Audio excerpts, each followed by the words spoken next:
Welcome to Billionaire Romance Audiobooks. Please subscribe to this YouTube channel. It helps more than you know and is the best way to stay up to date on our latest releases. When you subscribe, you'll also get notified when we release new videos.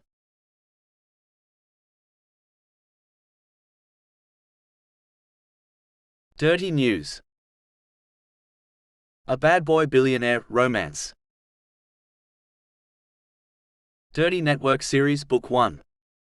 Narrated by Google Play Auto-Narrated Voice. Audio copyright 2024 BFA Publishing.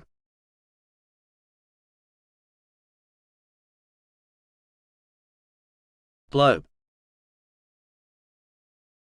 Competing isn't always fun, especially when I have to go head-to-head with the most beautiful girl I've ever seen.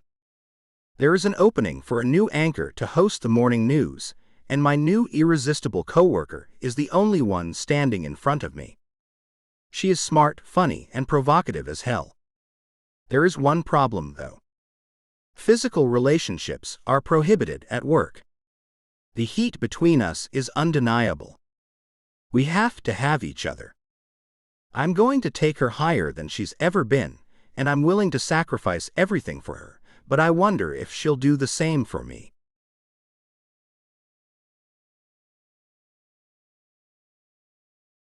Chapter 1. Lyla. New York, New York.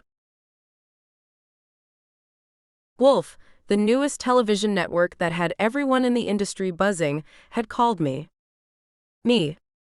A woman named Mrs. Baker had called to ask me if I'd be interested in flying clear across the country from Los Angeles, California, to interview for one or more positions at a new network named Wolf. They only wanted new faces, new talent with promising futures ahead of them. Being a recent graduate from UCLA with a degree in communications, with a 4.0 grade average I might add, had put me on their radar. With financial help from dear old mom and dad, I'd trekked across the country. Well, maybe not trekked, but it was a long trip, and I took it all alone. Wolf put me up in a nice hotel. No, nice isn't the right word.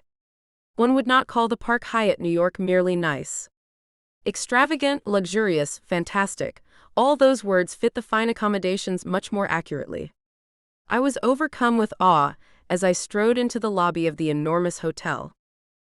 To be perfectly honest, I can't recall much of anything after the moment I stepped off the plane at JFK. My head went light, and not from the 2 glasses of wine I'd had while in the air either. It had much more to do with the fact that my dreams were finally becoming a reality, playing themselves out in real life. It had been my dream ever since I was a kid to be the woman on television, telling the world the latest news. Bold, I know. I would engage my family, mom, dad, my twin sister Lily, and our older brother Lonnie, with my charm and wit as I sat on a chair behind a TV tray in our modest living room. Written by my own hand, fueled by my active imagination, I'd read them the news. My kind of news. Being only a kid, my news concerned all the things only a 10-year-old would care about, what the cafeteria served that day, and how it had affected me and the other children in my class, or how doing algebra in later years of my education wouldn't benefit students like me, artistic creatures with no mathematical goals. And of course, how being good all year long so Santa would bring children toys was a scam, since he only ever brought one present to each of us in the Banks' household. One toy for a year's worth of being good doesn't make sense mathematically. And I wasn't even good at math and knew that much. You know, hard-hitting journalism. After regaling my family for years with my newscasts, I headed out west, away from small-town New Mexico, to seek the education I would need to fulfill my lifelong dream. UCLA welcomed me with open arms, and I flourished there, joining extracurriculars like the school newspaper, while still excelling in my classes. And now New York had called me into its bosom to drink from the nectar only it could give me. An anchor position at a brand spanking new network named Wolf. After getting the call, I decided my totem animal must be a wolf. Never one to delve much into the Native American beliefs of things like totem animals, I thought it just might be time to do so. I do have 1/16th Seminole running through my veins, thanks to an errant great-great-great-grandfather who had dabbled with a woman who later became my great-great-great illegitimate grandmother. Or I became her illegitimate granddaughter, not really sure how all that works. So, with the fearlessness and ferocity of a wolf, I got on an airplane, alone and trying not to be afraid, to come to New York City to find my dream. The dream of sitting behind a real anchor's desk, with a real camera trained on me, while I told everyone watching what was going on in the world. I'd never wanted anything more. Well, there was that one pair of boots I'd found on sale that one time. Now that was a real want, no need. I'd needed those boots, and being just $10 short was too damn cruel. But I'd gotten over my heartbreaking loss of those fabulous boots, all while holding fast to my dream of broadcast stardom. That steadfast desire paid off and landed me where I was that fateful day, in a cab heading through the busy packed streets of downtown New York. I'd lived on campus at UCLA for 4 years. I thought I knew what a crowd of people was. I just thought JFK Airport was packed. The hotel seemed packed too. But I had no idea what packed looked like until I saw the streets and sidewalks of downtown New York City. When the cabbie pulled to the side of the road, looking back at me to bark, 5750, I knew my day had come. Pulling 3 crisp 20s out of my small purse, I found my hands shaking. Here you go, sir. I hope the rest of your day is nice. Keep the change. I got out of the back seat and took in a big sniff of stale air before taking that first step toward the beginning of my career. My mouth felt dry. My hands were sweaty. My tummy is knotted. 2 glass doors stopped me. A woe on the left door and a LF on the right, wolf. There I was, at the doors that I prayed I'd soon get to walk through every workday. As I went inside, I noticed there was hardly a soul around. One lone young woman sat at a large reception desk. Her dark brown eyes moved up from the cell in her hand. Hi. Hi. My feet somehow managed to take me to her without much instruction from me. My head wasn't in it at all. No, my head was firmly in the clouds. My stomach rumbled, making me look down at it. Hungry? The woman asked with a grin. Or nervous? That one. Her little joke brought me closer to earth. Phew, is it hot in here, or is it just me? I pulled the neck of my blouse to fan myself a bit. It's not hot in here at all. She pulled out a notepad, looked it over, and then looked back at me. Let me guess. Lyla Banks, here for an interview with Mr. Wolf? A nod moved my head. Then I looked around for a ladies' room. She pointed in the direction she already knew I needed to go. There's a bathroom right over there. I'll inform the boss that you're here, and someone will be down to get you shortly. And try not to be so nervous. Mr. Wolf and Mrs. Baker are very nice people. Both are very down to earth. You'd hardly be able to tell Mr. Wolf is a filthy rich billionaire. It hasn't seemed to go to his head at all. You'll see. Came my simple reply before I hurried off in the direction she pointed. I found the small private bathroom to be just as elegant as the reception area. As I looked in the mirror, I couldn't quite believe it. There I was, in a fancy building, about to interview for the job of a lifetime. Is this real? My reflection nodded back at me, telling me it was indeed real. A thorough hand-washing had my sweaty palms under control. A few deep breaths took away the knots in my stomach. This is what you've always wanted.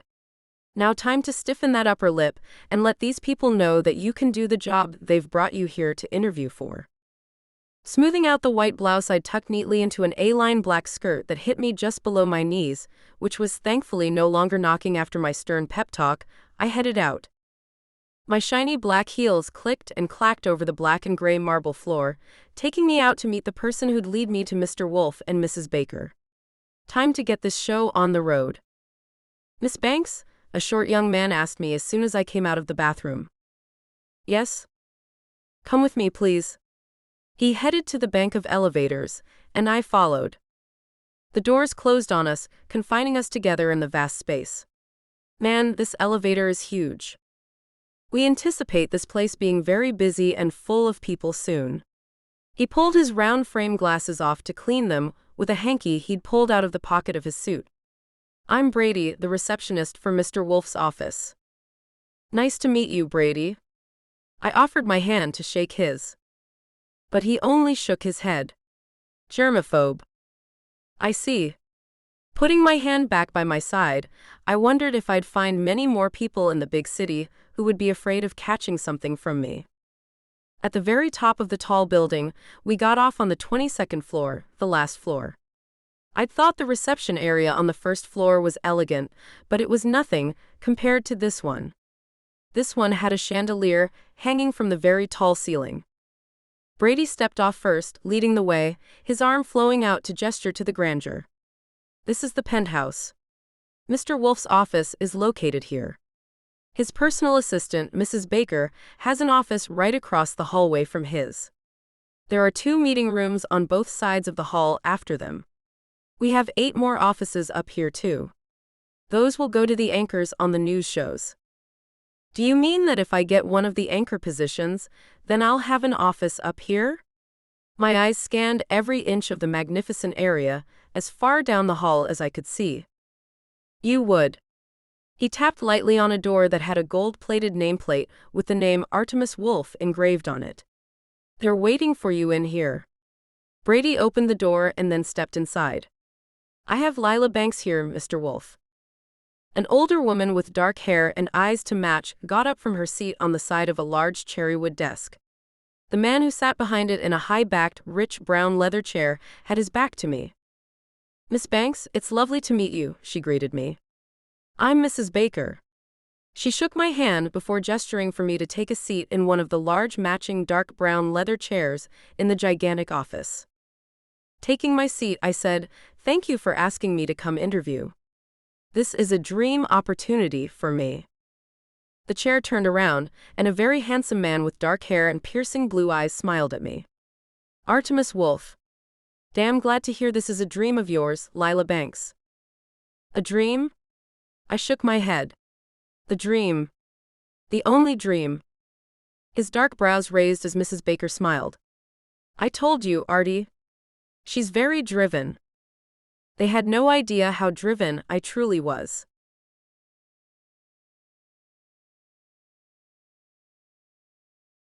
Chapter 2.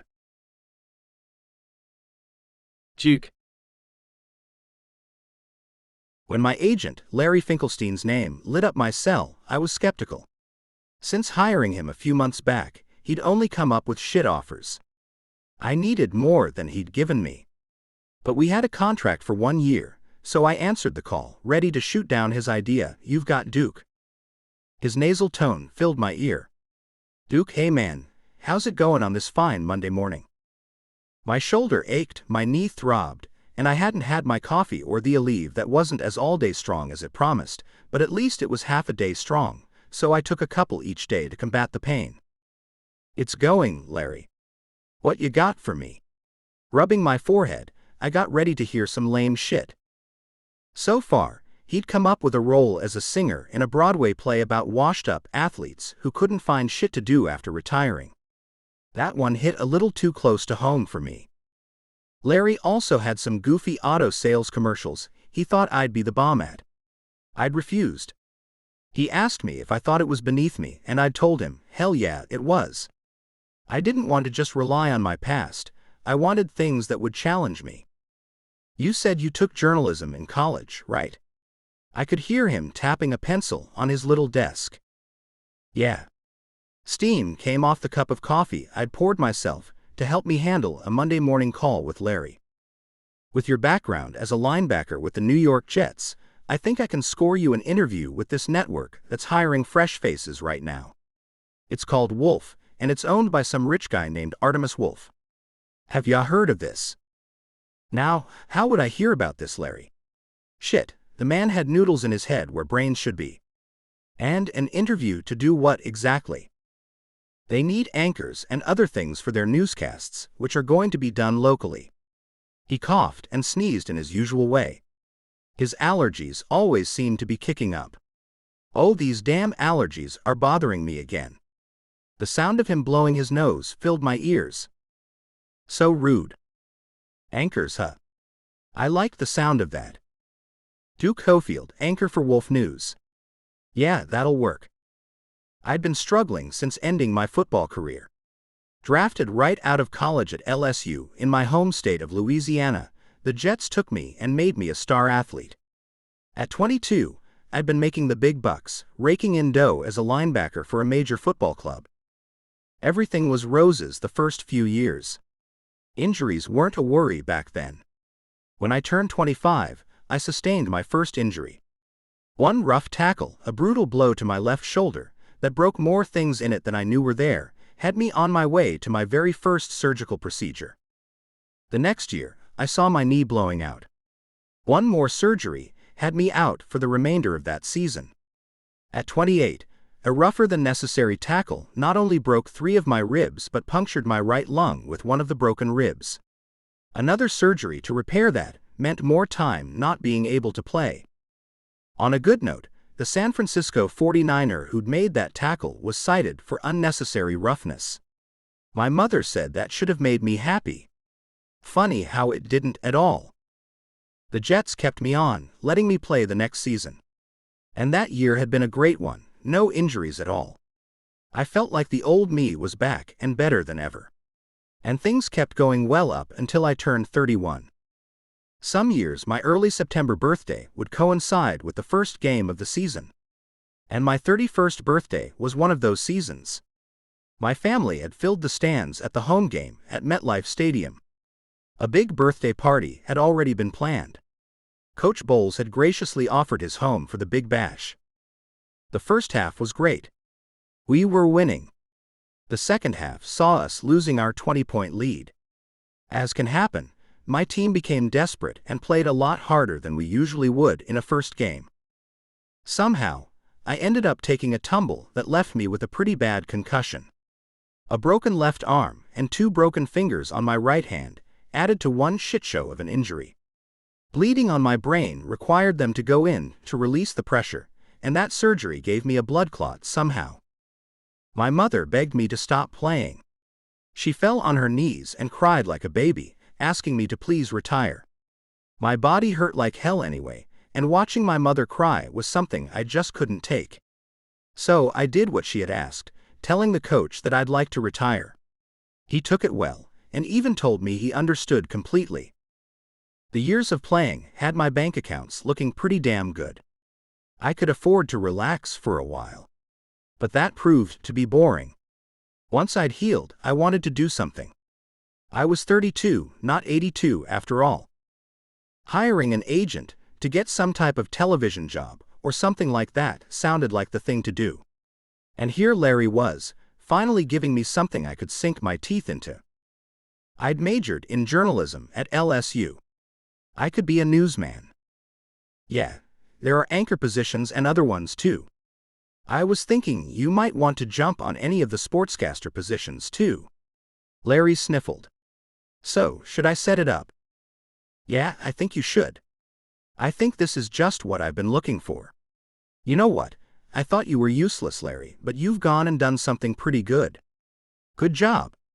With a sip of hot coffee, my day began to look brighter. I'll text you the time and address as soon as I set it up, Duke. Good luck, man. He hung up, and I put the phone down. Making my way to the bathroom, I looked at my reflection. My beard had grown out, making me look a little on the straggly side. My hair needed to be cut too. Time to make an appointment to get myself looking presentable. After a hot shower, another pot of coffee, and my morning leave, I headed out to see the barber who'd taken care of me since I'd moved to New York. Jordan greeted me as I entered his little shop in Queens. Yo, Duke. What's the good news today, my friend? Taking a seat in the empty chair, the loud clap of the cape Jordan snapped at his side echoed in the little place. I might have an interview to be an anchorman, Jordan. Oh yeah. He put the cape around me and looked at me in the mirror in front of us. For which channel? A new one. I ran my hand through my hair. I want something nice and short on the sides, but leave a little for the girls to run their hands through on top, all right? Gotcha. He looked at my beard. In my opinion, this needs to go. I've never seen an anchorman with a beard. Running my hand over my beard, which I'd had for years, I hated to see it go. But go it must. Yeah, you're right. Get rid of it entirely. With a nod, he went on. What's this new channel called? Spritzing my hair with scented water, Jordan got right to work on that first. The network is called Wolf. I don't know what channel it's gonna be on though. Wolf. Now that's gonna sound badass, man. Jordan laughed. And next up, Duke Cofield, Wolf's toughest anchorman ever. Laughing, I felt a bit of excitement growing inside me. The first time in forever I'd felt that, and I knew that meant something. It had to. My days had been blah since my retirement, humdrum even. My family asked me to come back to New Orleans all the time. But leaving New York felt like I'd be losing the game.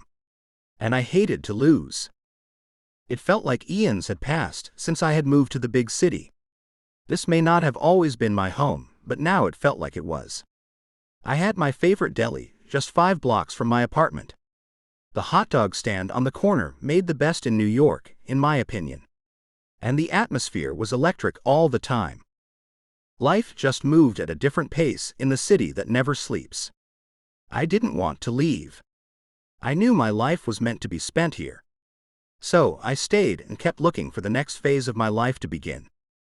My cell dinged. I had a message.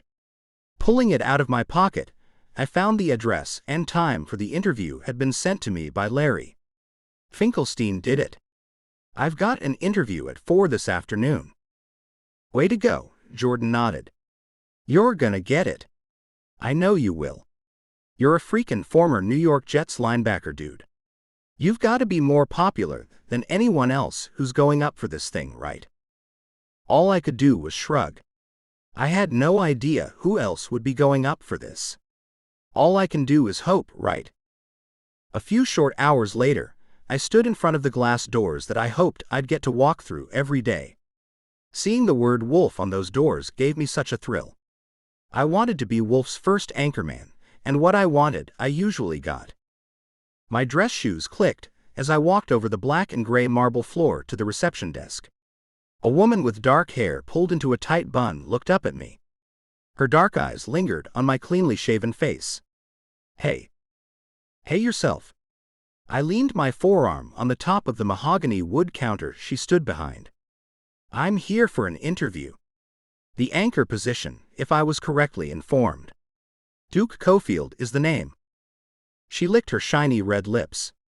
Yeah. The boss is ready for you, I bet. Let me see real quick. She looked away from me to pick up a phone. After a moment of mumbling, she hung up. Brady's coming to get you now. You were a football player, right? Linebacker for the Jets. You a fan? I ran my fingertip over the counter, and her eyes followed my movements. I loved toying with the opposite sex. Making women all wiggly inside was my specialty. I am. She pulled her lower lip between her white teeth. The sound of the elevator dinging had me looking away to find a little man stepping out of it. Mr. Cofield, can you come with me? Yeah. I walked away as I looked over my shoulder. Bye now. Bye, Mr. Cofield. Oh, my name's Gretchen, by the way. She waved her little hand at me. I nodded and got into the elevator as the little guy inside sighed. Oh, that's not good. Choosing to ignore his comment as I just didn't really care, I asked, So, are you Brady? He nodded as I put my hand out to shake his. No. I'm not into shaking hands. Who the hell's not into shaking hands? Okay. I put mine into the pockets of my slacks as we went all the way to the top floor. I'd worn my best suit. The dark blue Armani had always been lucky for me. When the doors opened, I found a nice reception area. Everything done in dark colors. Very manly, which made me think the owner and I would get along just fine. Brady didn't say a word as he took me to the door with Artemis Wolf's name on it. He knocked before opening the door. An older woman came to me, holding out her hand. Behind her, The man in the chair behind the desk got up too, taking long strides toward me. "Duke Cofield, so glad you could come," she said as I shook her hand. "I'm Mrs. Baker. Nice to meet you." I let go of her hand and turned my attention to the man who I hoped would hire me. He took mine with a firm shake. 2 pumps, strong grip. I liked the way the man shook my hand. It told me a lot about him. "Artemis Wolf, Duke. I hope you don't mind if I call you that." He turned to lead me back to his desk, but then walked right past it to the set of sofas on the other side of the room. "No, you call me Duke. And may I call you by your first name as well?" I took a seat on the opposite sofa as he sat on the one across from me. Mrs. Baker was pouring a couple of glasses of amber liquid from a decanter. "Sure," he said. "I've got some 20-year-old scotch I thought you might like to try." Never one to turn down a drink, especially one so expensive, I thought the interview was getting off to a great start. I had this job in the bag.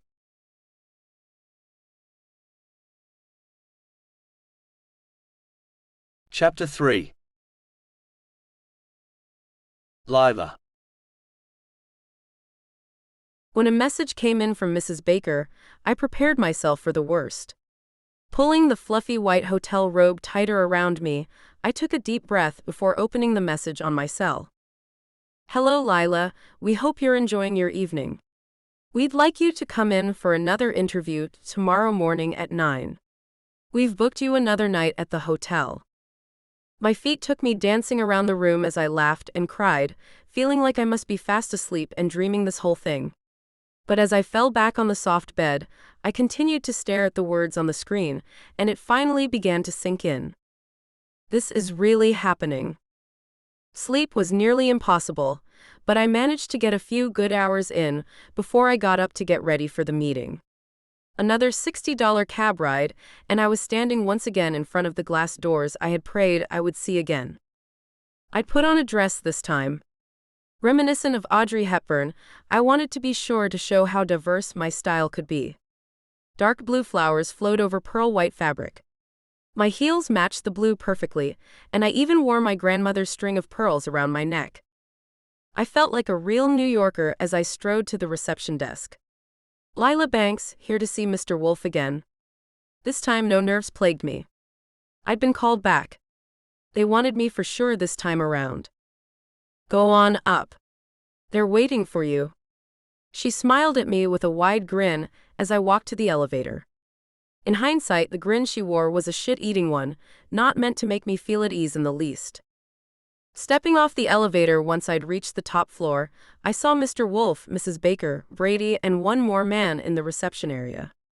Brady was busily making coffee as the other 3 talked about something. They all looked at me as I headed their way. Mr. Wolf was quick to make the introduction. "This is Lyla Banks, Duke." The man he'd called Duke was tall. A man with broad shoulders. A man with a wide chest. A man with a devastating smile and perfectly straight sparkling white teeth. His hairstyle, short on the sides, a bit longer on the top, accentuated his dark hair. Hair that contrasted well with his bright blue eyes. In short, Duke exuded sexual competence. And when he took my hand with a firm grip, I felt a spark, and then a lot more than a spark as heat flashed through me. "Oh shit. Hi there, Lyla. Duke Cofield, former New York Jet. And I hear you're a recent grad from UCLA. His voice was a mixture of satin and gravel that combined to tickle my ears, then soothe them with a soft tongue. Hi. I couldn't really come up with anything else at that moment. I'd never before been in the presence of so much man. Mrs. Baker moved things along. Come, let's head to the meeting room. Brady, bring in the coffee and pastries, please. She ushered us along. If she hadn't, my feet might well have stayed planted right where they were. Duke certainly had an effect on me. I, however, didn't seem to affect him much at all. He seemed like the kind of guy who'd had plenty of women in his time, no doubt. Why would I affect him? When we entered the meeting room, I found a white dry erase board with a chart on it. My name was next to a box with the words Nightly News Weather in it. Other names were in other areas. Duke's attention was on his own name, which was written next to Evening News Sports. My jaw dropped when I saw what was at the very top of the board. Morning News Anchor had both of our names in the place next to it. Both were followed by question marks.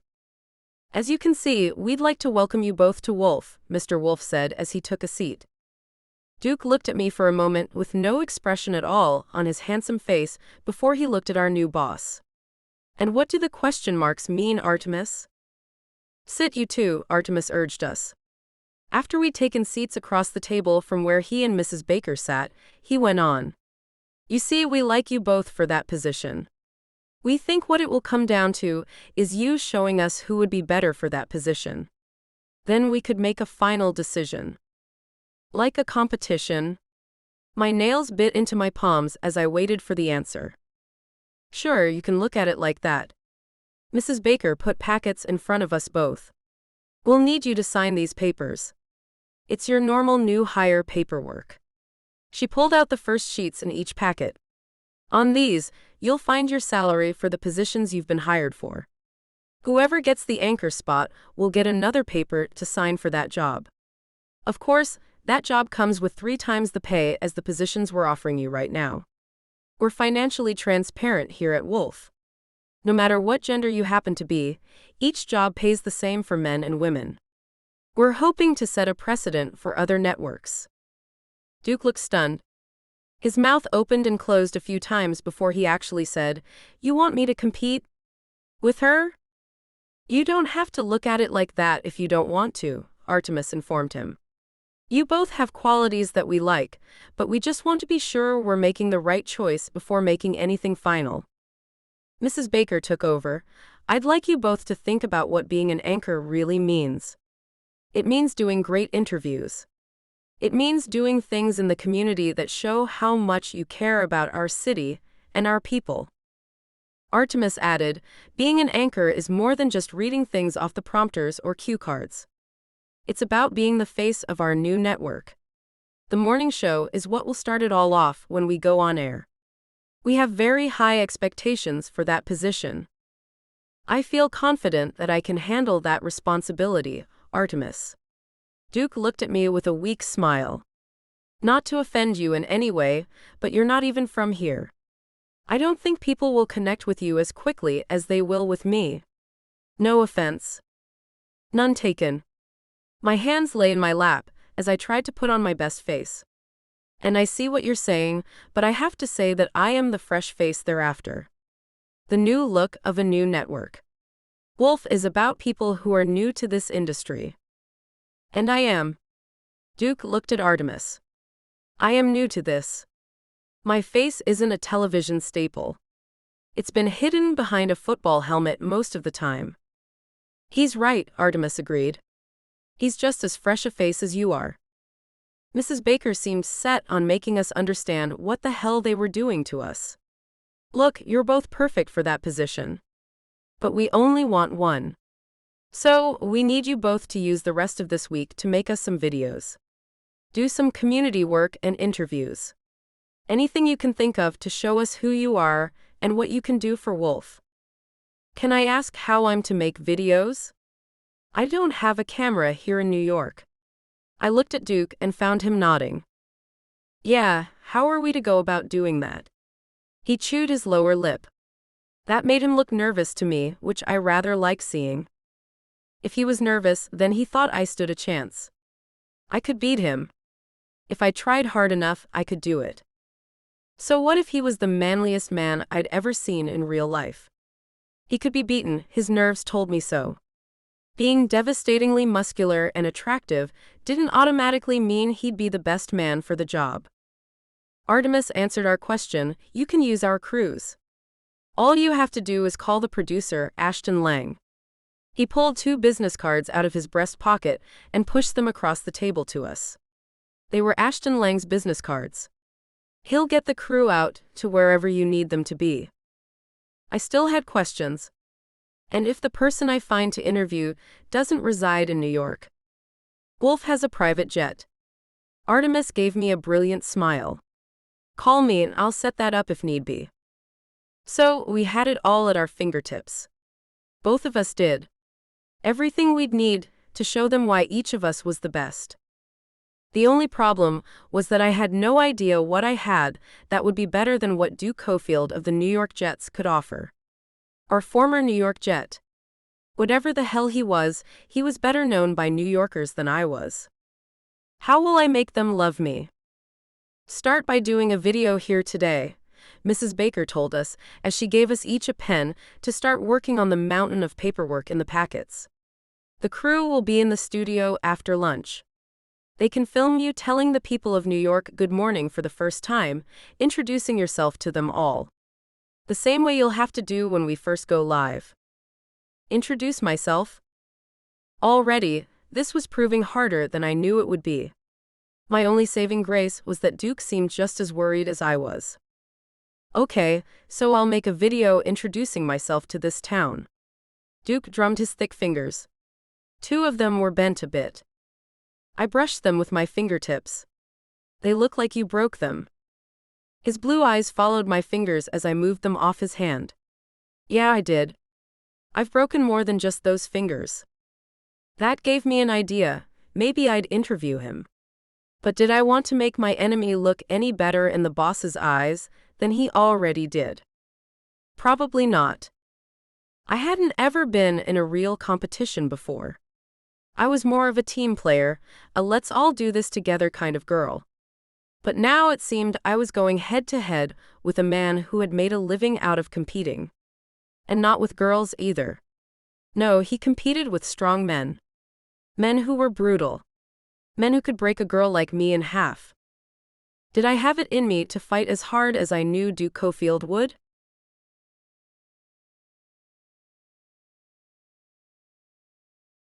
Chapter 4. Duke. Brady escorted Lyla and me to the 3rd floor.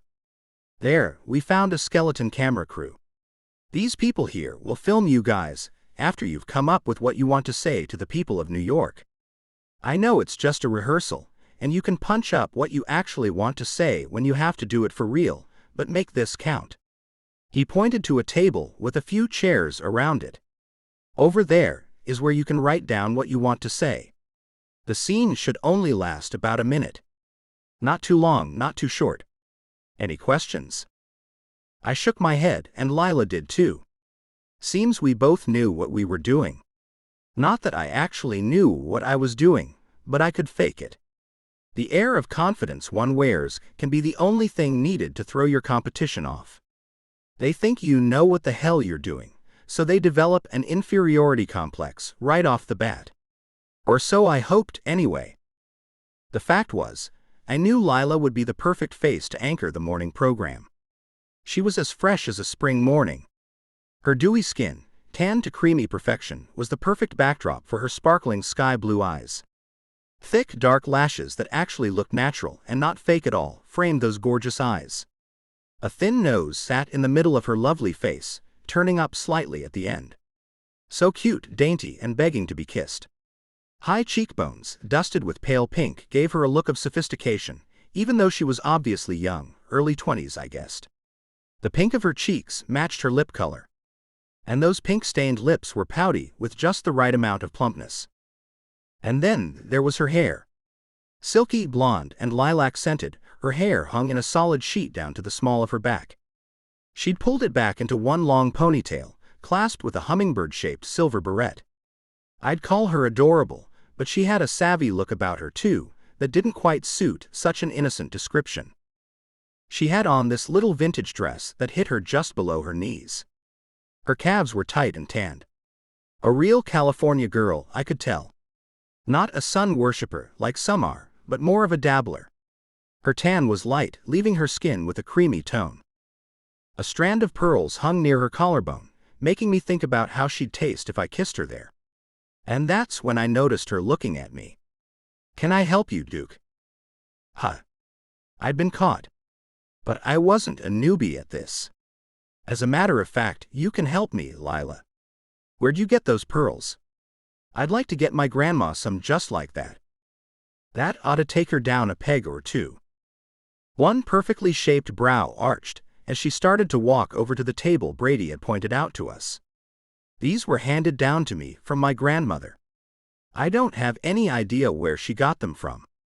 She stopped at a desk that had some paper and pens on it. Picking up a pad and a pen, she handed them to me. Here you go. Thanks. Her fingers grazed mine as I took the things from her. Another jolt of electricity shot through me. It had happened to me before when she'd touched my slightly crooked fingers. I'd been around the block a time or two, or way more than that, to be honest. Never in my life had a woman immediately affected me that way. Sure, sparks had flown with some of the women I'd dabbled with, but only a couple of times. Never had I felt this with someone I didn't even know. From the moment this girl had stepped off the elevator, her dark blue heels clicking softly on the brown and tan marble floor of the reception area, my body took notice of her. But Lyla wasn't just any girl. No, she was my competition. The salary from the sportscaster job was okay. It would keep my bank accounts nice and steady by paying my bills, but it wouldn't build my accounts up any. I needed the anchor job to achieve that. I needed that job. That one would keep me busy. The little sportscaster job was only going to take up a few hours of my day. I needed more to do than just that. Lyla pulled out a chair and took a seat at the table. I went around to the other side of it and sat down. I didn't want her looking over at what I was going to write. That, and the scent of her, was very distracting. What perfume do you have on, Lyla? She shook her head, sending wafts of the lilac scent my way. I had to try hard not to take a huge sniff. Every part of me wanted to. I'm not wearing any. It's just shampoo, soap, and water you're smelling. Wow, she's too perfect. Oh. I drummed my fingers on the table, trying not to think about how desirable she was. So, we're to introduce ourselves then? Yes. She bit the end of her pen as she stared at the blank paper on the table in front of her. Forcing my eyes down to my own blank paper, I tried to shut her out completely. I'd never get anything written if I kept looking at her. That damn pen between her teeth was just too much. Then, it hit me that she knew exactly what she was doing. She was trying to distract me on purpose. Well, I wasn't going to roll over and hand her the job. No way in hell. So I put my laser focus on that pad of paper, picked up my pen and started writing.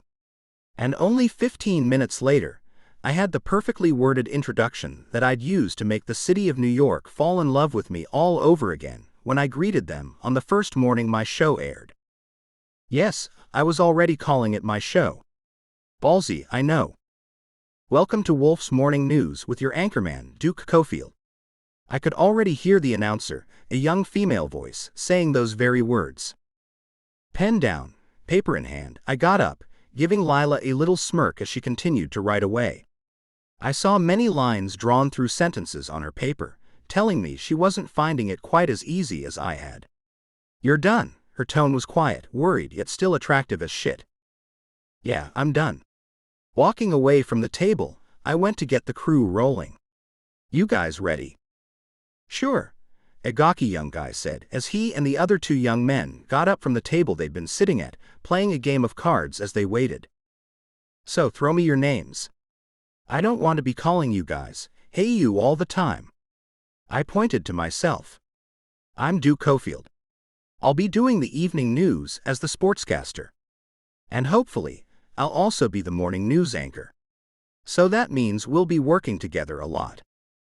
A scrawny camera guy walked to his camera. Ty.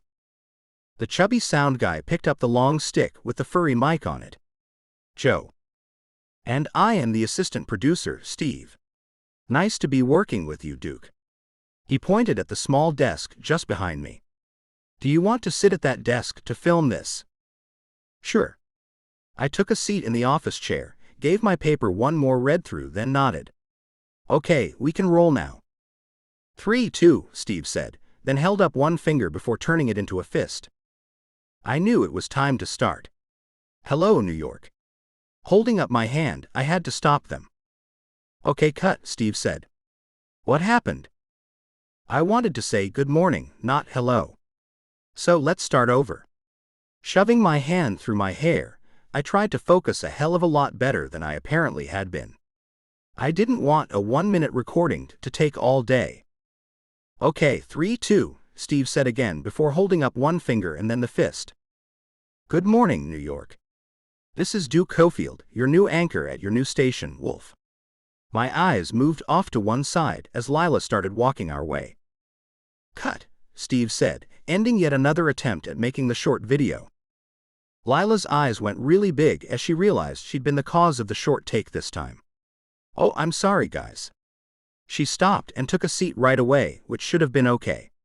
But I could see her, out of my peripheral vision. Her shiny hair, her bright eyes staring at me.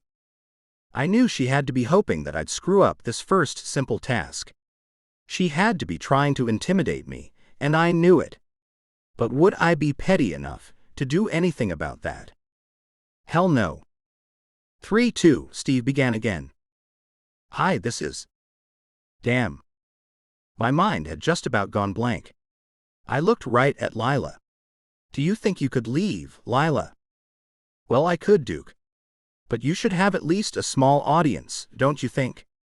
She flashed this quirky little smile that made her look too cute, but I knew she was baiting me, so I didn't think she looked that damn cute at all. After all, you will be in front of millions of viewers every morning if you get this job. Nerves of steel are required. At least, I think they are. Fine. Stay. I read the words I'd written once more before giving Steve a nod. There he went again, 3, 2.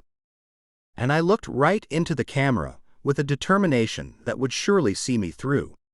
Good morning, New York. I'm Duke Cofield, your new anchor for your new network, Wolf. You might remember me as the linebacker for the New York Jets, your hometown football team. The smell of lilacs filled my nostrils, and I cut my eyes for only a second to find Lyla running her fingers through her long blonde ponytail, releasing the pleasant scent on purpose. Okay, that's enough. Out you go, Lyla. What? She looked genuinely confused. But why? You know what you're doing. And I'm not about to keep letting you mess me up with this little ploy. I pointed at the door. You can wait out there while I do this. No more playing around, trying to make me mess up. I wasn't doing that at all, Duke. She took her paper as she got up, heading for the door. I don't know what has you so bothered by my being around. Sorry. The door closed behind her, and I looked to find all 3 guys of the crew looking at me. Ty asked, did she really distract you that much? Come on. You guys must have smelled that heavy lilac scent too, right? I couldn't understand why they all seemed so confused. It was obvious she'd been trying to distract us. Heavy lilac scent, huh? Steve asked with a grin. No, I didn't catch a whiff of it. You want to read over your script once more before we try this again? I've got it now. Just start me up again, Steve. I knew they had to have smelled that intoxicating scent Lyla gave off. I couldn't be the only one she affected like that. Could I?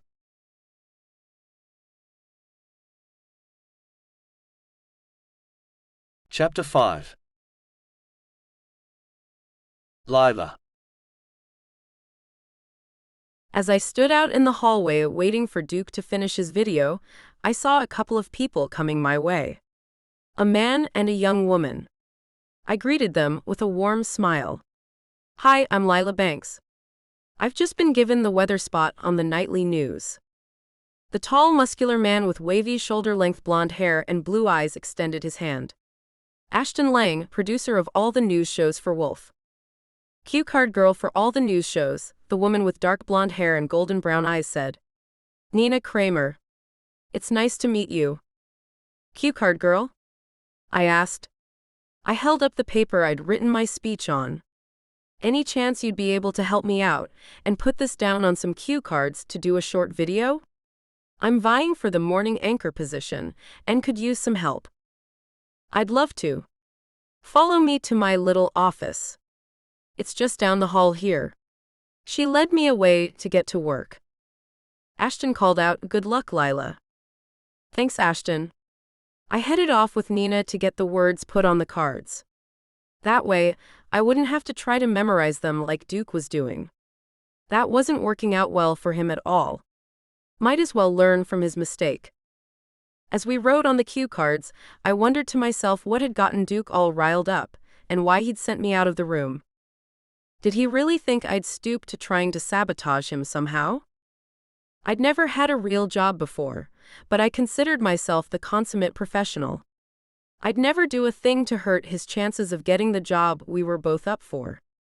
But the way he'd acted made me wonder if he was as professional as I was. Maybe he would stoop to sabotage. Maybe I had better watch him closely. How long have you been working here, Nina? I tried to make conversation. A week. She held up a card. Is this writing large enough for you? Taking a few steps back, I made sure I could read it well. Yeah, that's perfect. I went back to where I'd been working on the cards, too. I've got to do at least one interview. I'd like to impress Mr. Wolf and Mrs. Baker. Do you happen to know if either of them has spoken about any role models they have? There's a picture of Ted Turner in Mr. Wolf's office. Nina brushed her dark blonde hair back and pulled it into a ponytail, binding it with a rubber band she'd had on her wrist to get it out of her face. I asked him about it during my interview. I hadn't even noticed the picture. And what did he say about it? That Ted Turner was a man he wanted to be like. He liked that he'd started Turner Broadcasting and how he'd added color to old black and white movies. He already has some of the old movies being remade as we speak. They're being filmed at a studio in Hollywood, and they'll all be aired on our network. He's also got sitcoms in production. He's on the ball, as far as I can tell. Ted Turner, huh? I was intrigued. My wheels were turning. If I really wanted to impress Mr. Wolf, then an interview with Ted Turner would be a huge get. But how could I manage that? My older sister went to school with his publicist. Nina smiled at me. You want me to make a call and see if she can get something set up for you? Would you? I thought I'd found my first friend in New York. Sure I would. Right after we get this video done, I'll make the call. For the record, I think you'd make the best anchor for the morning news. You've got this great look, fresh and sharp. She sighed, then shook her head. Duke's attractive as hell. I'm not saying he wouldn't make a great anchor, but damn, that's a lot of sexy so early in the morning, don't you think? I had to laugh and agree, yeah, way too much for that early. Nina and I were getting along great. After finishing the cards, we headed back to the room I'd left Duke and the camera crew in. Duke was sitting there, chatting with the guys in Ashton, regaling them with tales of football that only dudes would laugh at. Nina pointed out a great place to do the video. I think behind that desk over there would be the prime spot, don't you? She had a good eye, I had to admit that. The blue backdrop of those curtains would pair well with my dress. So we headed over there, and the men finally seemed to notice us. You want us to set up over there, Lyla? The cameraman asked. I nodded and watched as Duke sauntered my way. Just so you know, Lyla, the cameraman is Ty, the sound man is Joe, and the assistant producer is Steve. Our producer is Ashton Lang, I jumped in. I met him outside the door. You made me wait behind you while you made your video. Did you finally get that done, Duke? He chuckled. Yeah, we got it done. Then he took a seat. Right in a spot where I'd have to see his handsome face while I made my video. Will you be staying for my video, Duke? I turned away from him to get into a place behind the desk. Would you mind if I stayed? His voice deep, sultry, teasing. My knees went weak and my palms began to sweat. But I wasn't about to let him think he was making me nervous just by watching me. I was a professional after all. No, stay if you want to. I'd love to have an audience, no matter how small. It's great practice, you know. Oh, you don't know because you made me leave. I had to, he confessed.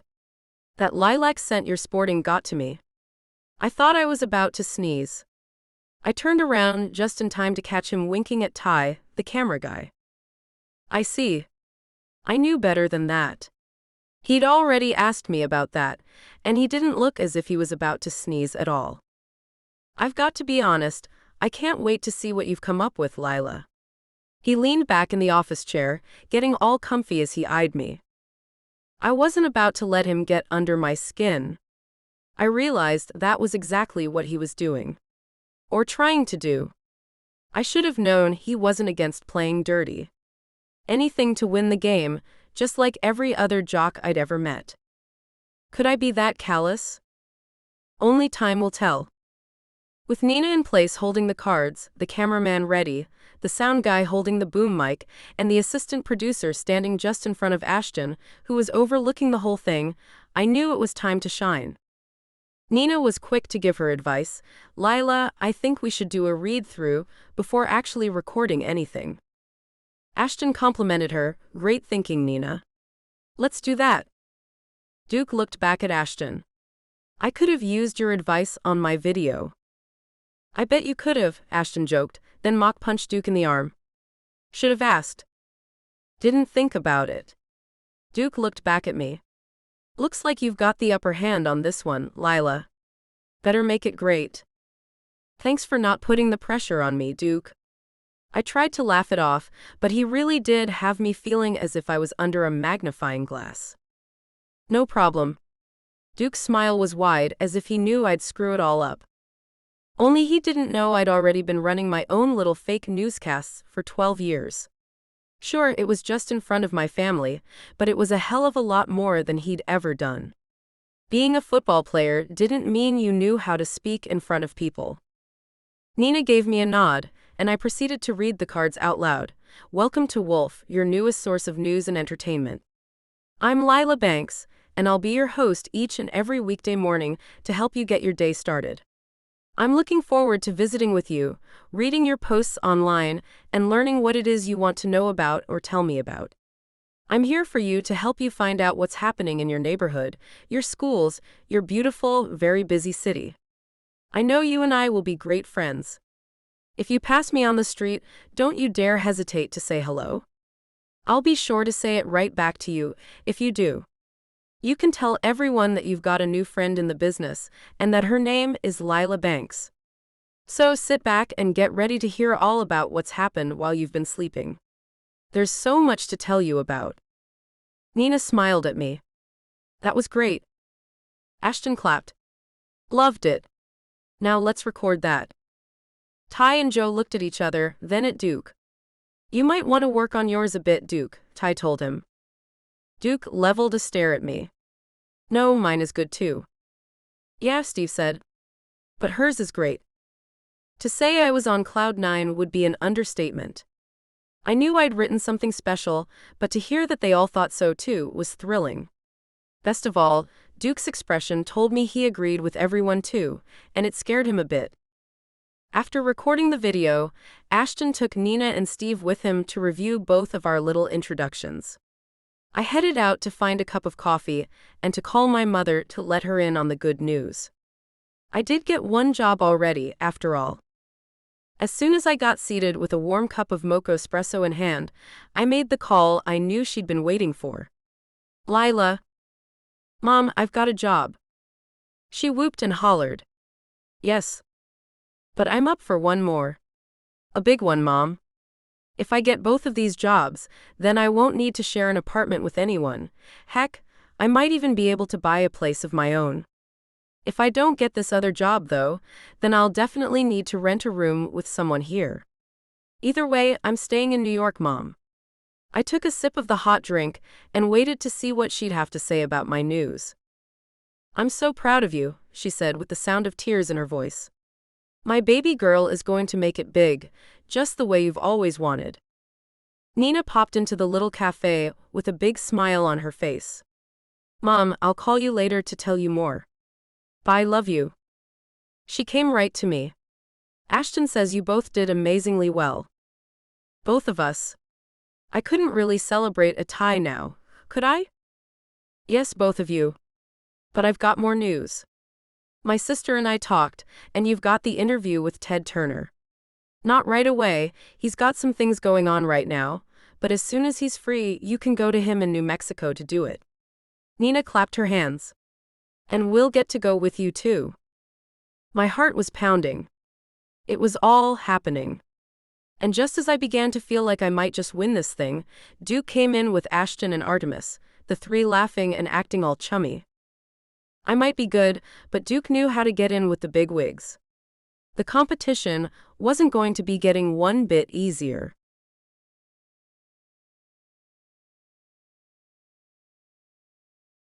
Chapter 6. Duke. Sitting in the same small cafe as Lyla, I couldn't stop myself from glancing over at her too many times. She just kept drawing my attention like a moth to a flame. The way she laughed, the tilt of her head, the way her lips pursed when she seemed to be thinking about something, all of it drew my attention. And I hated it.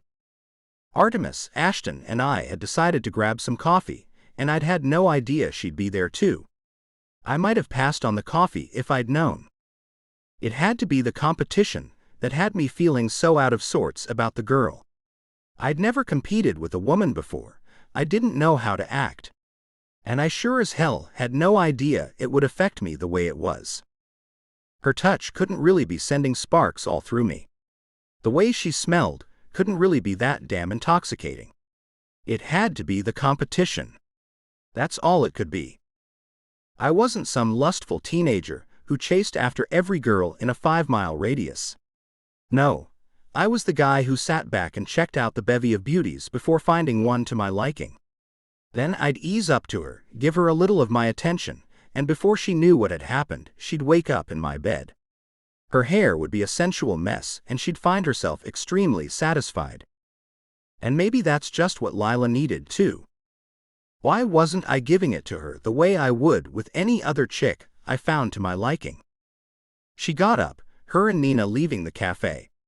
They headed in opposite directions, Lyla going one way, away from the station, and Nina heading in the other direction. Lyla was alone, and my chance had come. I'll see you guys later. I've got something to do. Getting Lyla in my bed and out of my head had just become my top priority. It was something I had to do if I wanted to be a real contender for this position. Oh, before you go, Artemis grabbed my arm, stopping my hasty retreat. I need you to be in a class tomorrow morning that I've signed everyone up for. Now that the staff has all been hired, you all have some classes to take. Yeah. What kind of classes? I tried not to let either of them see how I was straining to see Lyla through the tiny windows of the cafe as she walked away. Well, tomorrow is a physical harassment class. His words definitely grabbed my attention, finally pulling my gaze away from Lyla. Does Lyla have to take that class too? Everyone does, Artemis informed me. Even me. Even you. Now I was intrigued and I took my seat again. And why is that? He picked up his paper cup of coffee, blowing across the top, making the steam swirl. I want this network to set a precedent within the industry. It's like we told you about with the pay scale, that information is open to the public. Everyone gets equal pay for equal work, and we want to make sure that sense of equality stays intact in every aspect of this network. With the harassment that's been going on in this industry for far too long, we feel it's our responsibility to create a different kind of atmosphere for our workers. One where they all feel safe. Men and women need to feel safe in their workplaces. I agree. I shoved my hands into my pockets as I thought about what this meant. So, you want us all to be clear about what is considered harassment. That's cool. He nodded. And I also expect Wolf's employees to engage in a high standard of professionalism. I don't want any office romances. Wait. What? What do you mean by that? Ashton asked, suddenly looking a bit worried for some reason. I mean, I don't want any dating amongst my employees. Artemis took a sip of his coffee. No dating, I mumbled as I thought about what he really meant. But casual hookups aren't dating, right? Artemis shook his head. None of that either, Duke. I want a zero-tolerance policy on physical interaction between my employees. Zero. Ashton asked as he shook his head. Is that even possible? We're going to make it possible. We're going to show the rest of the world that it can be done. Men and women can work together and give each other the respect we all deserve. The smile he wore told me he thought of himself as some kind of a guru. I'd gone to work for a crazy man. My boss was a loony bird. It was one thing to have a zero harassment policy. Obviously, everyone should feel comfortable and respected, but expecting everyone to repress all their feelings for the opposite gender. It was starting to look like Finkelstein had done it again. He'd sent me on an interview for a shit job. Not that the job was shit, but working in a place where I couldn't exercise my manhood would be impossible. Or next to impossible, at the very least. Ashton looked just about as disappointed as I did. Man, that's too damn bad. Artemis was dead set, though. It's not too bad. It's great, really. This way, there won't be any awkward professional fallout from a relationship going south, as usually happens along with breaking up. It's a godsend, really. His idea of a godsend and mine were very different. Did you have a breakup like that, Artemis? Is that where this comes from? Actually, no. I've never had a breakup like that, because I've never dated anyone I've worked with. He looked at me with a skeptical expression. You've only been with this network for a few hours. Are you going to tell me you've already set your sights on one of your female coworkers? Hell no, my voice went a little too high and it earned me a frown from my new boss. Artemis looked at Ashton. And you, Ashton? You've been working for a week. Have you found anyone you've set your sights on in that short amount of time? I watched Ashton carefully as he looked off to one side. Not me. No, sir. The way Artemis had worded the questions would make any man feel like a fool if he answered yes. Ashton and I had no choice but to say no. And with this new knowledge, I really had to get Lyla off my mind. She was just a woman.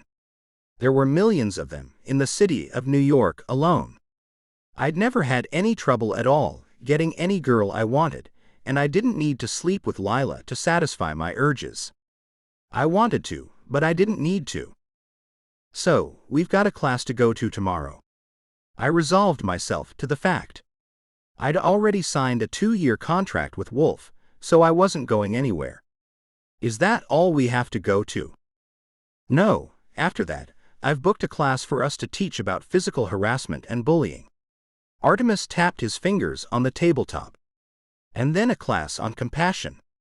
That's all. 3 classes in 3 days. It sounded like he meant they'd last all day. How long are these classes? 8 hours each, he said as if it wasn't that long at all. It was longer than any class I'd ever had to sit through. And Ashton must have thought so too as he groaned. 8 hours. Only 8 hours, Artemis said, trying to make it sound less horrible than it really was. Okay, tomorrow I can plan on being bored for the entire day. I got up once again, ready to go home and drink the remainder of this day away. Artemis wasn't about to let me take his news poorly. Duke, I expect all of you to be good sports about this. My goal is to make a difference in this industry, and I will do that.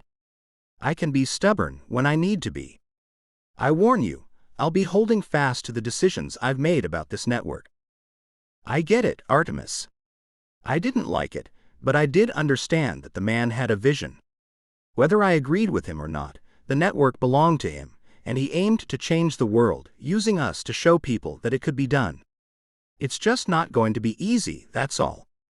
He smiled at me, amazingly enough. Nothing great ever is. Don't you two agree? Sure, Ashton said as he got up too. I'm gonna go home and get a drink, maybe call up some of my old girlfriends to see how things are going with them. If I have a girl already, then I won't be tempted to break any of your rules. Great thinking, Ashton. Artemis seemed to think Ashton was onto something. That had me wondering something. Artie, you got a girl? He shook his head. No. It's been a while since I dated anyone. My last relationship ended badly. She left me for one of my business partners, little money grubber that she was. I should have been happy she left me, but it all felt unfinished. I wanted closure that she wouldn't give me. Artemis wasn't an old man. Maybe 40 if that. It made me wonder just how well he'd fare under his own rules about not messing around in the workplace. So, you think you can keep yourself in check with all the pretty ladies who'll be around, boss? I'm taking the classes too, Duke. I don't think I've got any more willpower than anyone else. He shook his head, looking serious. This is very important to me. You see, I've got 3 younger sisters. 2 are actresses. The stories they've told me made me sick to my stomach. Men who had power over them, telling them they had to do certain things to get the parts they wanted. My youngest sister was only 19 when a man we've all seen on the national news told her he needed someone to help him take his mind off his demanding job. He'd make it worth her while if she'd stop by his office around 9 each night before he had to go home to his wife. I had to interject, I hope she told him no. Artemis nodded. Oh, she did. And then he told her if she liked her job, at a company he wasn't even associated with, I might add, then she'd do what he asked her. Still, I knew she had the right to say no. How could he get her fired? She didn't even work directly for him, after all. I still hope she said no. She said no, and she left his office. An office she'd only been called to because of what he wanted from her, she later found out. Artemis looked down, his eyes dropping. She found a text on her phone the next morning before heading to work. Her supervisor told her that her services would no longer be required. But how did he manage that? Confusion riddled Ashton's voice. He knew people. People who would take him at his word, whatever word he used to have her fired. People who have power know how much they have, and they know how to use it to their advantage. Artemis looked grim. I just want to make a difference. And you should want that too. Well, there was no arguing with that, was there?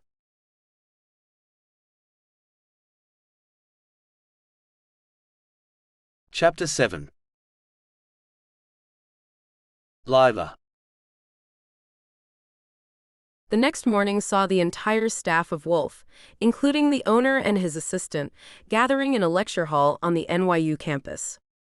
Professor Higgins, an anthropologist, was there to talk to us about harassment. Before the lecture began, Mrs. Baker briefed us on how we'd be conducting ourselves while working for Wolf. She began by telling us that there would be a strict no-dating policy between Wolf staff members. And that meant not even the smallest of relationships, not even a one-night hookup. No romance, no flirting, no physical contact that wasn't necessary. I sat 5 rows behind Duke in the auditorium-style lecture hall. Nina sat next to me. We'd all been given pens and pads of paper to take notes. There wouldn't be a test, but we were encouraged to write down things we didn't know before. Professor Higgins started the lecture. Good morning, Wolf staff members. Mr. Wolf has asked me to advise you all on harassment, what it means, how it works, how it demeans a person or persons, and how to avoid it. To say I was bored just didn't cut it. I knew what it was. And I knew how to curtail it. I'd been in college, a place where young men aren't quite men yet. I'd met a lot of men who hadn't quite gotten past their boyish phase, most not capable of harassing females. And I knew how to let them know in no uncertain terms when I was interested and when I wasn't. And if I weren't, they'd better watch what they said to me, and God forbid any one of them actually touch me.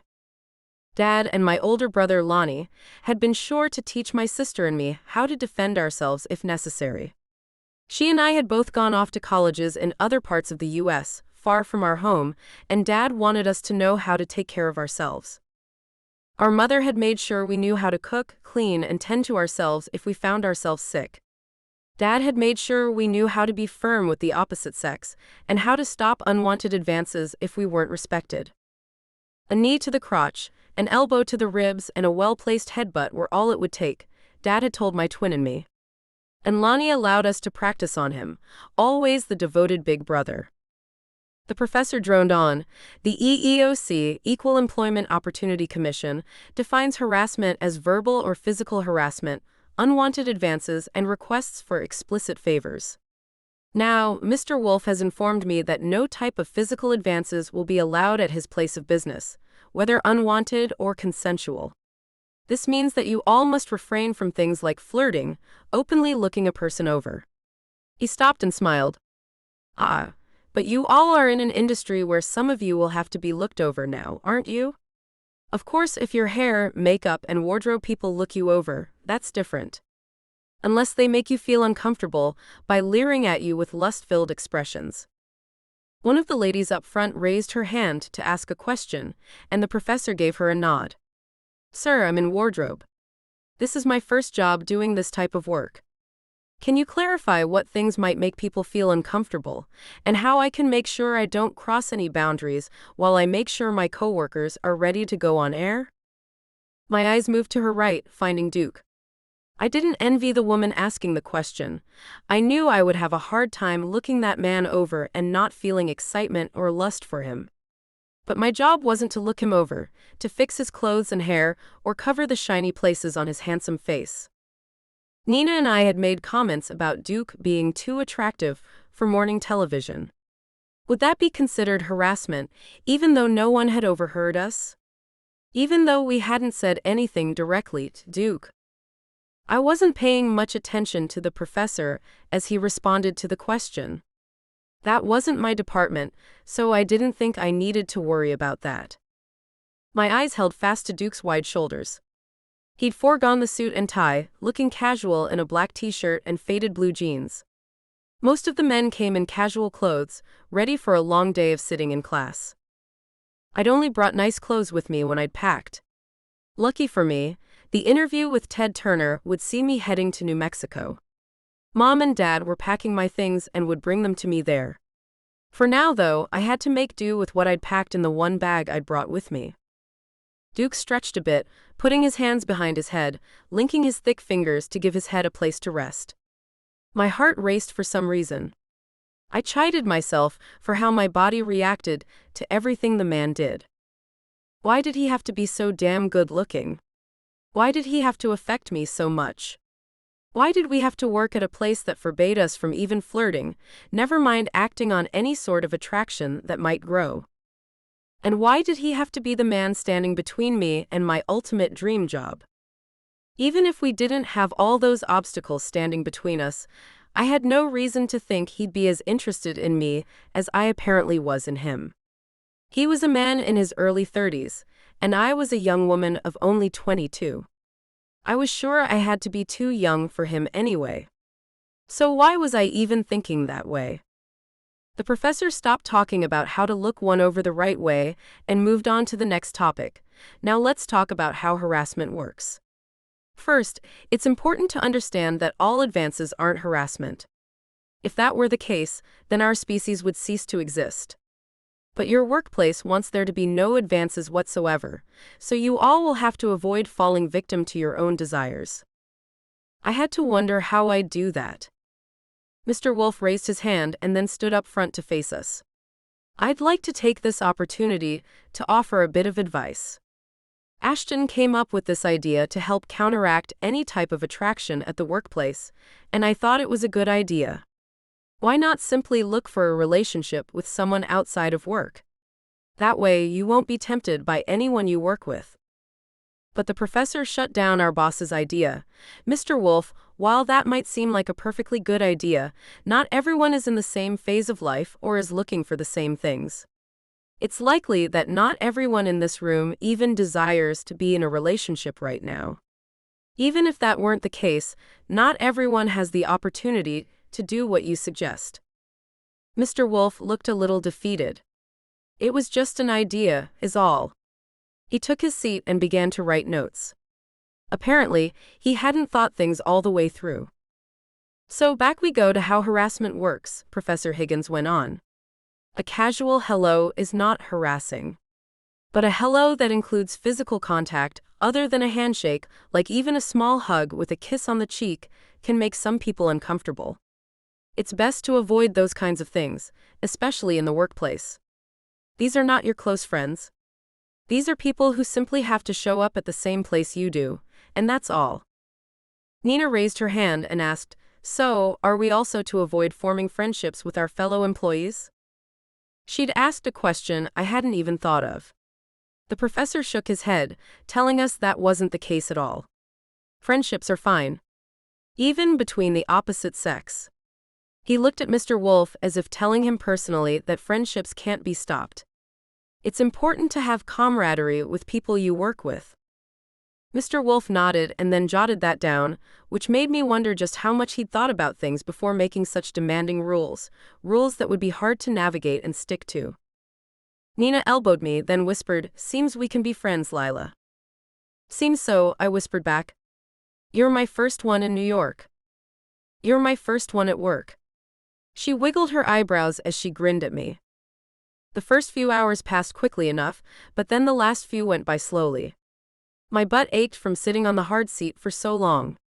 I'd lost interest in listening to the ongoing lecture. Scenario after scenario was presented to illustrate how to act and how not to act. Nina and I began to whisper back and forth, wondering about different things. She asked, "There are so many different departments. We don't all work together. What if we like someone we don't even work with? Like if they're in a different department and you never work with them?" I asked, intrigued by the thought. "Yeah," she said with a nod. "Like, for instance, you'll work with the nightly news team, but you won't really be interacting with the rest of the news teams. Unless you get that morning gig too, you'll have only a handful of people you work with on each show. What if you and some guy from one of the other news shows hit it off? Why would that be wrong?" I couldn't stop my thoughts from going back to Duke, even though I doubted he'd ever want to date me. But if he and I worked on different shows, then we could if we wanted to. If Mr. Wolf allowed that, that is. I was skeptical since he'd said there was no dating among the entire Wolf staff. The professor had shut him down where friendships were concerned, though. Maybe this would be the best place to ask this question, with the professor around to shut Mr. Wolf down if needed. "I'm going to ask about that, Nina." I raised my hand and found Professor Higgins giving me a nod. "Sir, I'd like to ask about a hypothetical situation, if I may." "Of course," he told me as he nodded. I found his attention not only on me but also on everyone else in the class. I could feel Duke's blue eyes on me, like I could feel his touch just through his gaze. My body heated automatically, and I had to ignore the way my pulse sped up. "Okay, at Wolf we have different teams we'll be working with. We don't all work together. For instance, I'm on the nightly news team. What would be wrong with me seeing someone from another team or department at Wolf that I would never work directly with or even interact with? Say, for instance, someone in accounting." The professor seemed to be mulling that over before answering me. "In my opinion, I don't think that would be a problem. However, Mr. Wolf has said he wants no relationships between any of his employees. I suppose if you find yourself attracted to someone in another department, you'd have to get your boss's permission before you even made any advances." Which I would deny. Mr. Wolf stood up to let us all know. "You see, I've told a couple of people about my reason for wanting to have such strict rules about this. Maybe you should all know. Maybe then you'll understand what I'm trying to do here." Duke's eyes were still on me. They twinkled as he looked at me. Then he mouthed, "Nice try." I didn't know what to say back. My stomach went all fluttery inside, and my heart pounded so hard I was afraid everyone could hear it. The man was on the other side of the large room and had only mouthed a couple silly words to me, and here I was, all but falling apart over him. Thank God I wouldn't have to work with him.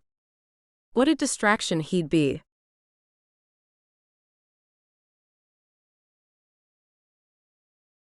Chapter 8.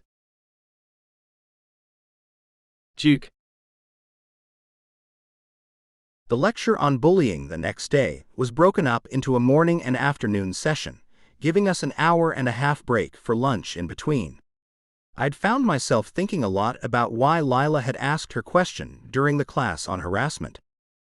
Had she been thinking about me?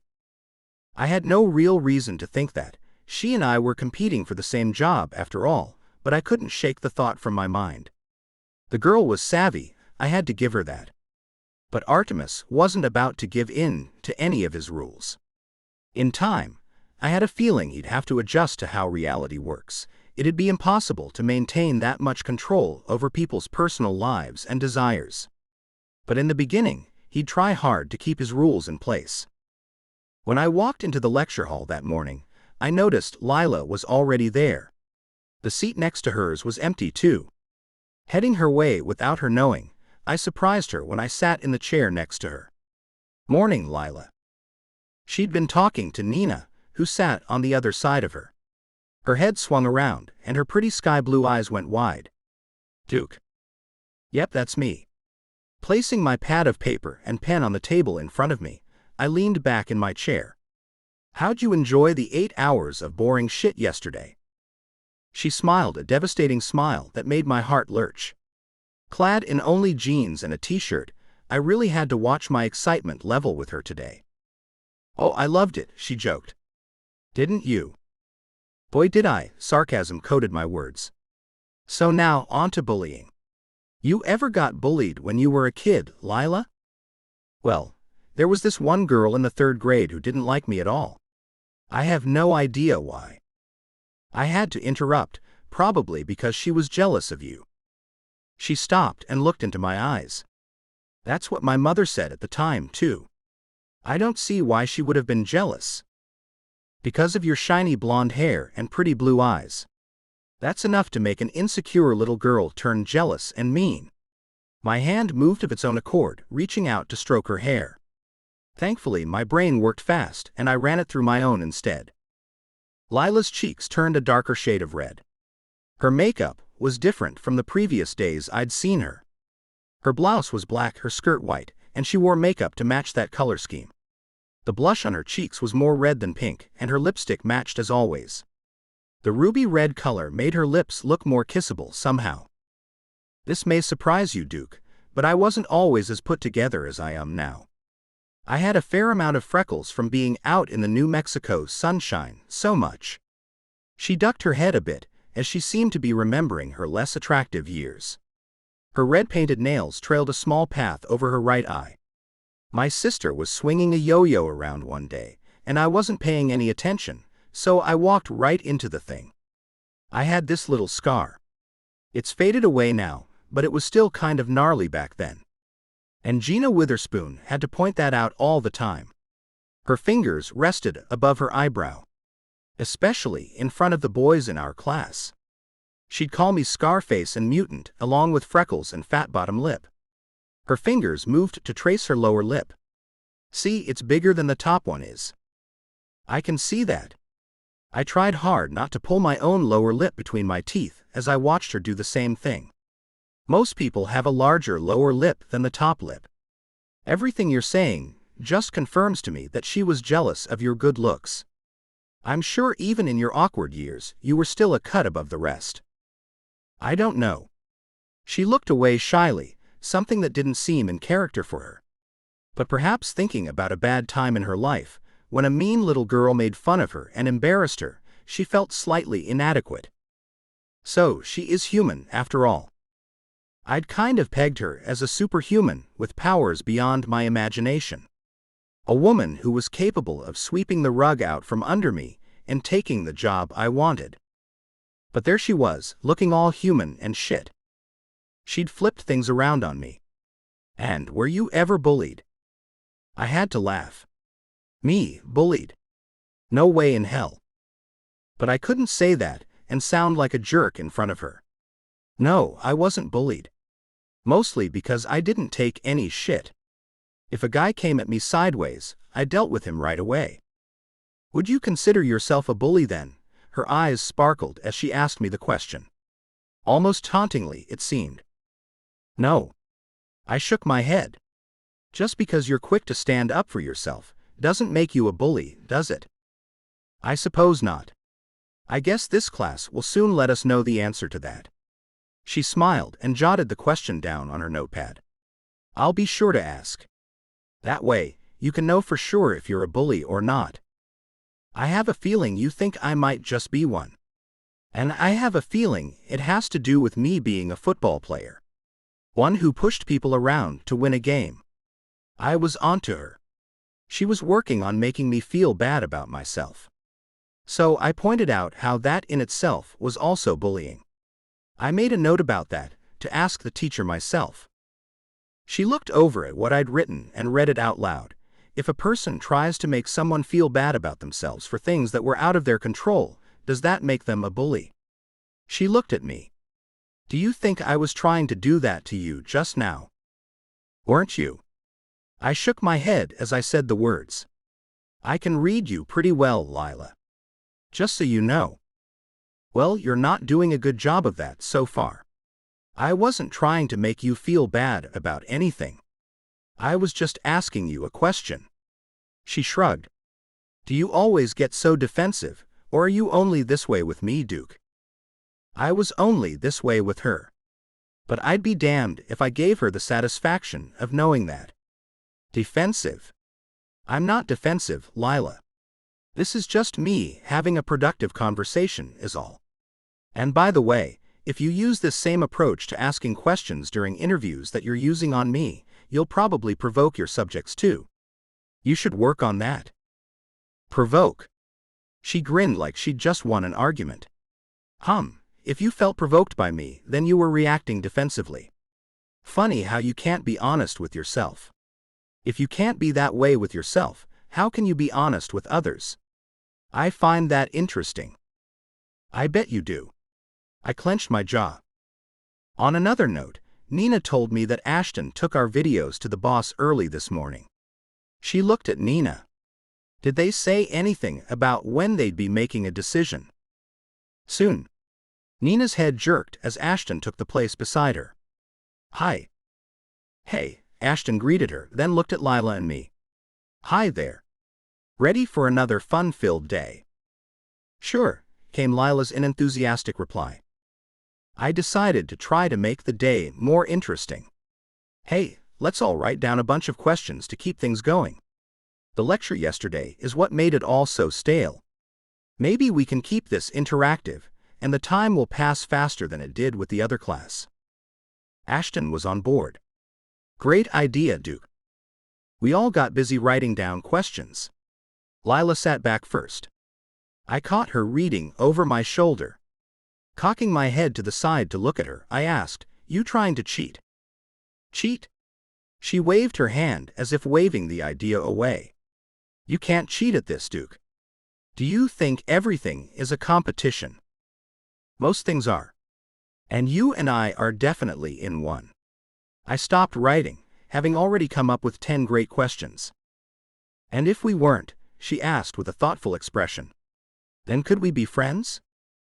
All I could do was blink. She'd stumped me. You want to be my friend? I don't know. I don't really know you. Not when you're not trying to beat me at something, at least.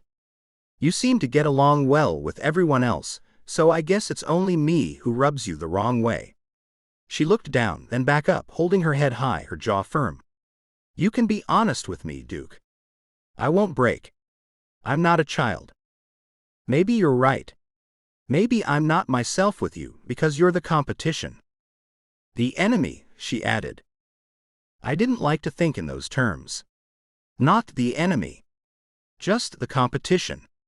I don't dislike you, I just want the same thing you do.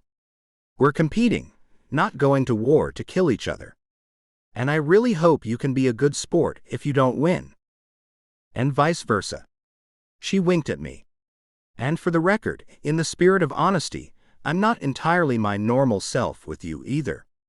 This competition has me in uncharted territory, I'm afraid. Competing isn't really my thing. I'm the kind of person who's always looking out to help others.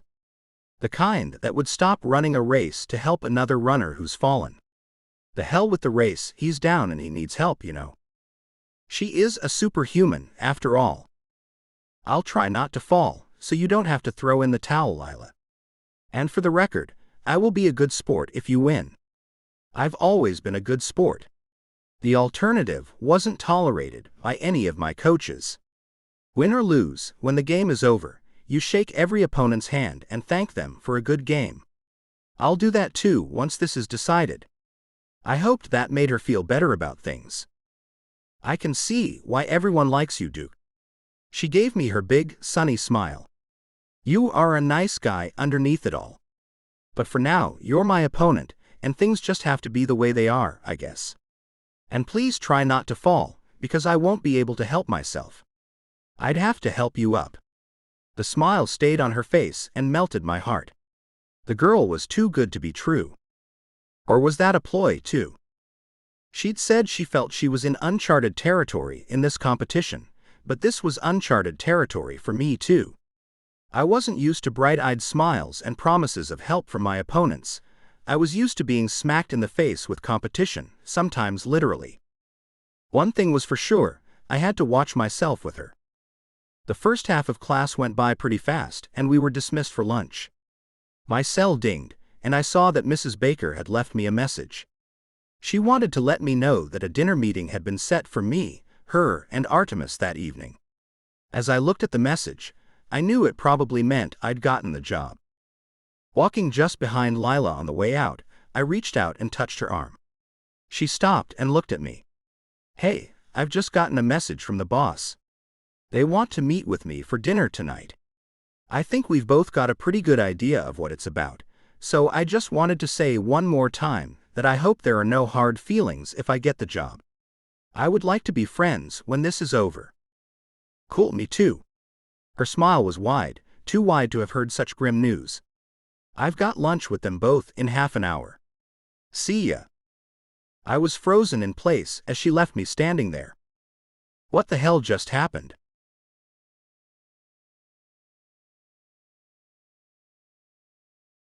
Chapter 9.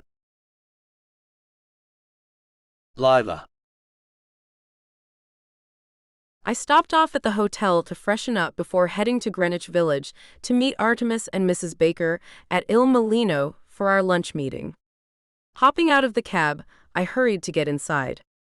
I was only 1 minute late, but that was 1 minute too long in my book. Artemis Wolf's table, please, I told the maitre d'. As he led me through the restaurant, which was far fancier than any place I'd ever dined in, I had little time to admire the surroundings, but I tried to anyway. Oh my goodness, that's Taylor Swift right there. He said nothing as he hurried me along. Here you are, madam. Thank you. He stepped out of the way, and there was Duke Cofield, sitting in the chair next to the one the maitre d' had pulled out for me. Hi there. Duke smiled as if he belonged there. Which I knew he didn't. Hi. I took my seat and tried not to act surprised or pissed, which was a challenge. I came here for lunch. Saw these two and had to stop and say hello. Duke nodded in the direction of our boss and his assistant. I stared at his shit-eating grin a moment before turning my attention to Artemis and Mrs. Baker. Sorry for holding you two up. Mrs. Baker looked at the watch she wore on her wrist. By my count, you're only about a minute late. Nothing to worry about. Well, I'll leave you three to your meeting. Nice seeing you all. I'll save you a seat back at class, Lyla. Just in case you're running late again. Duke got up, leaving us alone. Bye, Duke. I tried not to roll my eyes, but I might have failed a little bit. The waiter came to our table, filling my glass with white wine. May I bring you something to start, madam? Have you two already ordered? I asked them. They both nodded, and then Artemis said, Please go ahead and order. Opening the menu, I knew I should hurry. I only had about an hour until I had to get back to the class. I'll start with the caprese salad. Mozzarella cheese, basil, and tomato seemed okay.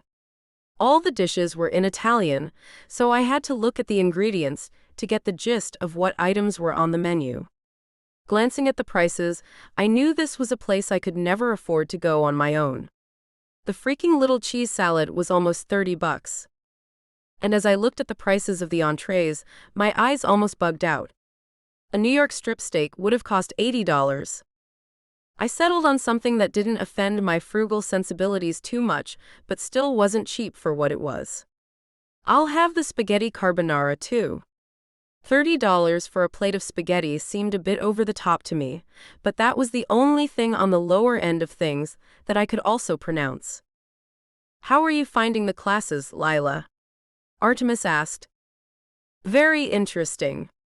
I'm learning a lot.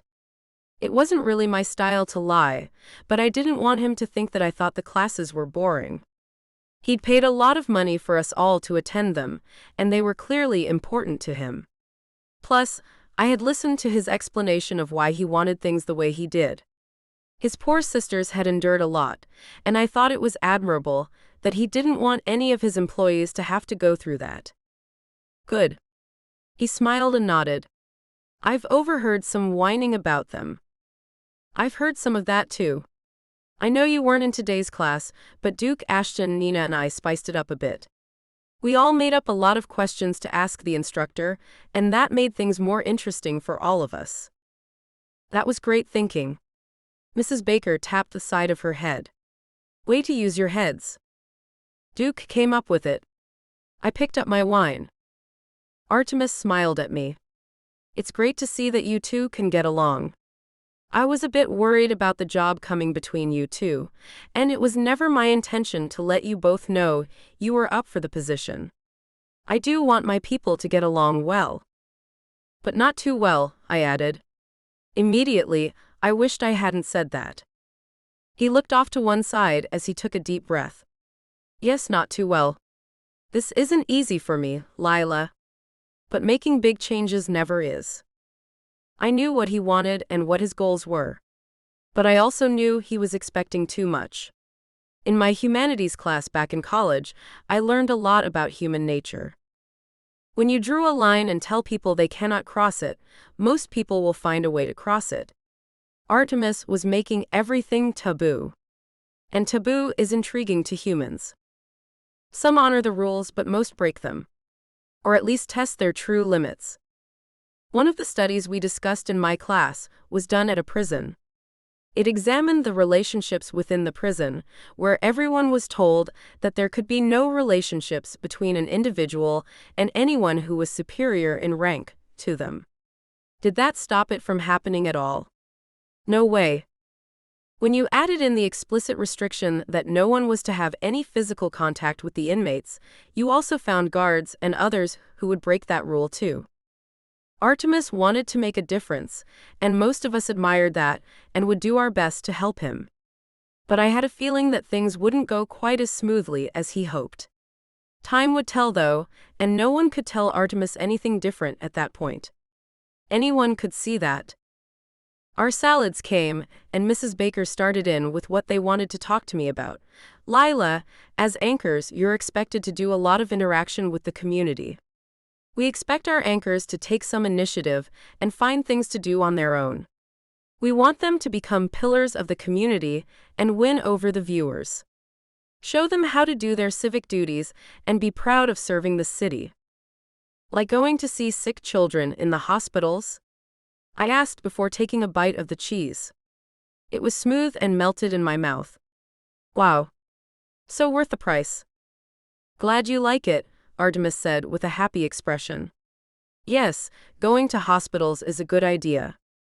But there are other things too, like volunteering.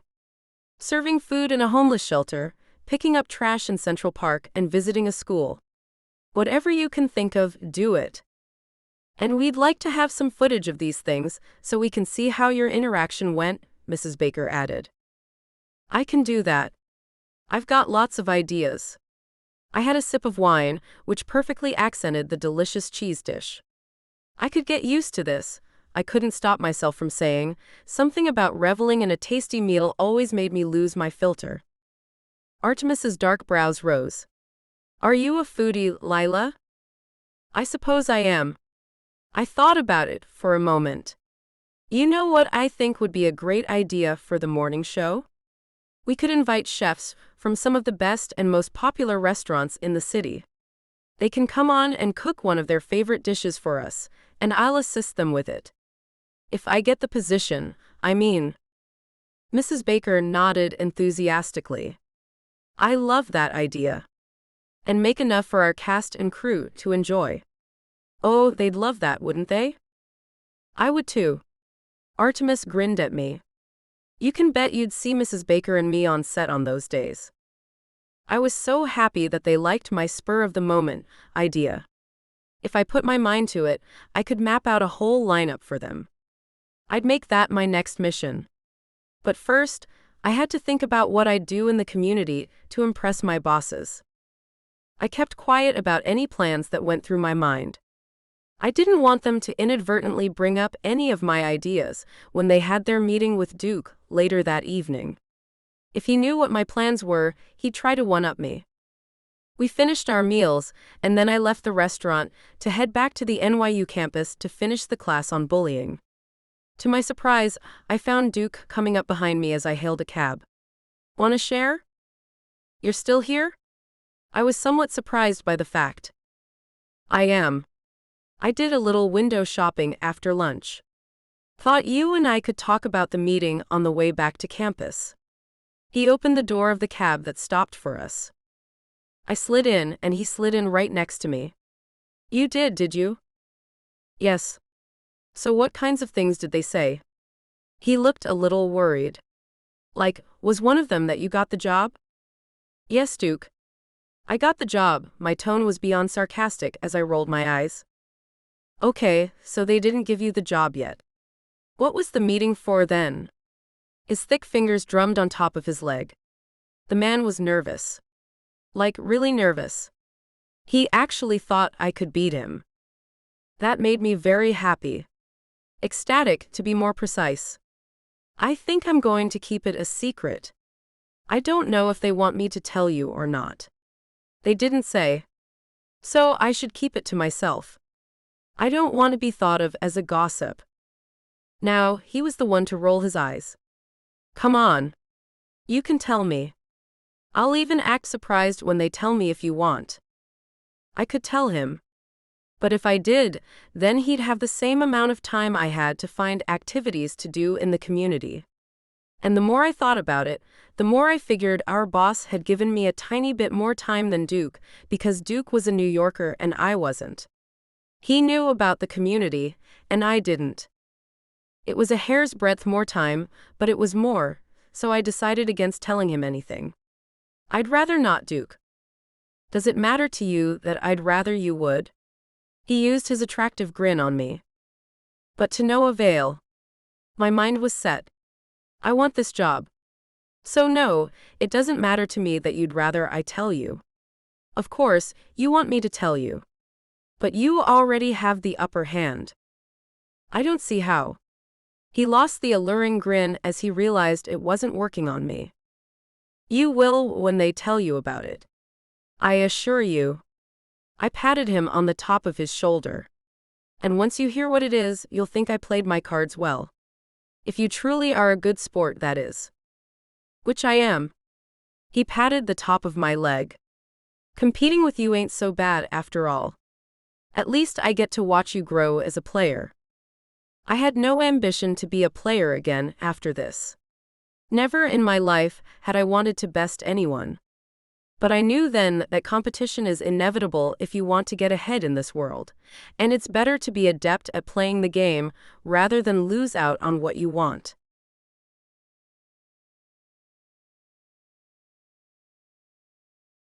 Chapter 10. Duke. Our dinner meeting had been scheduled in the dining room at Gramercy Tavern. I met Artemis and Mrs. Baker in the tavern, where they were already waiting for me. Hey guys. I made it. I was 5 minutes late. Traffic was hell, and so was the cab driver who'd refused to step on it. The dinner was casual, as they told me what they wanted from me. Doing work in the community would be part of my working interview, as Mrs. Baker was now calling what Lyla and I were doing. Then I could see why Lyla had made me wait to hear what they wanted from us. She wanted a head start. And she'd need it too. She had no idea where to start looking to get into the community, and I was already firmly a part of it. Back when I was playing still, we were encouraged to reach out to the community of New York.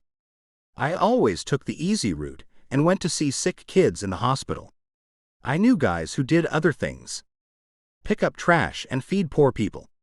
But I loved going to see the kids. Their little faces would light up when I'd show up wearing my football jersey. I always got a kick out of it and knew I'd be able to make an excellent video. So, after I left the meeting that night, I headed home, making a phone call along the way. I'd seen a picture of Ted Turner in Artemis's office and asked him about it. He told me how much he respected the man and how he was inspired by Turner to create the new network. After doing a bit of digging, I found out who his publicist was and made the call. That call only proved to be a disappointment, as I learned that Lyla and I were on the same page in at least one thing. She'd beaten me to him, and she already had an interview scheduled for the very next day. We'd only found out at the end of the bullying class that the class on compassion hadn't been scheduled yet. That meant we finally had some free time, and that little flirt had gone and thrown in the interview in that free time.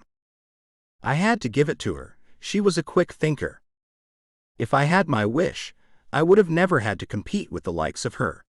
She would be hard to beat, but I'd give it everything I had to do just that. I got to my apartment and wondered where Lyla would be staying now that she'd gotten at least one job.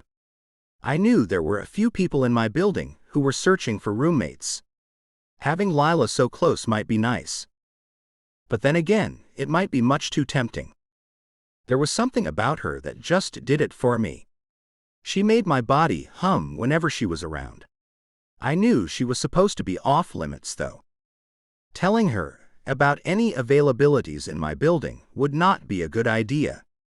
Unless she came up empty, I'd keep my mouth shut. The day had been long, and I was ready to hit the sack. The warm water of the shower felt great on my now aching muscles. I'd missed my second leave, and I was feeling it. Rubbing my hand over my shoulder, I closed my eyes, only to have a vision of the woman I'd been spending too much time thinking about pop up. In my head, fantasy Lyla moved my hand out of the way, taking over the gentle massage of the spot where I'd had my first surgery. "Is that better, Duke?" Her voice soft, sweet, sensual. "Oh yeah, baby." I let the fantasy take me away. Her beautiful body, free of any tan lines, moved close to mine, her soft, wet skin moving over mine. "I bet I can take all your pain away." Her lips touched the shoulder she'd been rubbing, and her hands moved around to my back. Those red nails of hers grazed the surface lightly. She straddled one of my legs, her knee coming up to press against mine. "Easy, baby," I cautioned her. "Oh, I'll be easy, baby. Don't you worry." After catching my breath, I washed my hair and body before getting out of the shower. Heading straight for my bed with no clothes, I climbed in and tried not to think about Lyla. In class earlier, as I sat next to her, I found she'd changed up her soap and shampoo. A nice honeysuckle scent blossomed around her. I hadn't said a word about it to her.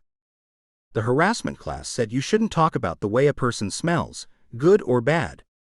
But she'd smelled so damn good. I had this bet going on with myself that Lyla Banks would smell great with any scent. Hell, she could probably make even garbage smell amazing. Only that girl could pull it off. I had only seen her in these clothes, but I bet she'd look great in anything too. But she'd look the absolute best lying in my bed. Turning over on my side, I spoke out loud to myself, "Quit it.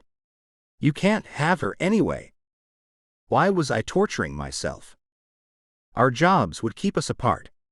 And if I got the morning job, even though she did say she'd be a good sport about it, I couldn't be sure how she'd react.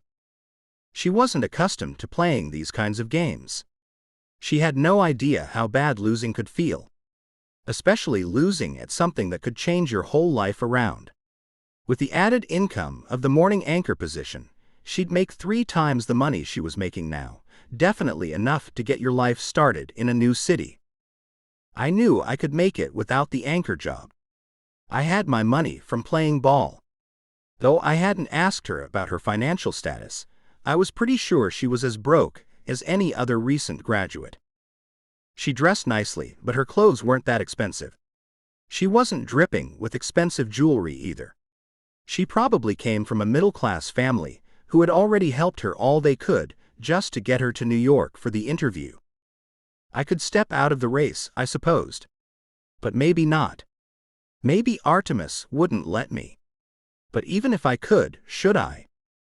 Would it be the right thing to do for Lyla? I was sure some men would give their right arm for her if need be, but would my stepping down and essentially handing over the job really benefit her? The answer was no. Handouts had a tendency to bite a person in the ass in the long run. And she deserved to win that position on her own merits, not have me give it to her just because I wanted to take care of her in a way. And why did I want to take care of her anyway? It wasn't like she needed me to. But there it was, unable to be denied. I did want to do something for her. I wanted her in my arms. In my bed. The same way she'd made a place for herself in my head. But no matter how I felt about her, I still had no idea what she thought of me. Sure, she had said she wanted us to be friends, so there was that. Could I just be friends with her, though? Did I even have a choice? And what would happen if we did get together? Would we both lose our jobs? That wouldn't be good at all. I knew how badly she wanted this position, and my desire for her might put her at risk of losing it. Not only did she want it, but I thought she'd be great at it too. No, I couldn't put her in that position. I'd lay off her. Put her in some other place in my head. Maybe a sisterly place. Who was I kidding? I just jerked off to the girl. There weren't going to be any sisterly feelings coming from me about Lyla. I rolled over to my other side and noticed that nothing hurt on me. The after effects of my shower thoughts of Lyla, even though they were technically manufactured, had me feeling great. For the first time in forever, my cell rang, taking me out of my thoughts. It was my father. Hey, Dad. You haven't called me back. Your mom and I are on pins and needles over here. Did you get the job? I got a job. It's okay. I rubbed my forehead. You got a job.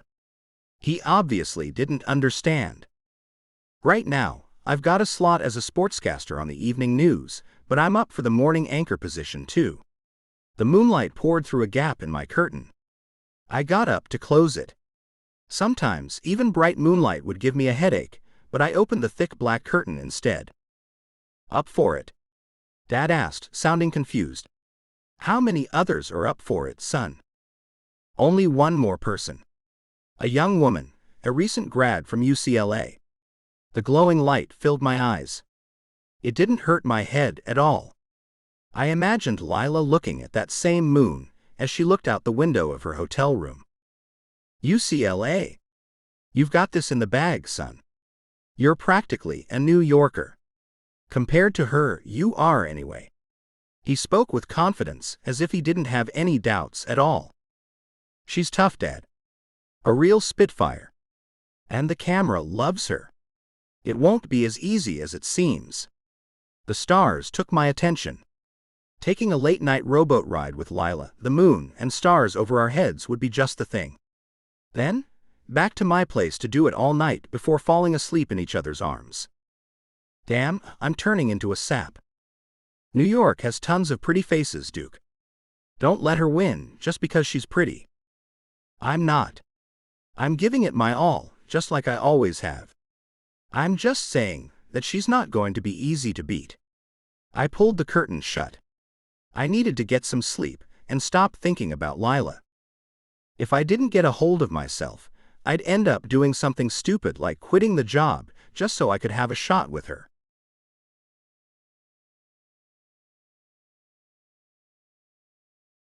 Chapter 11. Lyla.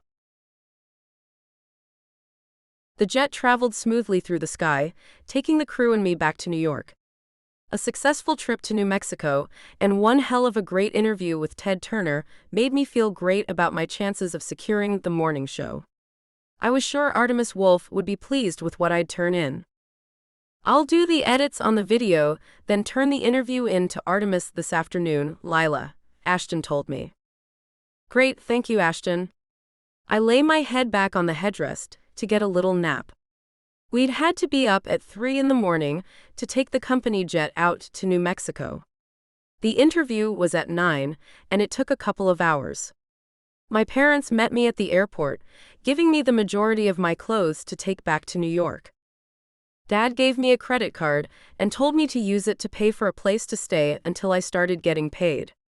He and Mom were supportive, and both wished me luck in getting the anchor position before we all had to part ways.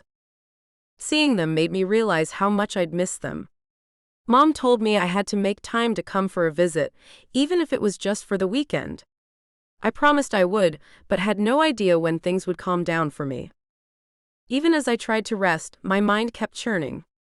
I thought about stopping by one of the hospitals to see if I could talk to someone about doing some kind of volunteer work. I wanted to give Artemis and Mrs. Baker everything I could. I wanted that job more than I'd ever wanted anything. The idea of making a living doing something I absolutely loved had me clinging to the hope that I would be able to make enough money to take care of myself. The small job doing the weather wasn't going to do much more than pay my bills. Of course, I wanted to do more than just pay the bills.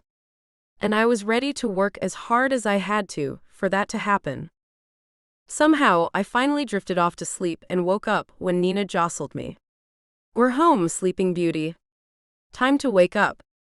Yawning, I stretched my arms and then got up to get off the plane. The pilot had already gotten my bags out, and they'd been placed on a cart for me. I gave the older man a big smile. "Thank you, Jeffrey. That was nice of you." "Not a problem, Lyla. Good luck with everything. I hope things go your way." He tipped his hat at me and then took off in the other direction. Nina and I walked into the airport together. She looked tired too. "I'm going home and taking a long nap," she informed me.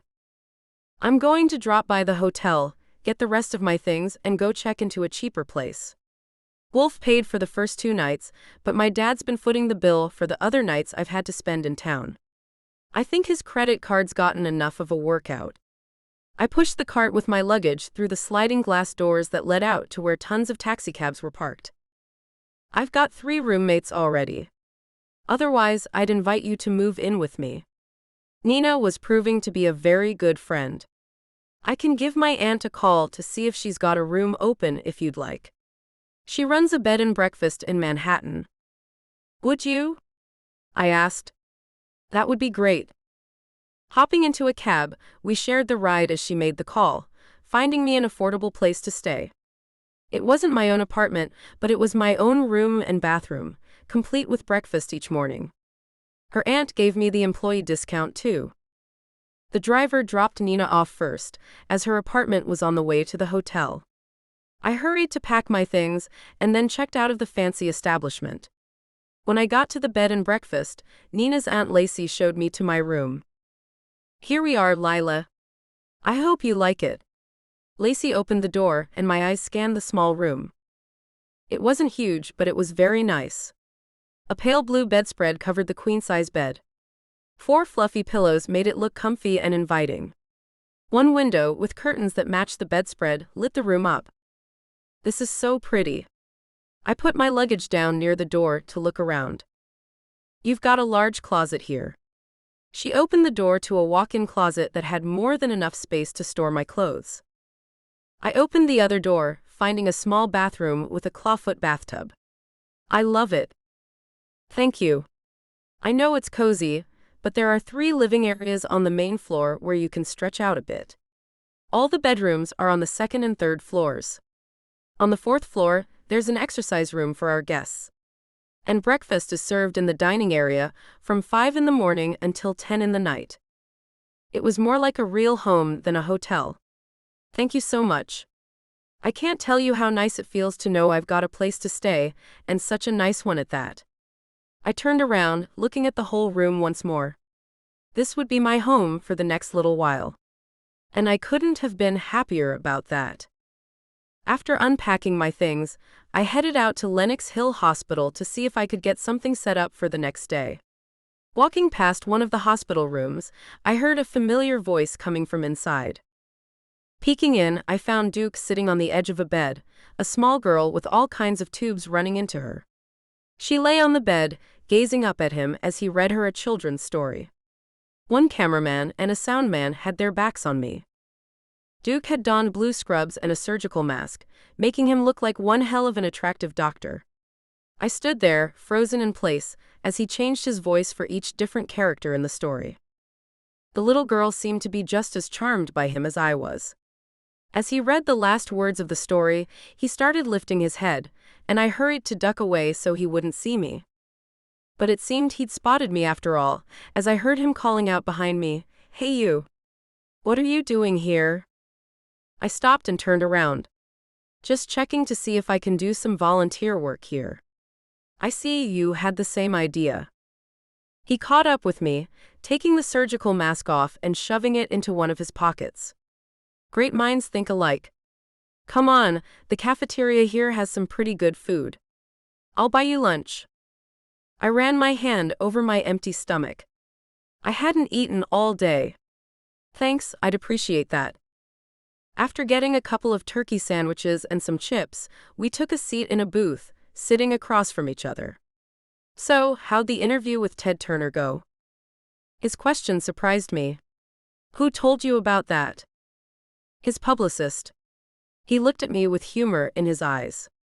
"I called to set up an interview myself but was told he already had one lined up with someone else at the network, one Lyla Banks. She asked if I'd like to set up a time after you, but I told her that wouldn't be necessary.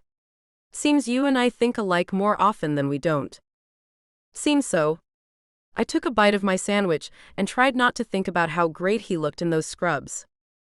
"I wish we didn't have this competition going on between us." He shoved his hand through his dark hair. "I wish we could just be co-anchors." "Well, you know what they say, wish in one hand, crap in the other, and see which one fills up first." I put the sandwich down to take a drink of water. Duke chuckled. "Yeah, I know. But if I had my way, we'd both get that job. I think we'd make a great team." I thought so too. And in more ways than one. But I wasn't going to get any of what I wanted with the man. "So, have you picked someone else to interview?" "Yes, I'm going to see Barbara Walters in her Manhattan home later this afternoon." He smiled, seeming pleased with himself. "Now that's a get."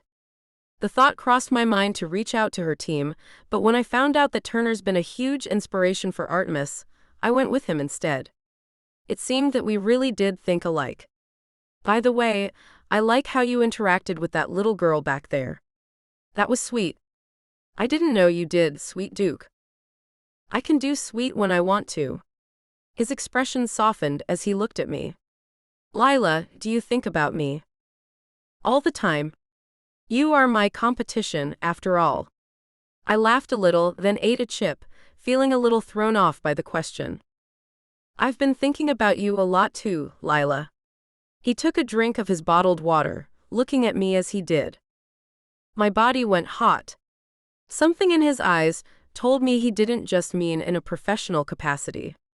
The idea that he might be having very unprofessional thoughts about me made my heartbeat pick up a notch. I had to remind myself that this particular man was off limits to me. "I suppose you have to stay a step ahead of me in this thing." He'd finished his meal and nodded as he got up to throw his trash away. "I've got to get going. I have to change clothes before going to Manhattan." Speaking of Manhattan, Nina very graciously made a call and helped me find a new home. At least for a while.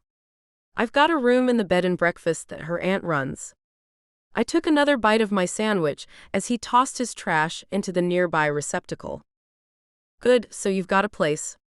That's good to know. I did wonder if you'd be able to find something." A smile filled his handsome face.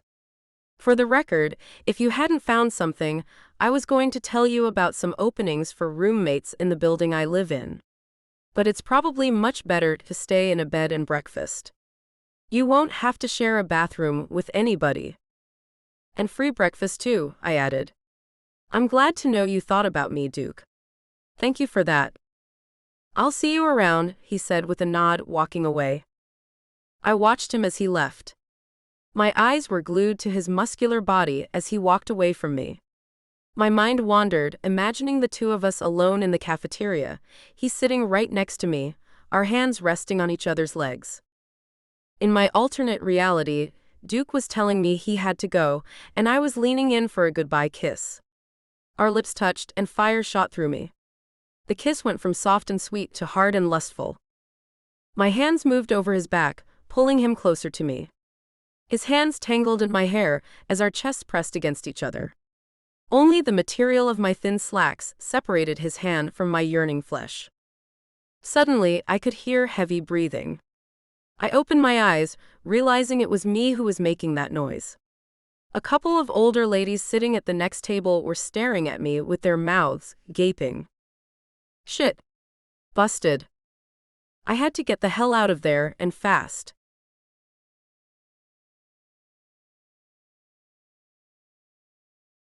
Chapter 12.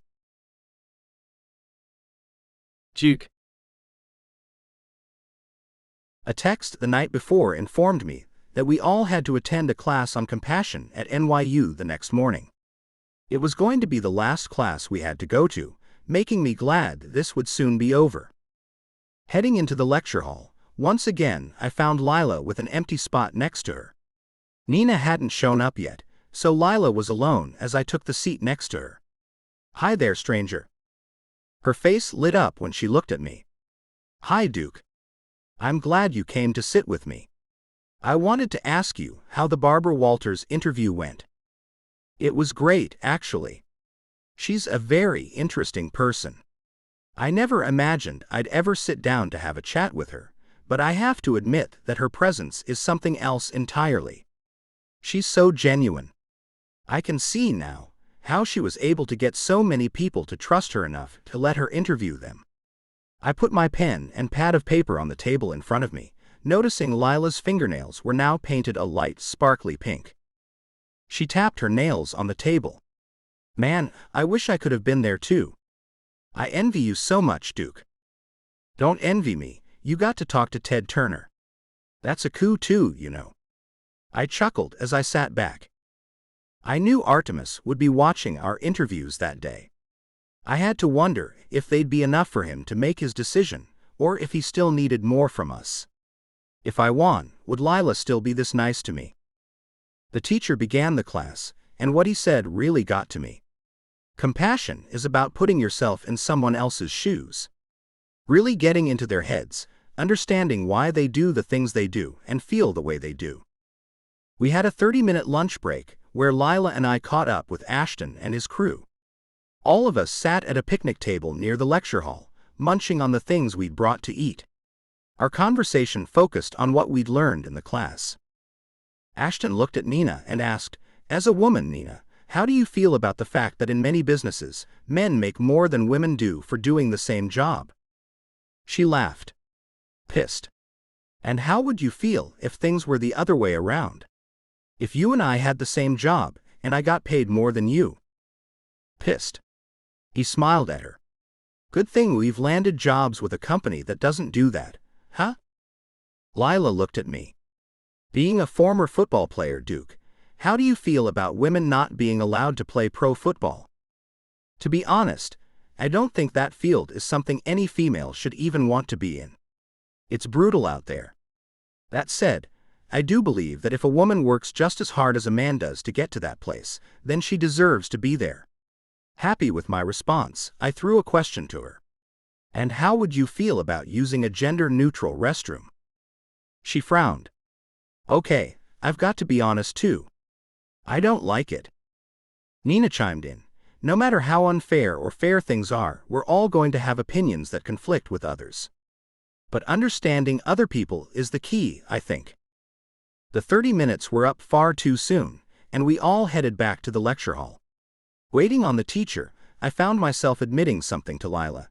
"I just want you to know without a shadow of a doubt that I don't like what we have to do here, Lyla. At times, I've thought about pulling myself out of the running for the job." Her eyes went wide. "Don't you dare do that, Duke."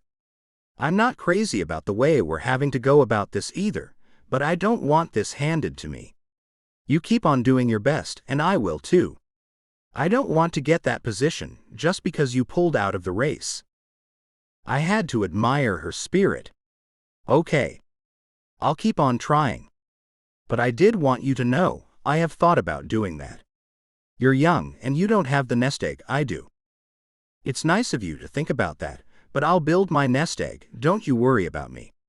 If I have to make do with just the weather job, then I'll write articles too or something, maybe do some other reporting for the station if Artemis will let me. She seemed confident in her abilities, and that only made the admiration I had for her grow. Sitting next to her proved to be harder than I thought it would be. She'd gone and used some strawberry-scented shampoo that kept wafting past my nose. And she was wearing a sheer pink blouse that showed off a lacy camisole underneath it. A white skirt hugged her round hips and showcased her perky butt. The clothes she wore weren't meant to be attractive. They were standard office attire, but that woman made everything look sensual. Her hair was pulled back into a tight bun that rested on the nape of her long, slender neck. A bun. How was I getting turned on by something too mundane? But somehow, on her, it looked good. When the class was over, we both got texts requesting that we head to Artemis's office. We can share a cab, I suggested. She nodded as I hailed one, and we got into the back seat. What do you think this is about? I know they watched our interviews today. I suppose it's about that. I could see she was nervous. I don't think this is the day we find out who has the job, though. No need to worry. She shook her head. Yeah, I know. And worry hasn't ever solved anything anyway. Lila's blue eyes landed on mine. I feel like my emotions are being tossed around all over the place.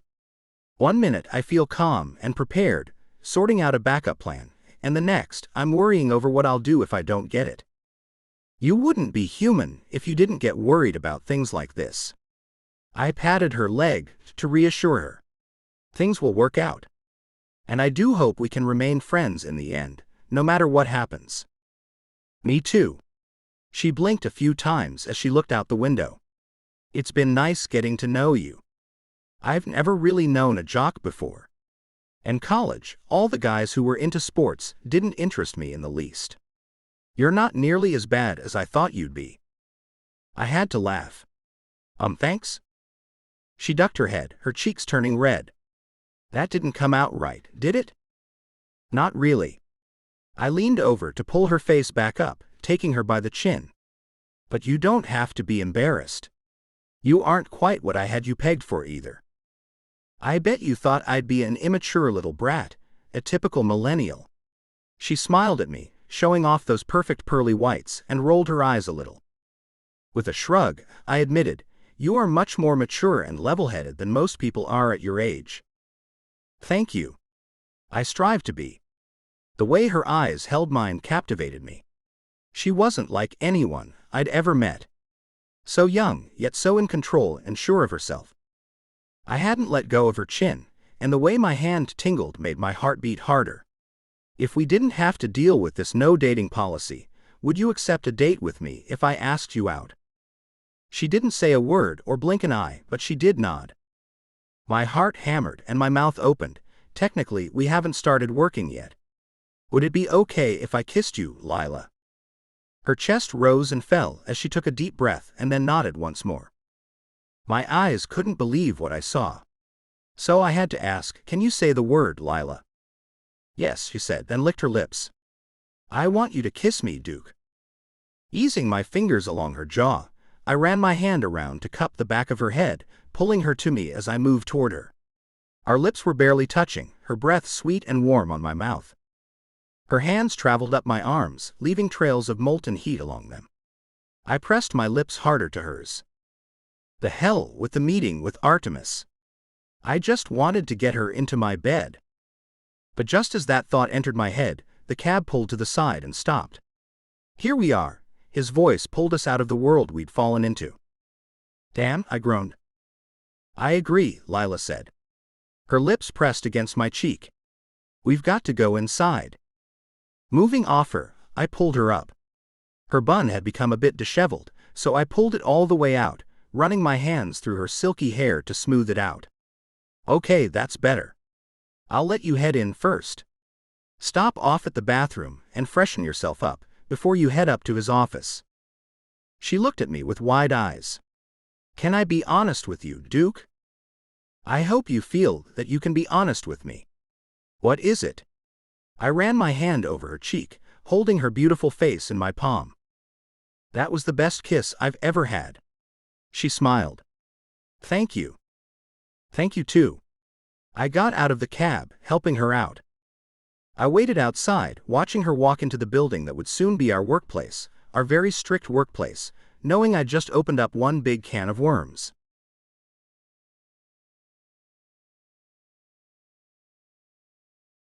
Chapter 13. Lyla. Looking at myself in the bathroom mirror, I found a glow on my face. My cheeks were rosy red, my lips kiss-swollen, and my eyes shimmery with desire. I hadn't had a ton of intimacy experience, and had only ever had one real boyfriend. The intimacy with him wasn't great either, and no one's kiss had ever done to me what Duke's had. From the moment our lips touched, I felt higher than a kite. As if his mouth was pure morphine, he took me on a ride I never knew existed. My heart was still pounding, and it had already been several minutes since we'd parted. I had to clean myself up, too. Even though I knew we shouldn't have kissed, I wanted more of that man. I wanted to feel him all over me. I wanted to give myself to him in every way possible. And I wanted to do that right now.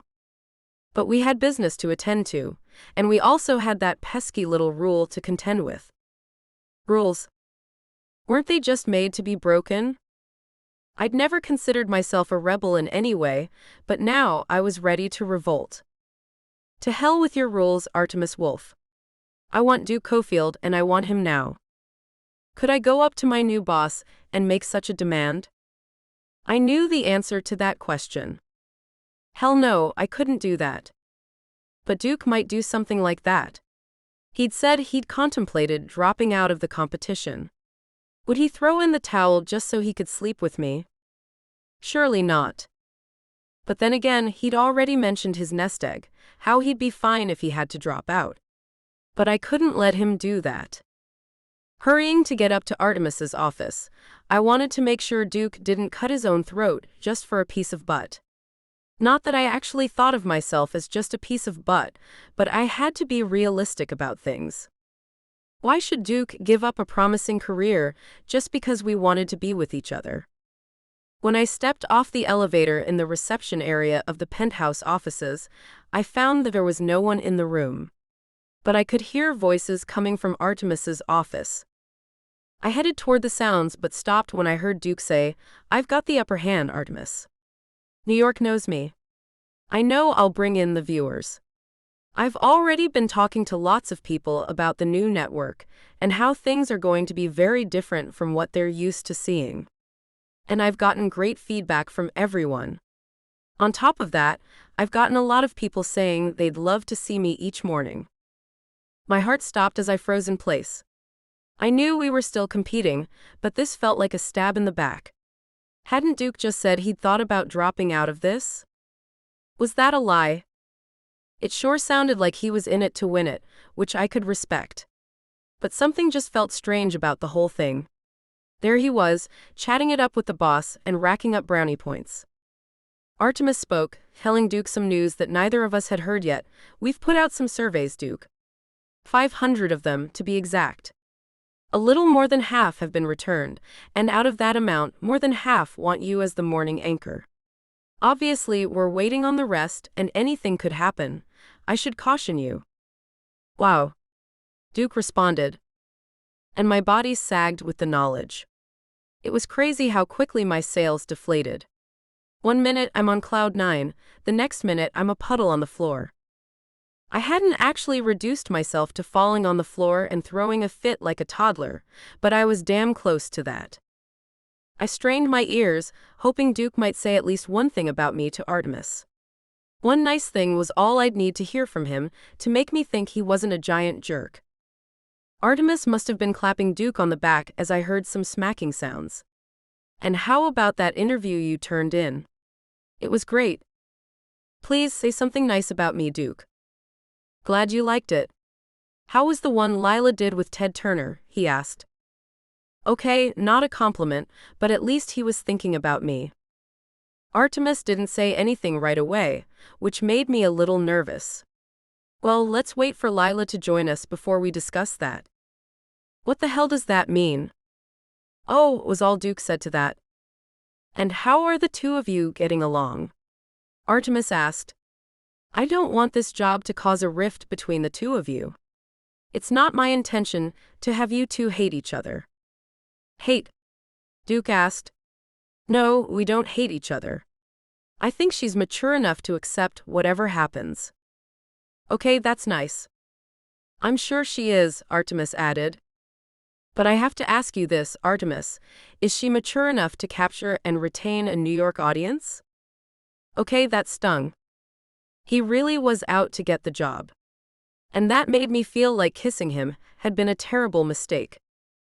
I turned to leave, got back on the elevator, and left the building without even seeing Artemis. I just couldn't face him. I felt betrayed for some reason, even though my rational mind told me that Duke hadn't actually betrayed me. He wanted the job too, and he had every right to say the things he'd said. But it didn't stop me from feeling hurt. All the way back to my new home, I tried to make myself understand why I felt so bad about things. I just couldn't put my finger on it exactly. I bought a bottle of wine from the shop on the corner near the bed and breakfast. Taking it up to my room, I poured myself a glass before lying on my bed. Would I really be able to stay friendly with Duke if he got the job, which I was getting more and more sure he would? And what about that kiss? Had it been a huge mistake? Had he just been trying to throw me off my game? Knowing how competitive he was, and having heard what he said to Artemis, I had to wonder if that might have just been part of his strategy. And what if Artemis ever found out about that kiss somehow? Would he fire us both? Was I already making immature mistakes? Leaving the station without talking to Artemis was a mistake. I knew that now. I made a call to his office to try to explain why I hadn't shown up. He answered my call after only one ring. Lyla, where the hell are you? He was mad. His voice was sharper than I'd ever heard it before. I'm sorry, sir. I was in the building, about to head up to your office, when my stomach started hurting. I had to leave and come home. I wasn't in any kind of shape to make the meeting. What I told him wasn't exactly a lie. My stomach had hurt once I'd overheard them talking. And I hadn't been in the right frame of mind to talk to him, or Duke for that matter. Duke told me you two shared a cab on the ride over. He didn't mention a thing about you feeling sick, Artemis told me. We were worried about you. You should have called me much sooner, Lyla. That was another immature mistake on my part. They were really beginning to rack up. I'm sorry. I don't know what I was thinking, sir. Would you like to reschedule a meeting for tomorrow, maybe? I'll have to talk to Mrs. Baker about that. I don't know what's on the agenda tomorrow. It's important that you try your best to make any meetings that are set up. Things will depend on your ability to make meetings, Lyla. I thought you would understand that. I understood that just fine. But he didn't understand why I'd had to take off. I am very sorry, sir. I am. It won't happen again. I can promise you that. And I could too, because as I let it all sink in, I knew I'd let myself get into the wrong frame of mind.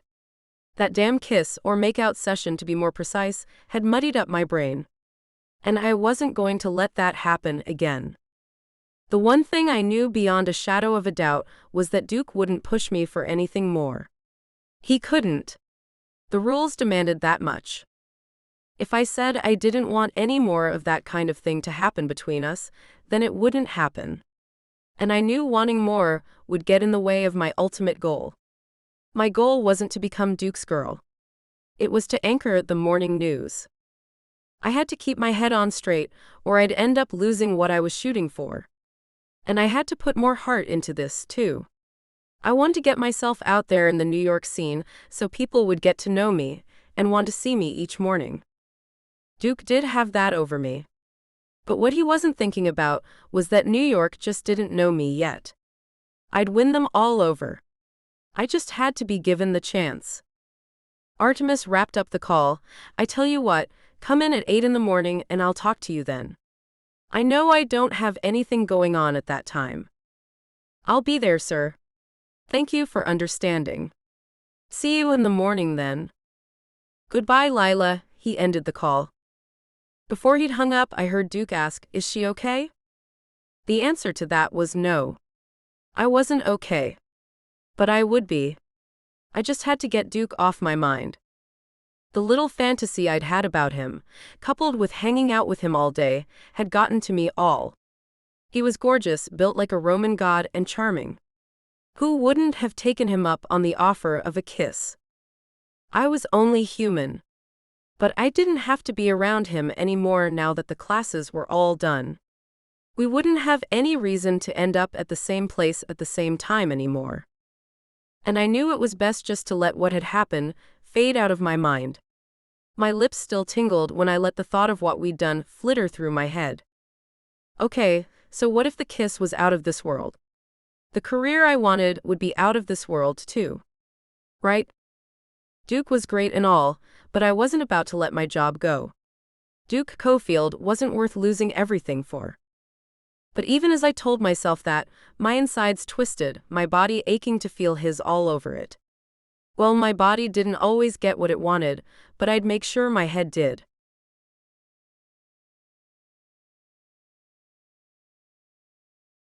Chapter 14. Duke. I had no idea if Lyla had actually gotten sick or not. So the next morning, I made sure to show up at the station around the same time as her meeting with Artemis. Our cab ride together was still on my mind. It was all I could think about. Well, that and where we'd be going from there.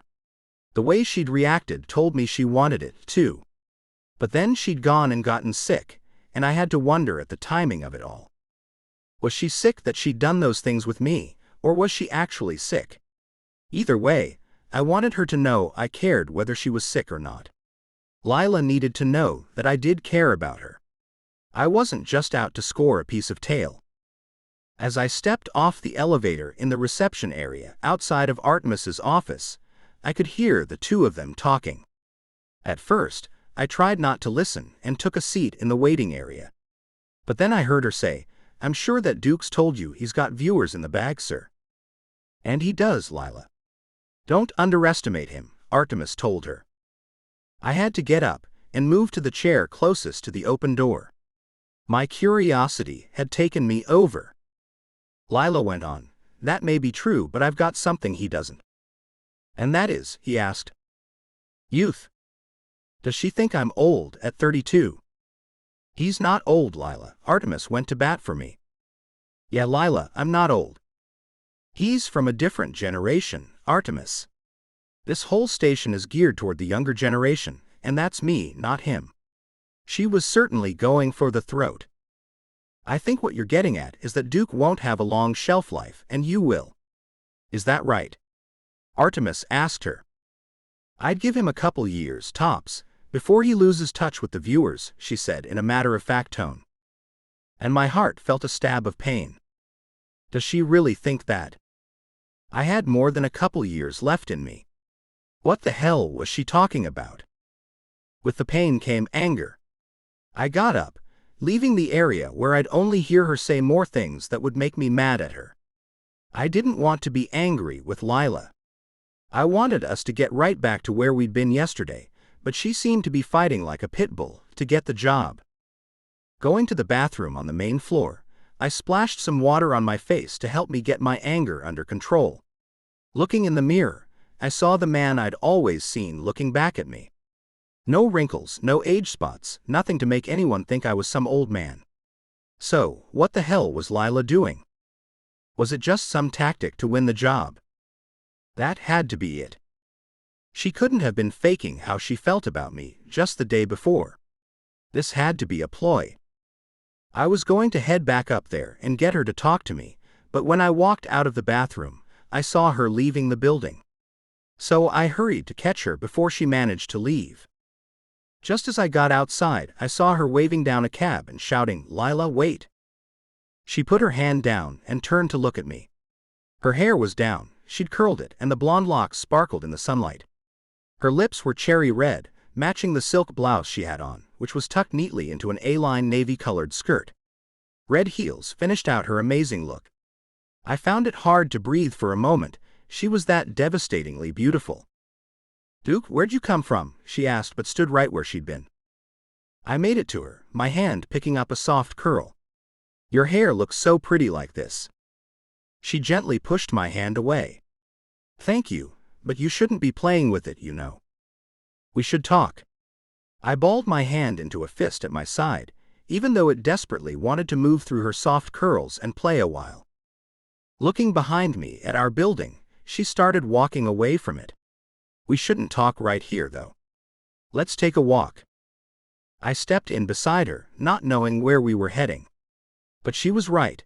We couldn't exactly stand there where Artemis or anyone else from the station might see us. "So, were you really sick yesterday, or what?" I asked her. She glanced at me sideways. "Kind of." "Can I ask why that was?" I ran my hand over hers, taking it. She stopped and looked at our clasped hands. "Please let go of my hand, Duke." I was quick to release her, but I couldn't deny the sting I felt at her words. "Lyla, do you regret what we did yesterday?" "Very much so," came her quick reply. Now my heart was really hurting. She may as well have plunged a knife into it. "I'm sorry to hear that, Lyla. I really am. I have to be honest with you, Duke." She began walking again, and I went along with her. "You and I are competing right now. What we did was a bad idea, especially with this job between us. Not to mention that we could both be fired if we got caught. I need the job Artemis has already given me, whether I get the anchor position too or not. I need the weather gig. And I'd venture to say that you need the sports job too." She was right. We both needed our jobs. Financially, I'd be fine without it, but I needed it for my sanity. And getting caught could have been grounds for firing us both. If Lyla got fired, she'd have to leave New York. That would mean leaving me anyway. Maybe you're right. Maybe I should be regretting it too. I saw the pain in her pretty blue eyes as I said the words. She chewed on her lower lip, looking conflicted, as if she were fighting something inside that rebelled against the way things had to be. "I think it's for the best to regret it. My main regret is that now that I've tasted you, it only makes me want you more." I took her hand, pulling her into a small shop so we could get off the street. The way she looked at me told me more than any words could have. She wanted me to. "Duke, I overheard you talking to Artemis yesterday, and that's what made me sick." I had to laugh as I pulled her along with me through the aisles of an old bookstore. I kept at it until I found two towering bookcases that would hide us from prying eyes. Pressing her against one of the bookcases, I pinned her in, running my hand through her hair as I breathed her into my lungs.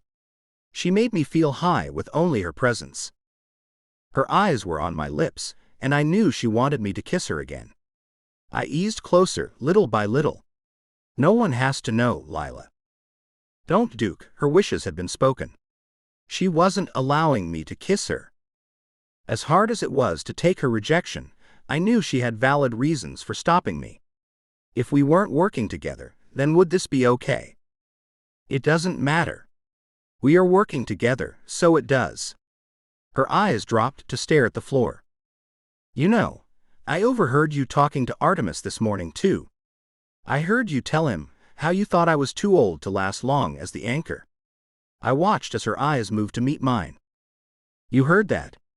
She looked a little sick when I nodded.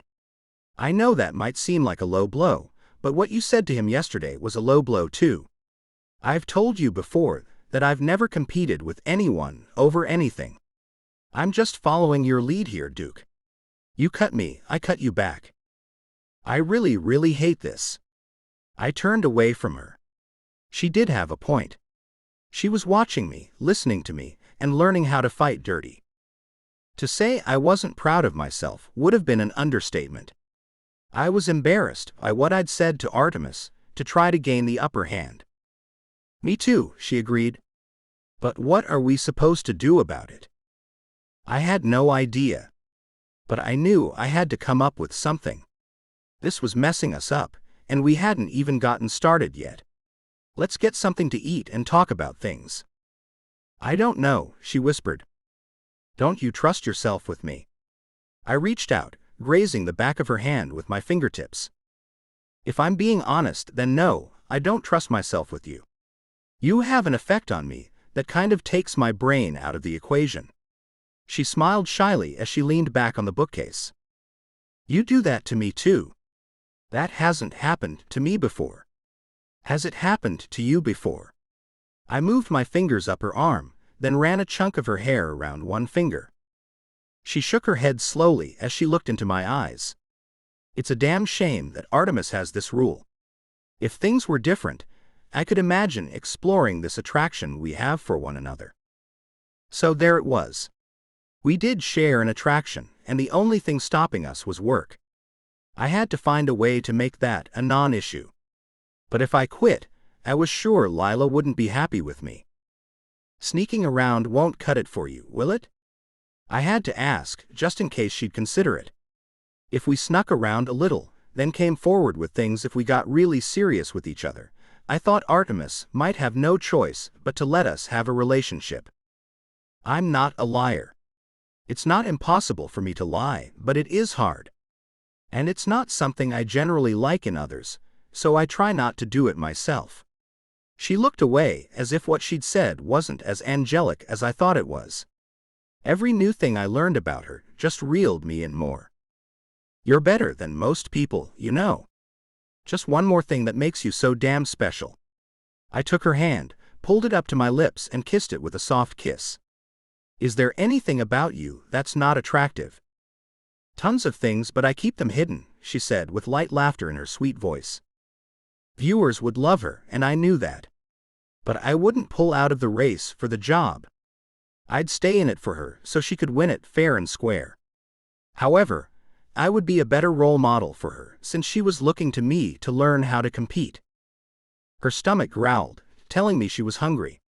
Come on, let's go get something to eat. I'm buying, and you're eating. Holding her hand, I pulled her along with me. I guess I've got no choice, do I? She asked as we left the bookstore. No, you don't. I skipped breakfast, so I'm pretty much starving to death. And I hate to eat alone. I let her hand go once we were back out on the street. No reason to tempt fate and get us caught in something that might get us fired. But how long could I actually go without having her in my arms?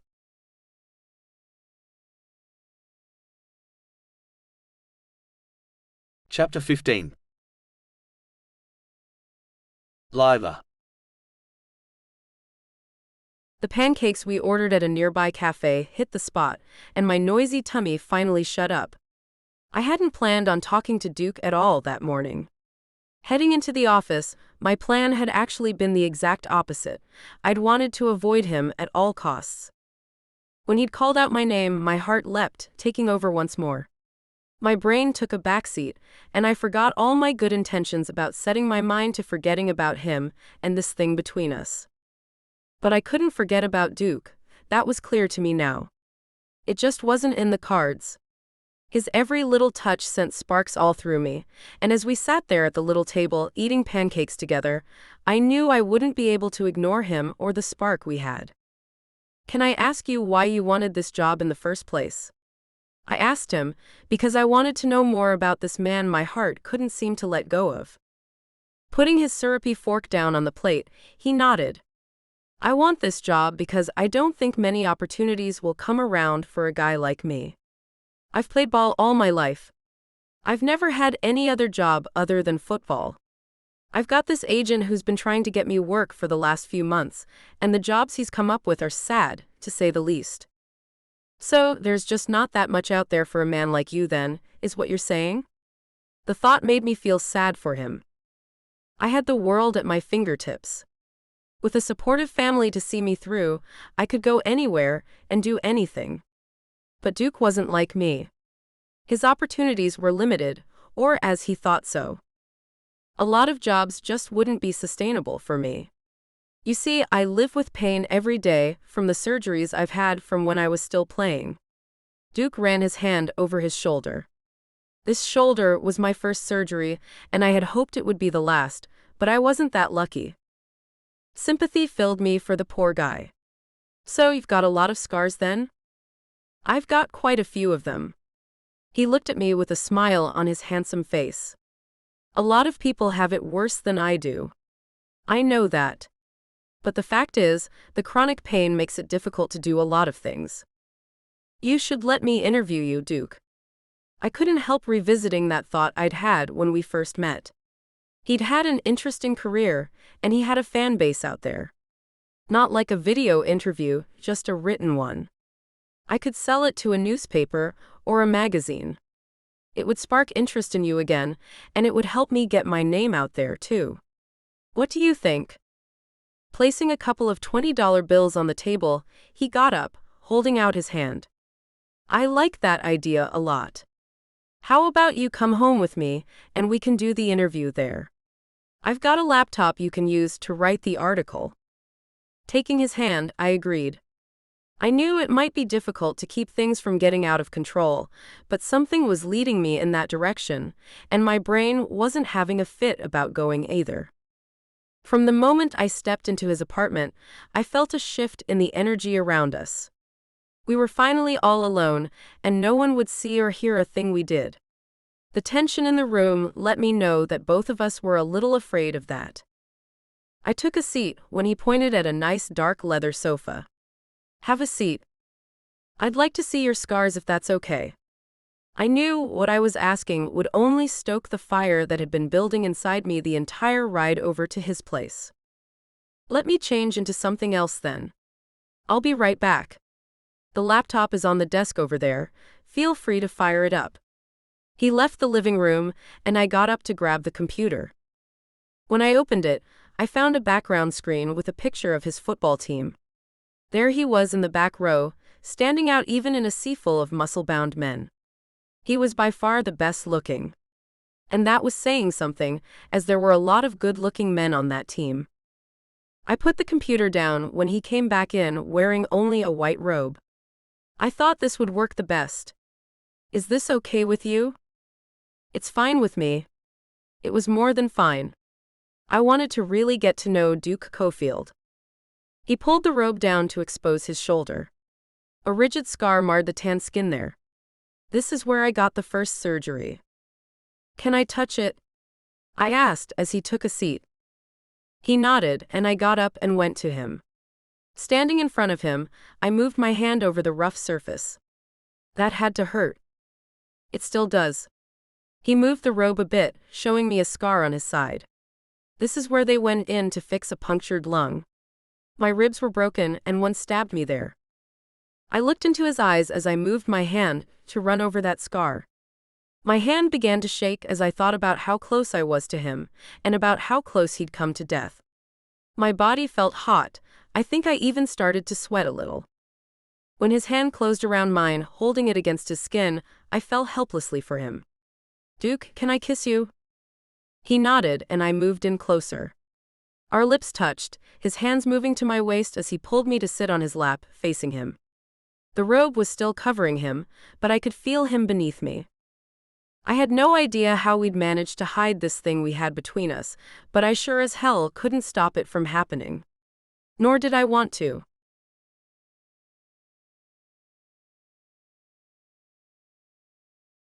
Chapter 16. Duke. Turning on my side, I slowly started to open my eyes. The thought of waking up to a Lyla in my bed already drove me crazy. Seemed that having being with her all night long wasn't enough. I wanted more. But when I turned over, reaching for the woman who damn near worn me out last night, I found myself alone in my bed.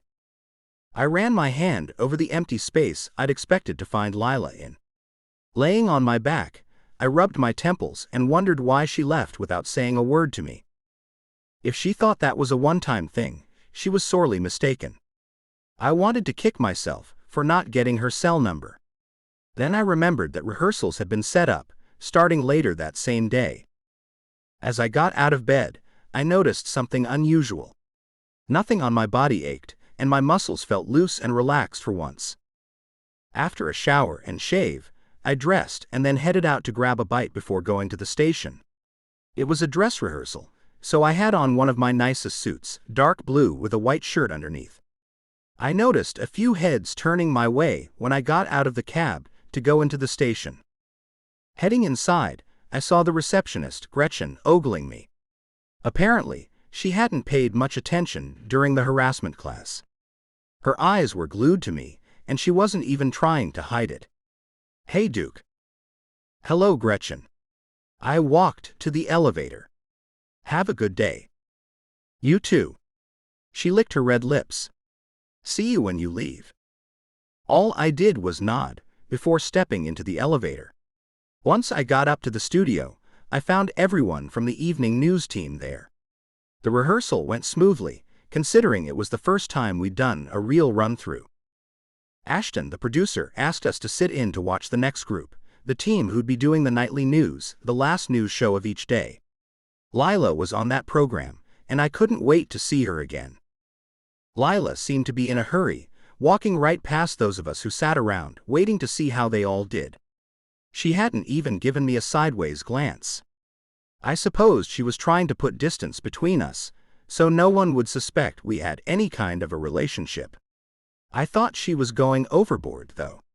We could be friends, no one said we couldn't. They had a good rehearsal, and Lyla impressed me once again with the way she could be so professional while being so relatable. She pulled it all off with such ease, it was as if she'd been born to do the job. Once they were done, she headed off, but I followed her, catching up with her before she knew it. "Hey, you." She stopped and turned to look at me. "Hi, Duke." I nodded toward an empty area where we could talk in private. "Can you talk to me for a minute?" She nodded and followed me to a remote corner where we wouldn't be overheard. I looked into her eyes, finding them a little droopy. "I know you're wondering why I left without saying anything to you this morning." "I am," I said as I put my hands into my pockets. "I missed seeing you this morning." She looked behind her to make sure no one was near. "I had to leave, Duke. I didn't want to make things awkward." "Too late." I smiled at her. "You don't have to act like you don't even know me, Lyla. I think that's a little overboard, don't you?" She smiled shyly. "I honestly don't know how to act. I guess acting like I don't even know you is pretty silly." "Yeah, it is." I caught Artemis coming toward us. "Here comes the boss." "Oh, damn. Should I leave?" She looked as nervous as a mouse that had just caught the attention of a cat. "No. Just act normal." I tried to show her how to be casual, but she couldn't seem to do it, her hands fidgeting non-stop. "A little more normal than that, baby." Her eyes went wide. "Don't call me that here." I nodded. She was right on that point. Then Artemis stepped up next to her. "You two having a little powwow over here all by yourselves?" I came up with something on the fly. "We were just talking about how the rehearsals went." "I thought they went well." "What did you think, Artemis?" "I thought so too. Quite frankly, I expected them to be a bit unpolished, since everyone is new to this. But you've all surprised me, a very pleasant surprise." He put his hands into his pockets and swayed back and forth. "We've sent the interviews you two did to a few hundred of the people we sent surveys to." Lyla looked down, seeming uncomfortable. "Anything wrong, Lyla?" The expression she wore made me a little uneasy. She definitely looked like she was hiding something, and it almost looked like she just might blurt it out then and there. And that would have been horrible for us both. Something is wrong, sir. Her face went from nervous to resolute, and my stomach knotted up with what I thought she was going to say. What's wrong? Artemis asked. I thought I might just pass out, and had to clench my fists in my pockets a few times to help get my blood flowing properly. Lyla shifted her weight as she said, We're rehearsing for all the newscasts but the morning one. I find that unfair. Thank God. I let out the breath I'd been holding. Artemis looked like he hadn't thought about that at all. I suppose it is a little unfair, isn't it?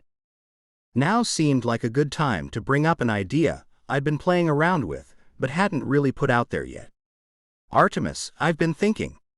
You see, Lyla and I think a lot alike. I think we'd make a good team. I know there's not enough money in the budget to pay 2 anchors, but what if we split the salary right down the middle? If we did that, then could we co-anchor the morning newscast?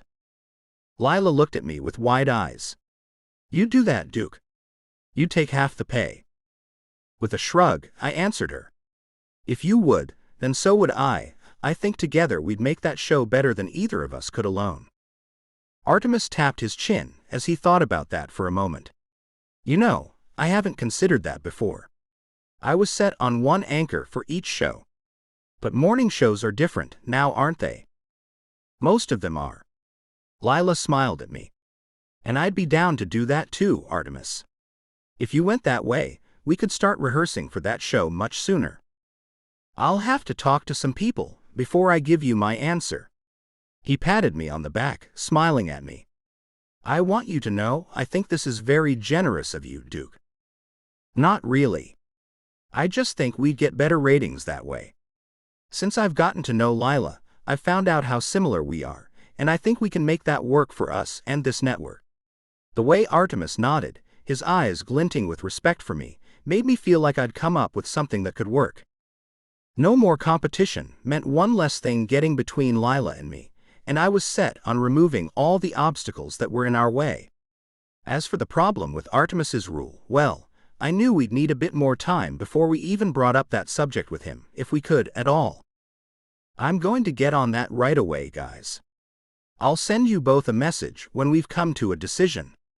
I'll see you both later. He walked away from us, leaving Lyla and me smiling. You sneaky man. You've had this idea for a while, haven't you? She began walking toward the elevator. I've been batting it around for a little while. I wasn't sure about the whole splitting the salary thing, but I figured that'd be the only way to get him to consider it. I can make that work for me. Can you make it work for you? I pressed the button to take us to the ground floor. Are you kidding? She laughed. That one salary is 3 times what we're making for our other positions. I'd be good with half, easily. But I have to admit that I never thought of splitting it. Artemis is right, you know, you are generous. I looked over my shoulder to make sure no one was around before I said, in more ways than one, right? I knew this wasn't the right place for this, but I couldn't seem to help myself. Yeah, you're right about that. The elevator doors opened and we stepped inside.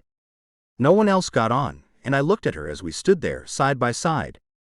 I wouldn't mind if this elevator got stuck right now. I nudged her with my shoulder. I'd been all set to wake up with you this morning and get back to making you scream my name. Now that I know that was your plan, I'm sorry I left. She reached out, putting her hand on my chest. But I thought you might not want to see me there when you woke up. I thought you might not want to keep messing around. I'm not messing around. Are you? I had to ask her because I had no idea if what we were doing would lead anywhere or not. But I knew I wasn't putting everything on the line just to mess around with her. Isn't that all we can do? We can't walk around holding hands, going on dates, or any of that kind of stuff. So that would make what we did messing around, right? She moved her hand over my jacket, right where my tattoo was. I don't want to just be messing around with you. And I will figure out how we can be open with this. I've figured out how to make the competition go away. I can figure out a way to make our boss see that us dating each other won't lead to any harassment. The doors opened and we walked out. I was glad to see that Gretchen had left, as it had gotten late. We could go back to my place if you want to. But then both of our cells beeped, and we found that Artemis had scheduled a dinner meeting in a couple of hours, making that idea a no-go. Crap, she muttered. Well, there goes that, huh? I looked around, to find only a few people coming through the lobby. Another idea sprung up in my head. You know, I think I'll go back up to the 4th floor. No one will be in those offices at this hour. And there is that really nice private bathroom up there. Her eyes went wide. Are you telling me you've got to poop? 'Cause I think it's a little too early to be hearing that kind of thing out of you. I had to laugh at her. No. And you don't have to worry. I'm not usually the kind of guy who announces every bowel movement. I was thinking of having a little fun in that private bathroom. With you. So, what do you say to that? She blinked a few times before she said, I think I like that idea and I'd love to meet up with you. Say in 10 minutes. She was on board, and I was on fire for her already.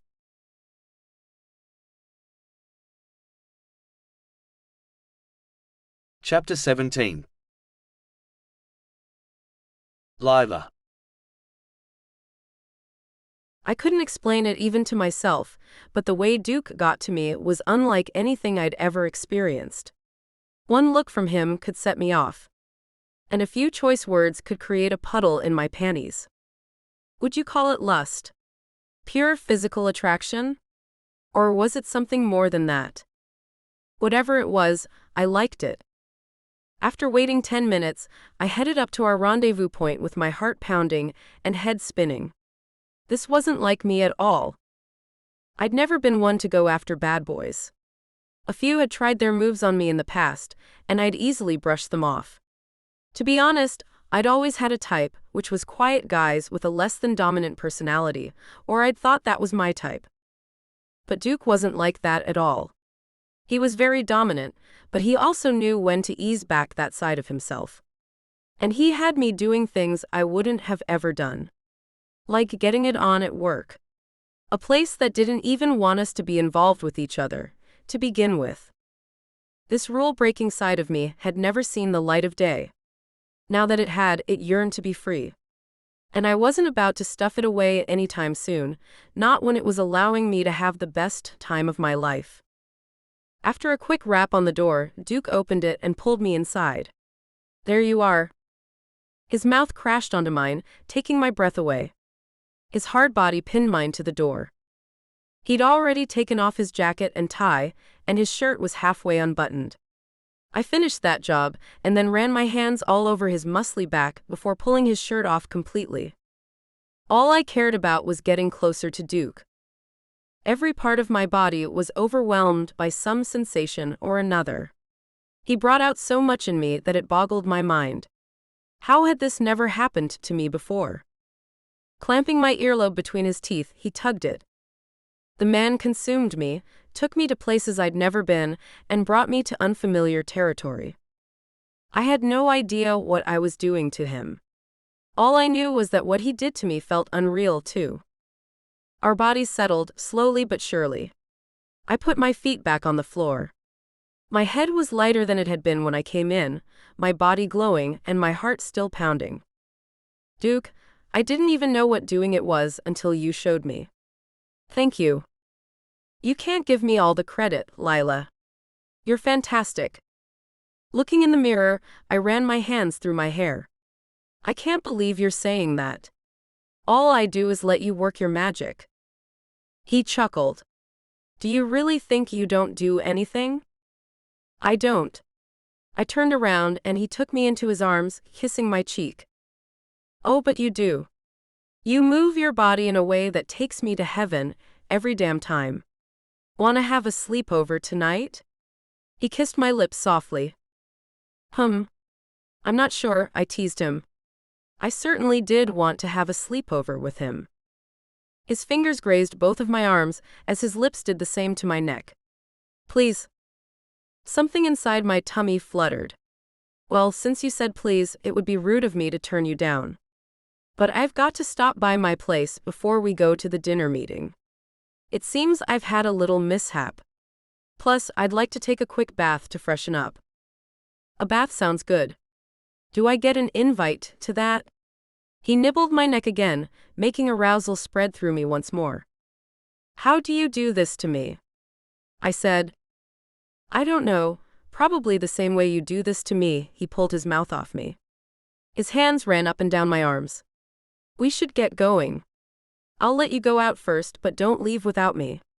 We'll take a cab to your place and get cleaned up there before heading out to meet Artemis. With a nod, I left him and headed down to the lobby, hoping I wouldn't run into anyone on the way. I didn't know if I'd be able to lie if I saw anyone. I waited outside for Duke before hailing a cab, slipping into the back seat before he did. He stretched his arm out on the back of the seat and then wrapped it around me. I rested my head on his shoulder. This feels nice. He kissed the top of my head. To me too, baby. You're a bad influence on me, Duke. I've never been a rebel before. You've got me breaking all kinds of rules, you bad boy. I sighed heavily as I wondered where this would lead. I'd probably end up without a job and be forced to go back to live with my parents in New Mexico if we kept things up. Bad boy? I've never considered myself to be one of those kinds of guys. He played with a lock of my hair. What makes you think that? Pulling my head off his shoulder, I looked him in the eyes. Really? Don't you think breaking a company rule during our first week on the job is rebellious? You don't think fooling around in a bathroom at said company is breaking the rules? When you put it that way, then I guess it does sound like I'm one of those guys. But I've only ever been this way with you. Then again, I've never been told I couldn't be with whoever I wanted to be with, either. He gently pushed me to lie my head back down on his shoulder. As I laid there, I thought about what he'd said. He'd never been told not to see someone before. Nor had I. Was it only this hot between us because we weren't supposed to be doing it? I'd thought it was just him. But maybe there were so many sparks because it was forbidden, not because of any over-the-top chemistry. If that was the case, this could all just go away. Hell, either of us could get the urge to start something up with someone else at the station, looking for the same high we got with each other. Suddenly, it all felt seedy and dirty. Nothing more than intimacy that was only thrilling because of the rule that forbade it.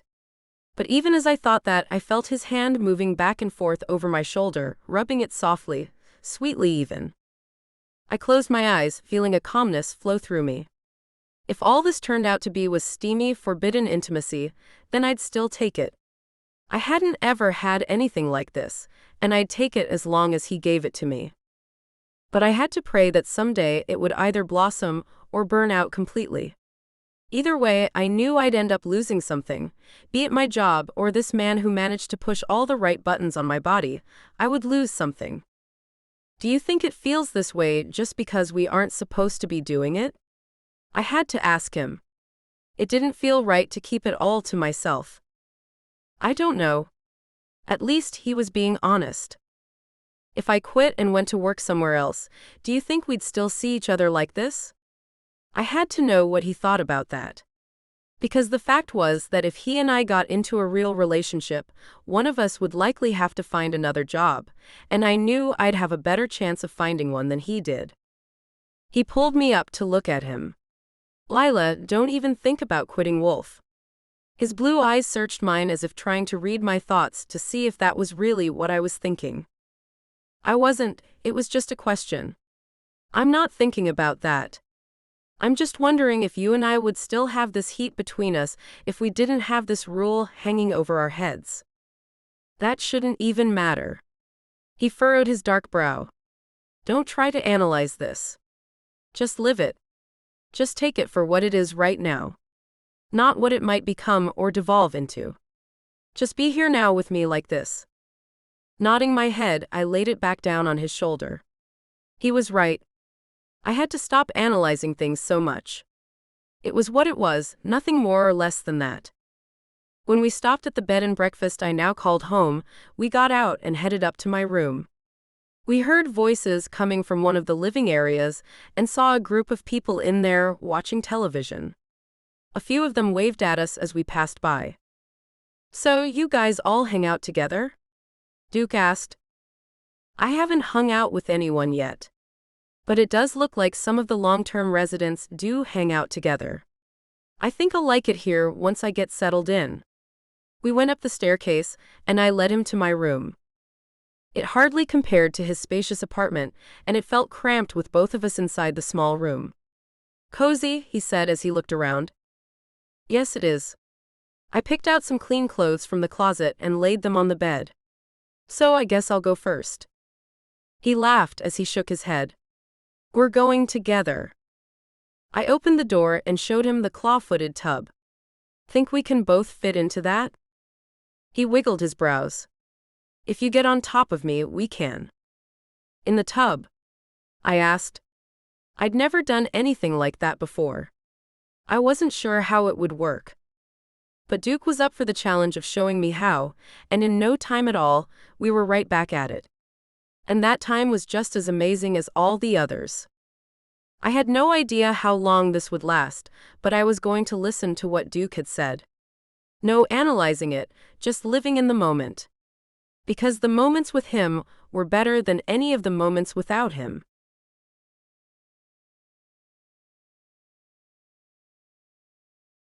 Chapter 18.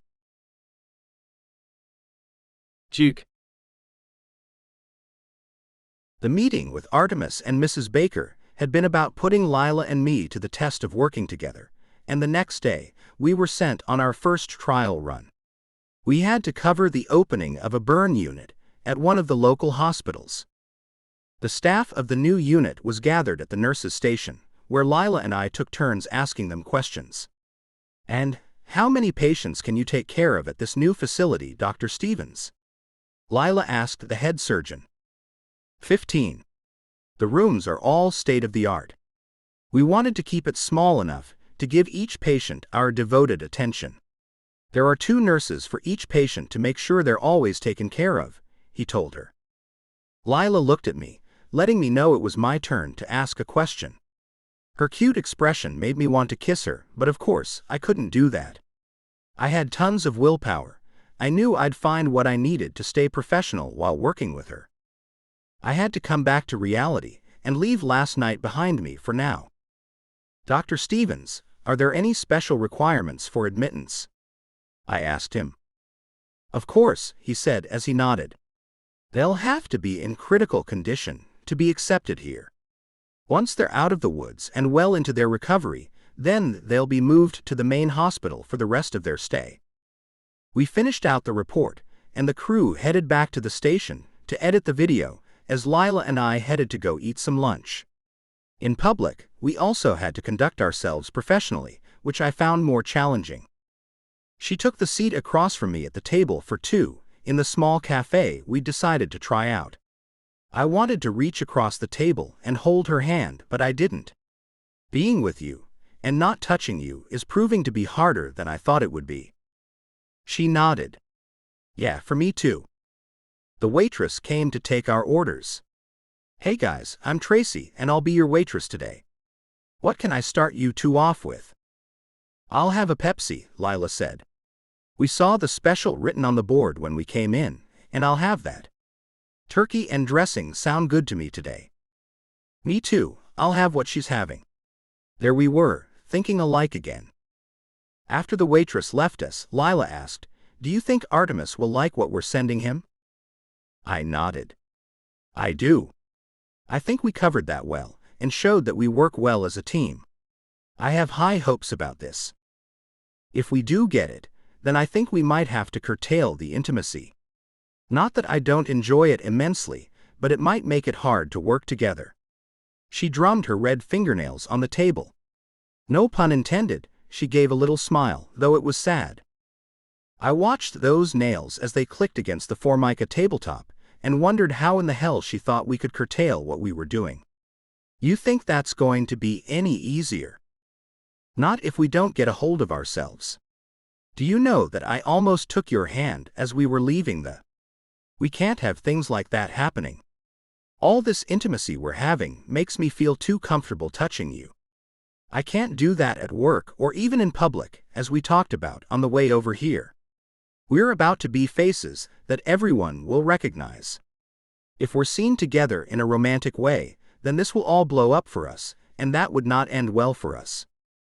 Even though what she said was true, I suppose I just didn't want to hear it. So what? Are you saying you don't want to see each other anymore? We're not really seeing each other, remember? I know it's more than just messing around, we've gone over that before. But come on, it's just intimacy. It can't ever be anything more than that. She shrugged like it was no big deal to her. It's only been a few days since we started doing that anyway. It shouldn't be that hard to stop and get back to being what we really are to each other. I wasn't about to just let it go at that. And that is what exactly? Co-workers. She looked at me with those gorgeous blue eyes, thick dark lashes blinking slowly at me. The waitress brought our orders, placing them in front of us. Here you go. Will there be anything else? I shook my head as Lyla said, no, thank you. We ate in silence, an awkward silence that didn't feel good at all. Could we stop being intimate just like that? Was that all we had? I had to admit to myself that there couldn't be much more than intimacy between us right now. She was right on that, regardless of what we wanted. And how fair was that to Lyla, a young woman who deserved to be taken out on dates, to have her hand held while strolling through the park, to be kissed in public. And I was selling myself short too. I wanted to be able to hold her hand, to run my arm around her, or kiss her whenever I wanted without fear of losing my damn job. Did that mean I had true feelings for her? What if we went to Artemis and came clean? I asked her.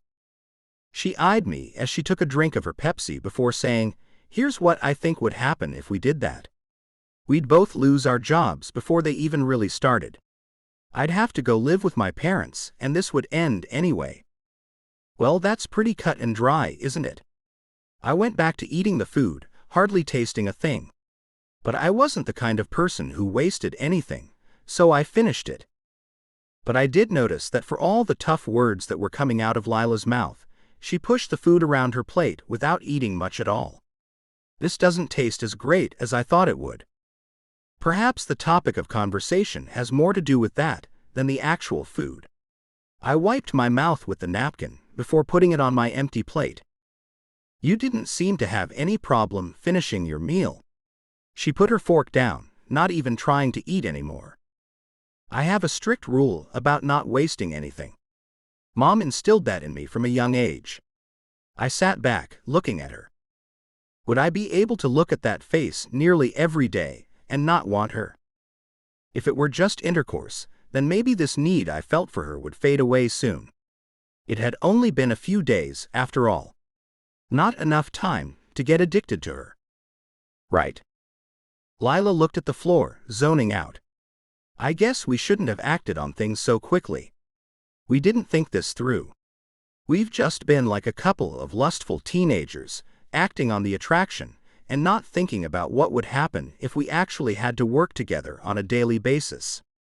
Not thinking about how we'd be able to hide what we're doing from everyone. I didn't know what to say to that. I didn't want to stop what we were doing.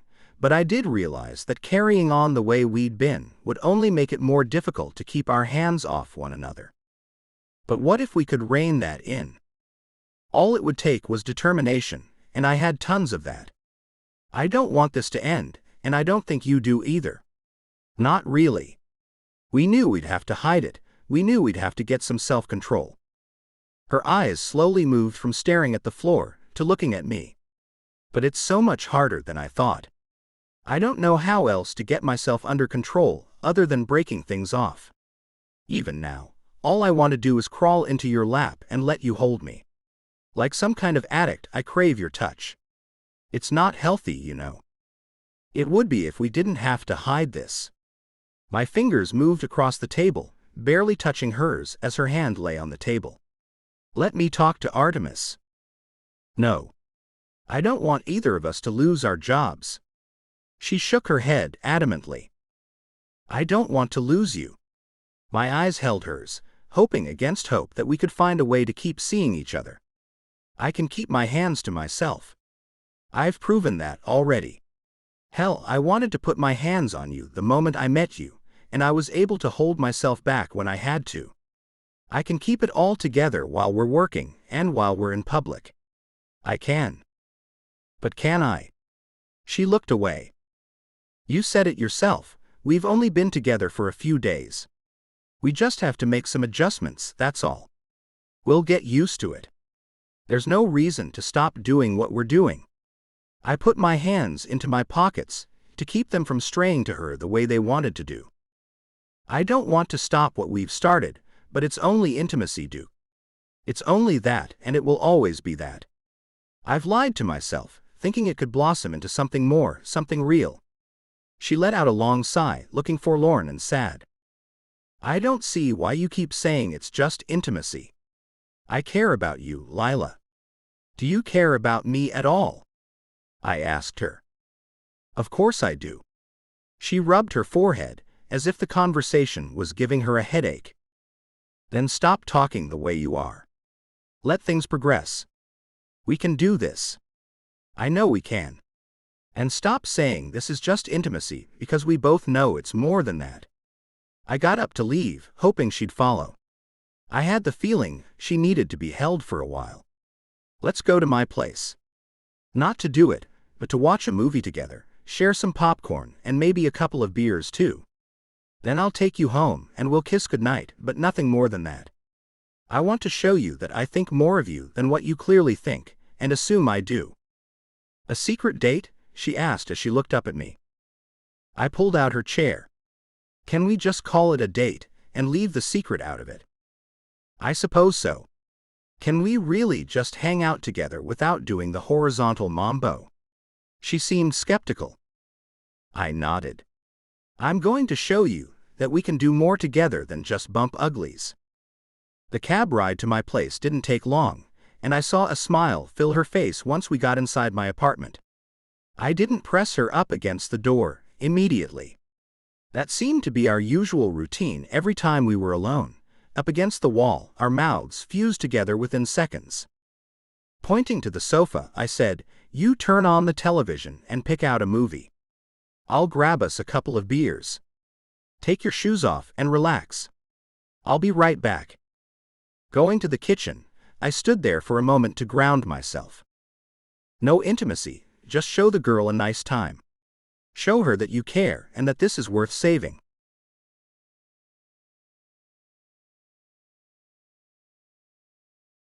Chapter 19. Lyla. Duke was true to his word.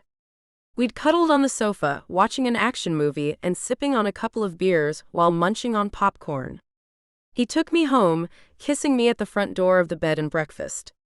It did feel like a real date, and it had given us the chance to get to know one another a little better. I'd learned that he was the oldest of 3 children. He had a younger brother named Jake, and the baby of their family was a girl named Jana.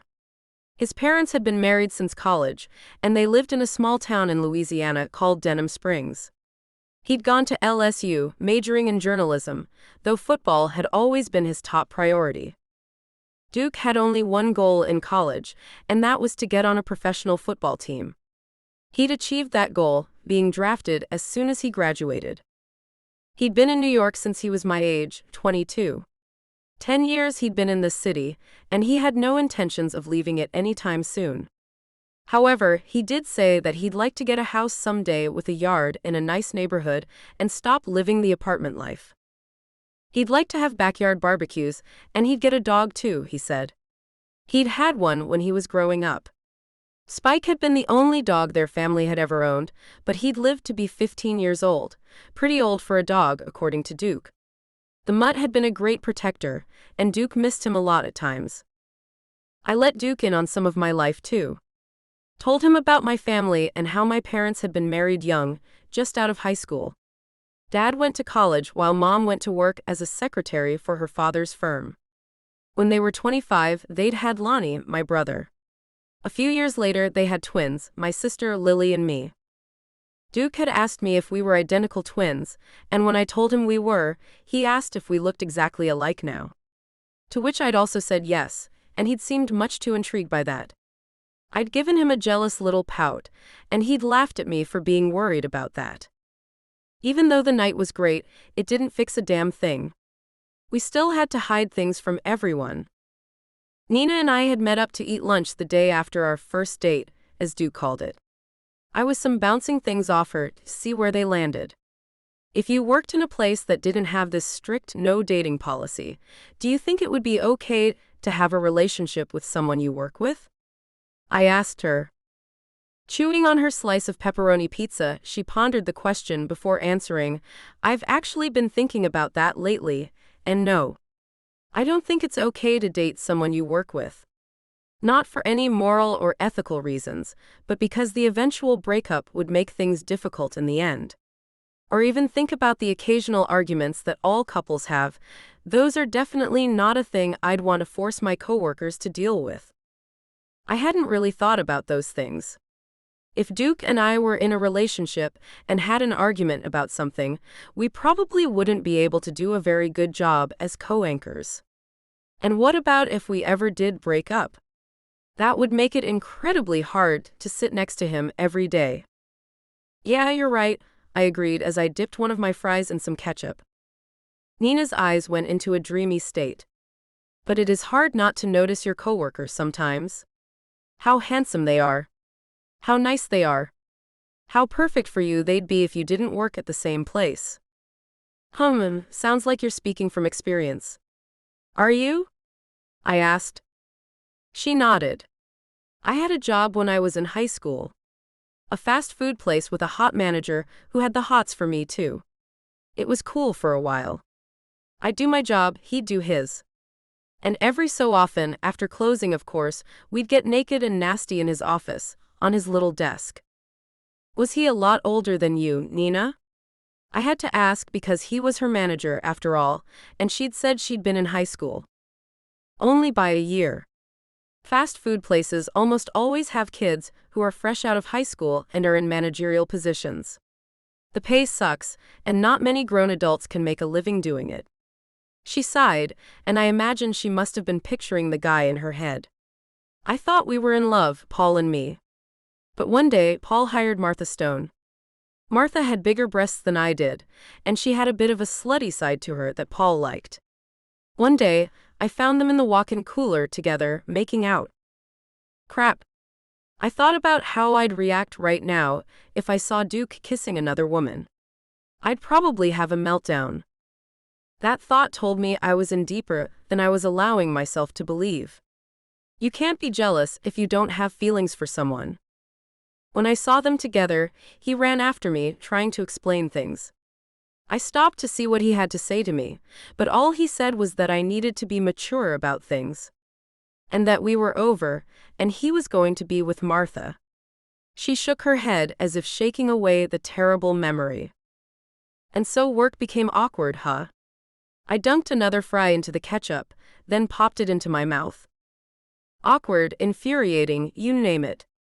Paul was careful not to put Martha and me on the same shift. And I turned into a groveling little idiot who'd constantly go to him and beg him to take me back and get rid of her. I loathed myself to say the least. She took a big bite of her pizza. Groveling too. Shit. Would I stoop to that if I had to see Duke with someone else? I hoped I wouldn't, but who can predict the things you'll do until it happens to you? My one serious boyfriend and I had ended things amicably. There was no spark at all. When he told me he thought we'd make better friends than lovers, I was surprised that it didn't hurt. I'd agreed with him, and that was that. No hard feelings. But that was because there were no real feelings anyway. I knew I had feelings for Duke. That was part of the reason I thought we should end things before they could get more serious. But after spending a very romantic evening with him, learning more about him than simply how fast he liked to be ridden, I found I couldn't just stop what was happening between us. The cafe was near the station, and Artemis came in, followed by Ashton and Duke. All three waved at us, then headed to sit on the other side of the place. Then in walked the receptionist for the main lobby. She went to sit with the men. Nina and I watched her shake her butt as she went to sit down, taking the seat to the right of Duke. Her eyes raked over him, taking him in as he sat there in a dark brown suit that made him look a little too damn good. "What the hell is going on there?" Nina asked. "Why would those three have Gretchen with them? Like ever?" My jaw was clenched tightly and my teeth squeaked as I ground them together. There was that jealousy again. Duke wasn't looking at me. He wasn't looking at Gretchen either, but why was he avoiding me? Was this how it was going to be with us?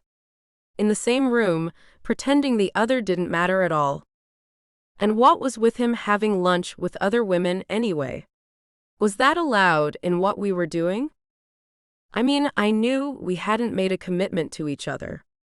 Nothing had ever been said about not dating anyone else. Not that Duke was on a date with the bimbo, but what was he doing eating at a table with another woman? And why did I care so much?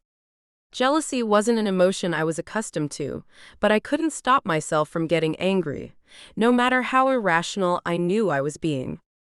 Men and women could have lunch together without it being a big deal. But at the same time, I had to ask how he would feel if he found me eating with some guy. He'd hate it.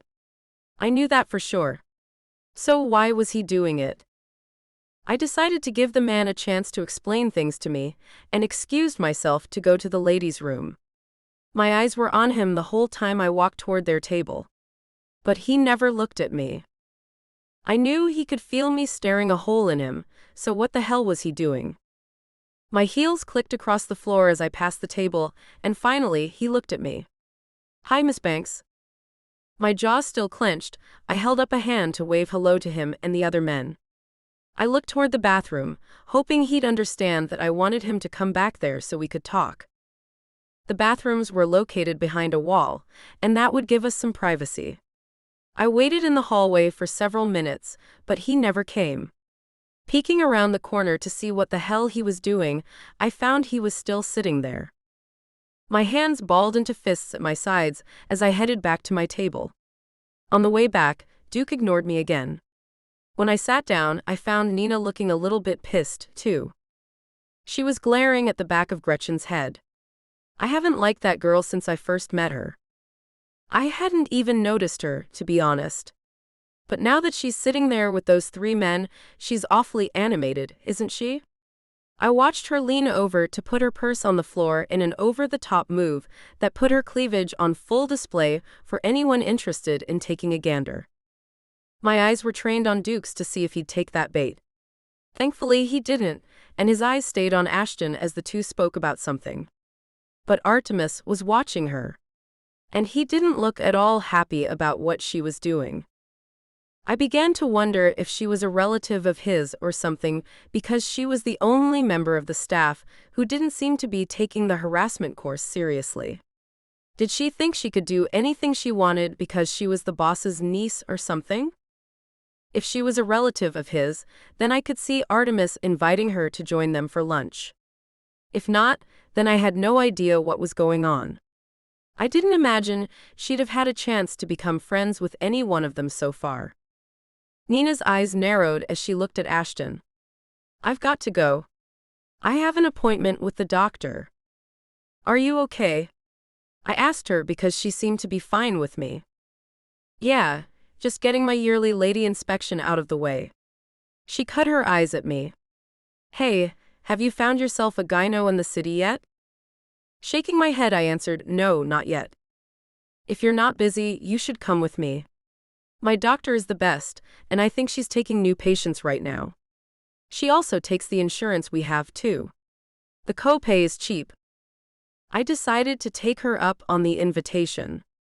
My birth control prescription would be running out in a month anyway, so the sooner I found a new doctor, the better. I could set up an appointment and fill out the new patient paperwork while I waited for her. Nina just kept on proving to be a great friend. But what was Duke proving to be? That was the real question.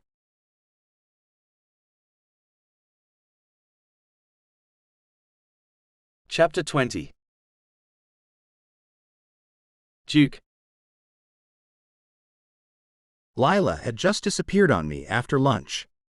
We still hadn't gotten each other's cell numbers for some reason, and I was regretting that again. I didn't like the fact that I'd had to act like she was nothing more to me than some coworker in front of the people I'd been out for lunch with. But we'd been there on a mission, and I couldn't get diverted by anything. Earlier that same day, Artemis had caught Gretchen acting in a way he didn't approve of. Not only was she hitting on me, but she was hitting on Ashton too. So Artemis set up a little trap with witnesses to catch her in the act. He'd sent in a group from Human Resources first before we'd headed to the cafe for lunch. He'd invited Gretchen to join us just as we were leaving the building. Of course, she hurried to come with us. At lunch, she'd tried every trick in the book to get at least one of us to look at her. Being as there were 3 of us, she didn't quite know who to target with her advances, so we decided that 2 of us would leave one man alone with her for short periods of time. Just as we'd expected, the flirting had started as soon as the others had left.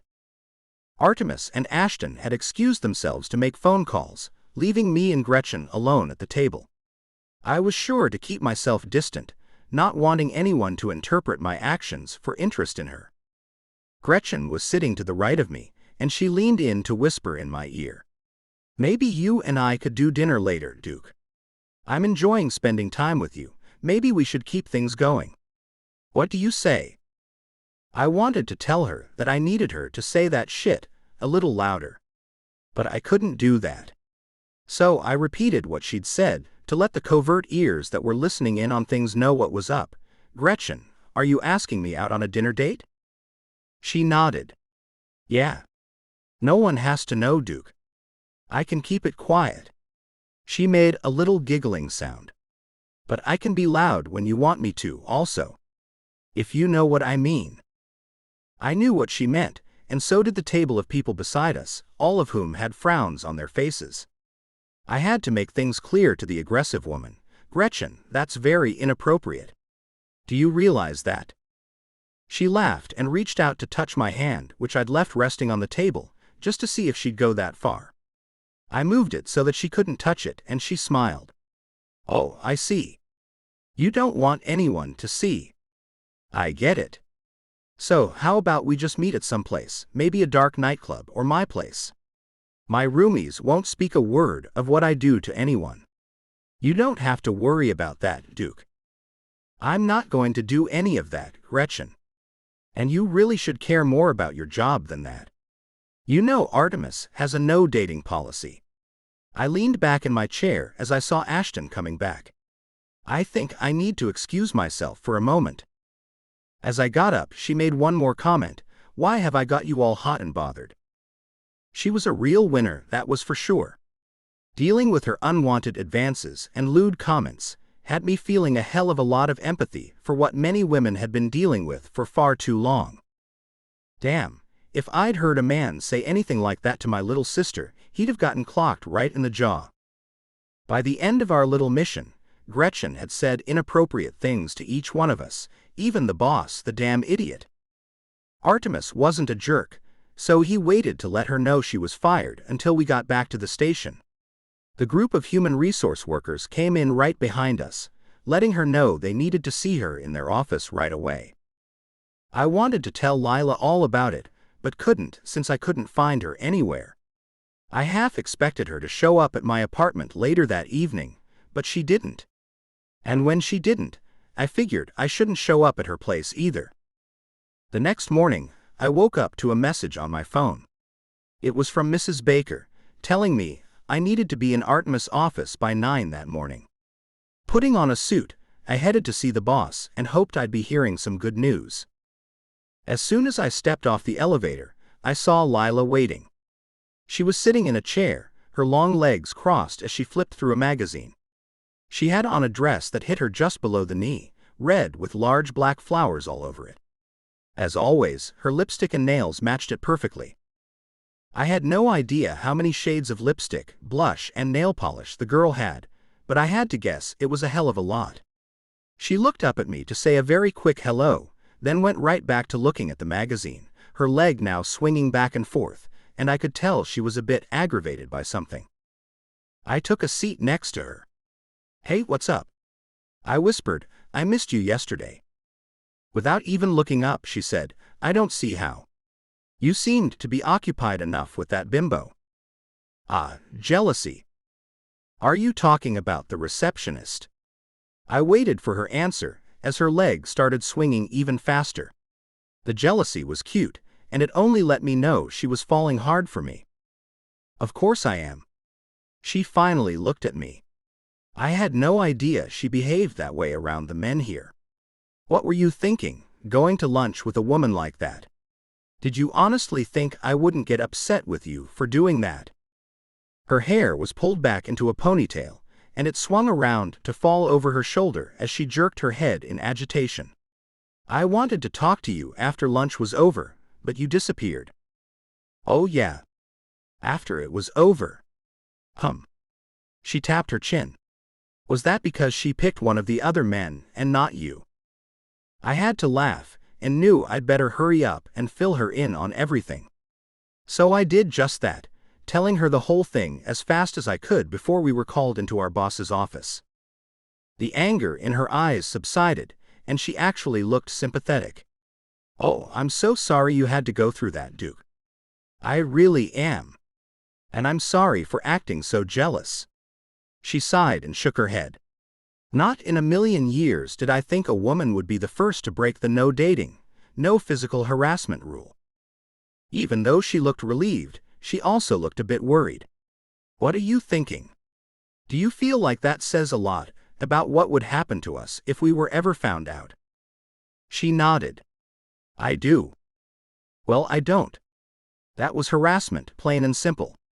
She'd been told by each one of us that we weren't into her, and she went on anyway.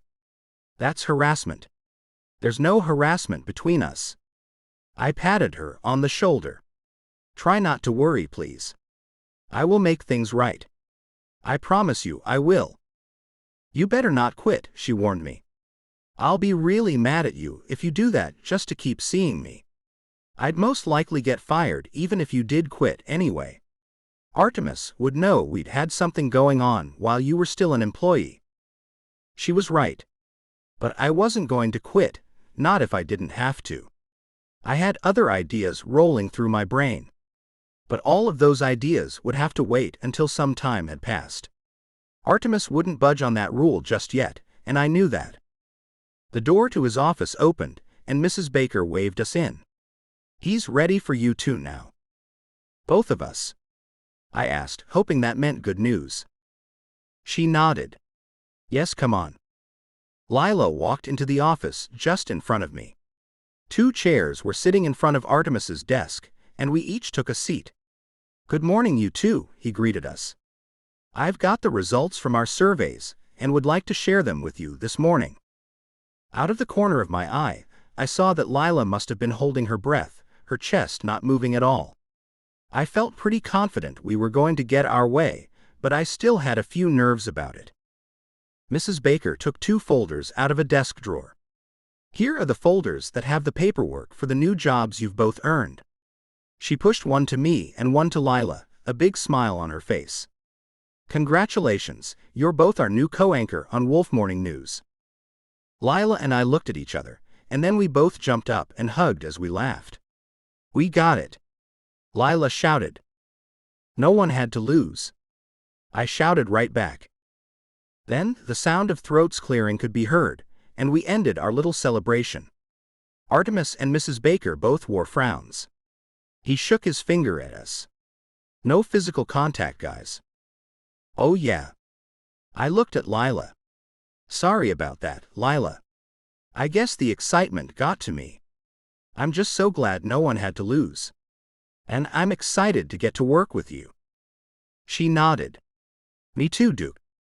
And I'm sorry too." She looked at our boss. "And to both of you. Sorry about that."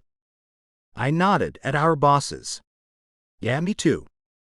This shit was going too far, in my opinion, but I wasn't the boss." "Come on, let me show you both to your offices," Mrs. Baker said as she led us out. We walked down the long hallway all the way to the very end. The door on the left had my name engraved on a gold nameplate, and the one right across the hall had Lyla's name engraved on it. "Oh my gosh," Lyla murmured, "this is really happening." Mrs. Baker handed us each a card with our pictures on it. "You'll use these cards to slide through the locking system to get inside your offices. So keep them with you at all times. The doors lock on their own once they're closed." We were close to my door, so I opened it and all three of us went inside. "This is out of this world," I mumbled as I looked around the large corner office. I pointed at the two doors that were inside. "And those are..." Mrs. Baker smiled. "A walk-in closet and a private bathroom, complete with a shower. You'll both need to be here at 4 every weekday morning. We'll need you to be ready by 6 to start the newscasts, which will go until 8. And of course, you'll both have your evening and nighttime slots too. We'll need you in hair and makeup 2 hours before those newscasts begin. Things are about to get very busy for you." I could see that. "Lyla, let's go see your office." She was excited, and we headed out to check out the office across the hallway. She ran her card through the lock, and then opened the door to find another corner office just like mine. "I can't believe this." "Believe it, both of you." Mrs. Baker made her way out the door, leaving us to ourselves. "I've got more to attend to this morning. There's so much to do with the network going live in only a few days." The door closed behind her as she left us. Lyla looked at me with shimmering eyes. "We did it, Duke. We got what we wanted." "We did." I had to use all my willpower not to grab her and hold her tight. "How about we celebrate with dinner at my place?" She nodded. "I'd like that very much." "Your place it is. Rehearsals will start tomorrow, so we'd better get to bed early." "I'm with you there." I gave her a sensual smile. "Things will work out, you'll see." I prayed I was right.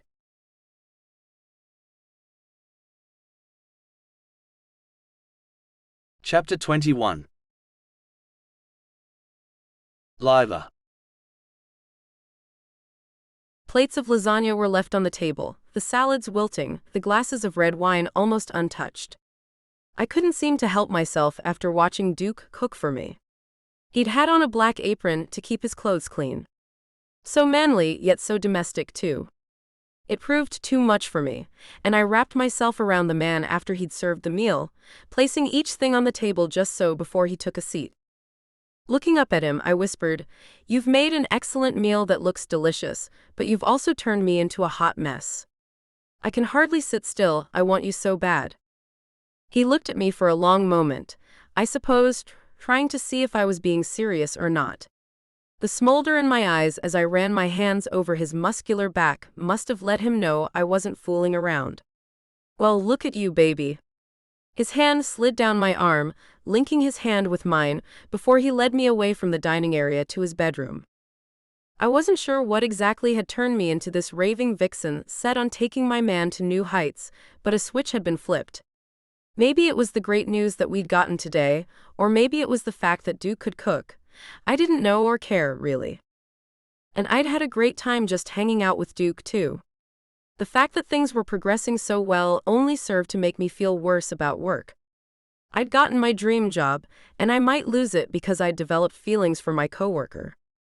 But for now, I wasn't going to allow myself to worry about that. For now, I was going to lose myself in the man who filled my thoughts, captivated my attention, and held my heart in the palm of his hand.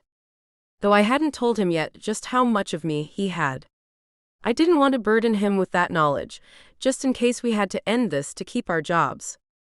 "You're so beautiful, Lyla." He kissed my neck, sending shivers down my spine.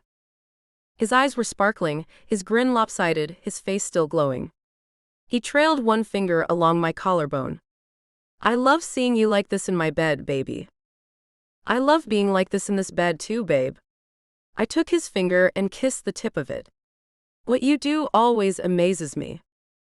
"It's you who's amazing." He leaned over, letting his lips just barely graze mine. "You taste like heaven. I can't seem to get my fill of you, girl." Is that a good thing or a bad thing? The chuckle he made sent his warm breath all over my face. He pulled back to gaze at me some more. I hope it's a good thing. It means I'd like to keep you around for a while. Don't you see that as a good thing? I shouldn't I? I closed my eyes.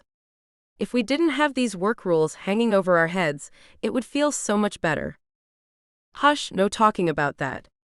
I'm still riding the high you've given me. Let's not think about that for a while. He kissed me again, this time letting his lips settle fully on mine. I thought I was spent, but my body started perking back up as our mouths took us further. He pulled back, leaving me wondering what he was doing now. He blinked a few times before he said, I want you to stay the nights with me. My place is 30 minutes closer to the station than yours. You could stay the nights here, and give yourself at least a little bit more time to sleep each morning. Our mornings are going to be pretty hard, at least at first. He was right. I knew getting up that early was going to be a chore. But could I really stay with Duke every night before going to work, where I'd have to pretend he was nothing to me? That would be 5 nights out of each week. That's more nights than I'd spend at my own place. We'd practically be living together. I don't know, Duke.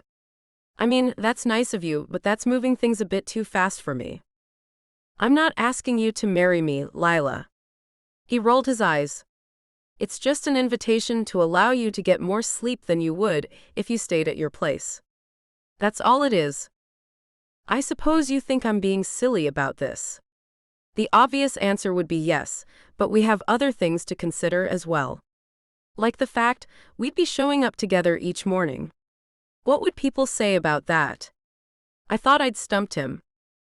But he only shook his head. People share cabs all the time here in New York. So that won't matter a bit. No one would blink an eye at that, I promise you that.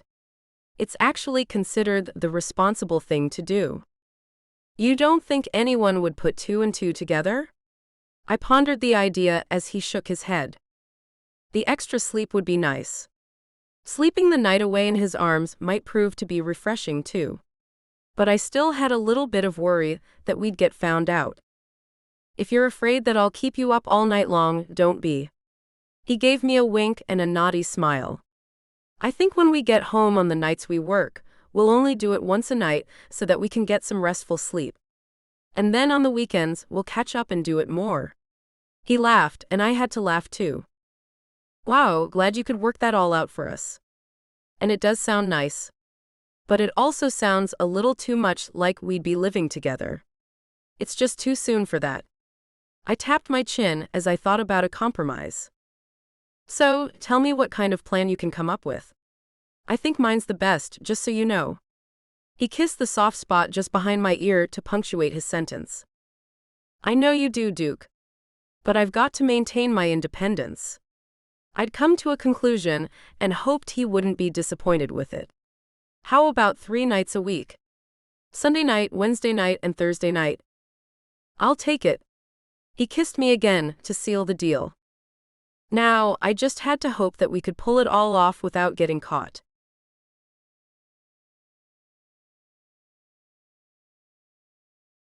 Chapter 22. Duke. Having Lyla in my bed the whole night, getting to wake up to see her pretty face, and sharing a not-so-quick shower had me on cloud 9 the next morning as we headed to work. In the back seat of the cab, I couldn't seem to keep my hands or lips off her. This morning's shower was hands down the best one I've ever had. Her smile was on the shy side, which I found adorable, especially considering how not shy she'd been just an hour earlier. Duke, hush now. The driver is going to hear you. Her cheeks went pink and I had to kiss one of them. Whispering in her ear, I nibbled on her earlobe. I doubt he's paying close enough attention to hear anything or repeat it. And I also wanted to tell you that the scent of my shampoo on your hair is driving me insane this morning. Lila's blue eyes went huge and her mouth gaped. Oh no. Do you think anyone else will notice that we smell alike? That shampoo is for sale at most stores in the United States, honey. I don't think anyone will think that you and I smell the same because we took a shower together this morning after having unimaginably great intimacy last night. Her imagination was stupefying. I hope you're right. She shook her head, sending the smell all through the stale air of the cab, making it smell a hell of a lot better. If anyone makes a comment about it, I don't know what I'll do. Her honesty might prove to be a problem. I've got an idea to help hide the smell. Can I braid your hair? I offered the suggestion. That might keep the scent under wraps. I chuckled at my joke. Wraps? Get it? She pulled a rubber band out of her purse. Do it. I don't want anyone to have the chance to think we smell alike. I liked the fact we smelled alike. It meant she'd been with me all night long. And what a night it had been, full of some scorching intimacy which had continued once we woke up. But I saw her point. Her blonde hair felt like silk as I moved it between my fingers to braid the three pieces together. The sensation left me wanting to feel more of her. Once I'd tied the end of the braid off, I ran my hands over her shoulders and then nuzzled her neck. There, feel better, baby. I kissed my way up her long, newly exposed neck that just begged me to nibble and suck on it. Baby. Moving to the other side to make sure that one didn't feel left out, I kissed and nipped my way up and down it. I can't get enough of you. And I meant that. I just couldn't get enough of Lyla to satisfy the hunger I had raging deep inside of me. The way her smooth, soft skin felt as I ran my hands up and down her slender arms felt so damn good. How does one woman's skin feel so different under my palms than any other's ever has? It was a mystery, but not one I'd ever try to solve. I liked the magical aspect of our connection. It was invigorating, stimulating, and just plain old great. I must have sucked a little too hard because she stopped me. Don't leave any marks on places people can see. You've got one just underneath your left boob too, I informed her. I made it this morning while we were in the shower. She rolled her eyes. Great, sarcasm etched her voice. It is great, I patted myself on the back. How is that exactly, babe?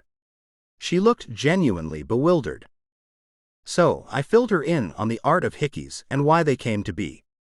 Hickeys are a calling card to other guys. If he's with a girl and she's got even one of them, especially in an intimate area, then he knows she's got another guy. It makes her less attractive. Well, most of the time, it does anyway. You do have your jackasses who get off on stealing other men's women. Oh, come on, what about if a woman is just going through a little wild phase? Who knew you'd be so prudish about casual intimacy? She gave me a mock serious look before focusing on what mattered. And are you saying that you've marked me on purpose? Her eyes went wide with what seemed to be concern. Not exactly on purpose, I stammered as I tried to curtail an argument that could get me into hot water. You see, it's kind of like I couldn't control myself. Those baby blues of hers rolled once more. Oh, really? You, Duke Cofield, can't control yourself. Not with you, I can't. Smoothing out her silk shirt, I made sure she could get out of the cab looking untouched. With her hair in a tight braid, I couldn't smell the scent of my shampoo on her, but her clothes had gotten a bit disheveled from my attention. Well, that will be a problem, won't it? She looked kind of miffed. I had to let her know what I really meant, and fast. When we're alone, baby. Not when we're in public or at work. Haven't I demonstrated that to you already? With a sigh, she gave in. Well, yes, you have shown me that you can control yourself when you have to. But just be careful not to leave any visible marks on me. I don't care to try to make up a lie as to why I have them, or try to come up with who gave them to me. A smirk ran over my lips. Well, if anyone did see marks on you, then they'd know you were taken. That wouldn't be such a bad thing in my opinion. She blinked a couple of times. Taken. Her expression was soft and sweet. It was as if she had barely realized that she was indeed taken. Am I taken, Duke? I wasn't about to share her with anyone. But I suppose I hadn't made that clear to her yet. But then again, other than the couple of times she'd clearly been jealous, she hadn't made it clear to me either. Am I? I turned the question around on her. Lyla cocked her head to the right, as if she had to think about that. Finally, a smile curved her pink lips. "I'd like to think you are taken. And I'd like to think the same thing about you, Lyla Banks." I leaned in for a kiss. Her mouth was supple, her lips parting to allow me in. And with that kiss, we'd made it official. We were both taken by each other. No other person could come between us. The only real obstacle was our jobs. Damn that rule. Rules or not, the commitment, though small, appeared to have gotten her all hot for me again. Her hands moved up and down my back underneath my suit jacket. Her mouth took the kiss from sweet to hungry very quickly. Pulling her as close to me as we could possibly get, I felt her breasts smash against my chest. Her mouth left mine to kiss my neck. Her hot breath stirred the fine hairs, making me itch for more. "Duke, you have no idea how good I feel for you right now." "Me too, baby. Me too. Damn, I wish we were home right now. I should have brought this conversation up much earlier. I had no idea the reaction you'd give me. I had no idea I'd react this way." She bit my neck and then licked the spot. "Gosh, you taste so good." I was missing out on some steamy intimacy and knew it. Once Lyla started cussing, it was on. She'd do anything. Get wilder than any woman I'd ever been with. If we'd been alone, I would have been in for a treat. I prayed we could put a pause on this and get right back to this place once we got back home. Work was a necessary evil that seemed to be coming between us more than I ever knew it would.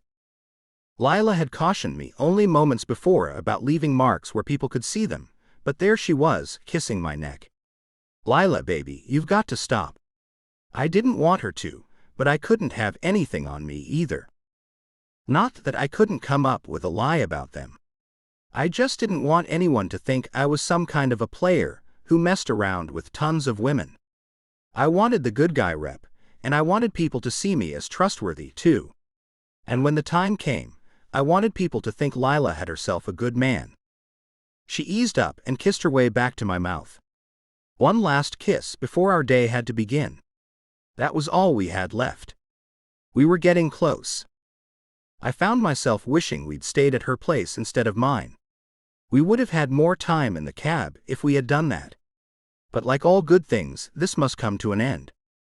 Although it was a premature ending with no finishes, it was what it had to be. Lyla managed to pull herself away from me, huffing and puffing as she did. Damn, I wish we were back at either of our places instead of in a cab heading to work. She buttoned the top few buttons of her blouse, which I'd somehow undone without even realizing it. "At least I didn't mess your hair up any. Thank goodness for that braid."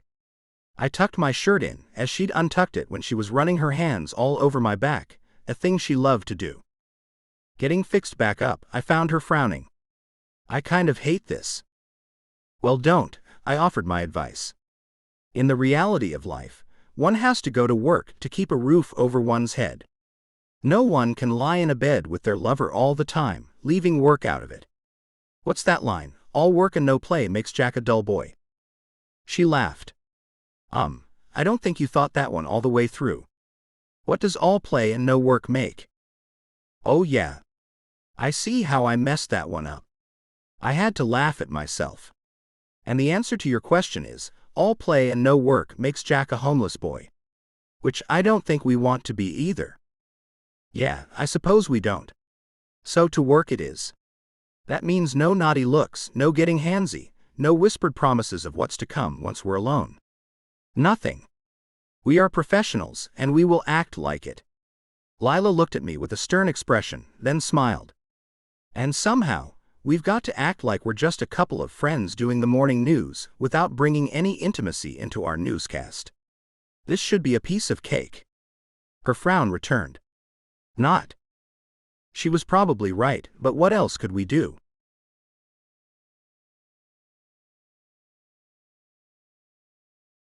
Chapter 23. Lyla.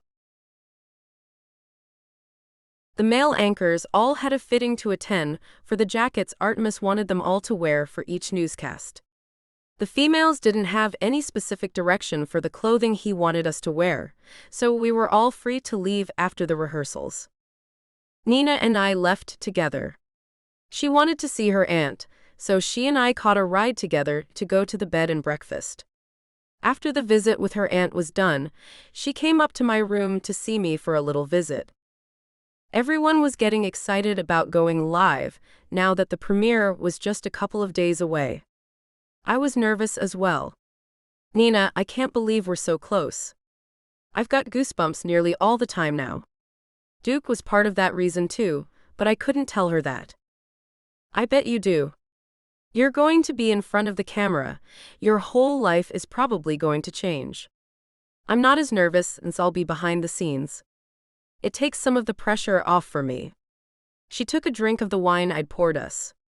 I need to use your facilities, Lyla. This wine has gone straight through me, it seems. Jerking my head toward the bathroom door, I said, "You know where it is." Just as she closed the door behind her, a knock came on my door. I got up and went to see who it could possibly be. When I peeked out the little peephole, I found Duke standing there. I opened the door quickly, hissing, "Nina's here." "What are you doing here, Duke?" He just smiled at me like it wasn't a problem at all. "You and I have forgotten to exchange phone numbers, Lyla. And as co-anchors, we should have them. Chill out, baby. I can play this off." I stood there, not knowing what to do. But when the bathroom door opened and Nina came out, the decision was taken out of my hands as she asked, "Who's here?" She saw Duke, who stood there waving at her. "Oh, it's you, Duke. What brings you here?" She glanced at me before looking back at him. "Lyla and I haven't exchanged phone numbers yet. Artemis said we should, just in case we needed to do any prep for the premiere outside of work hours." I stopped by to grab her number. "How's it going, Nina?" Duke came inside as I stepped back to let him in. Might as well, since he'd already come up with his little plan. But I didn't feel good about things at all. I didn't want to be found out this close to our first newscast. I wanted to at least get on the air once before I got fired. "It's going good, Duke."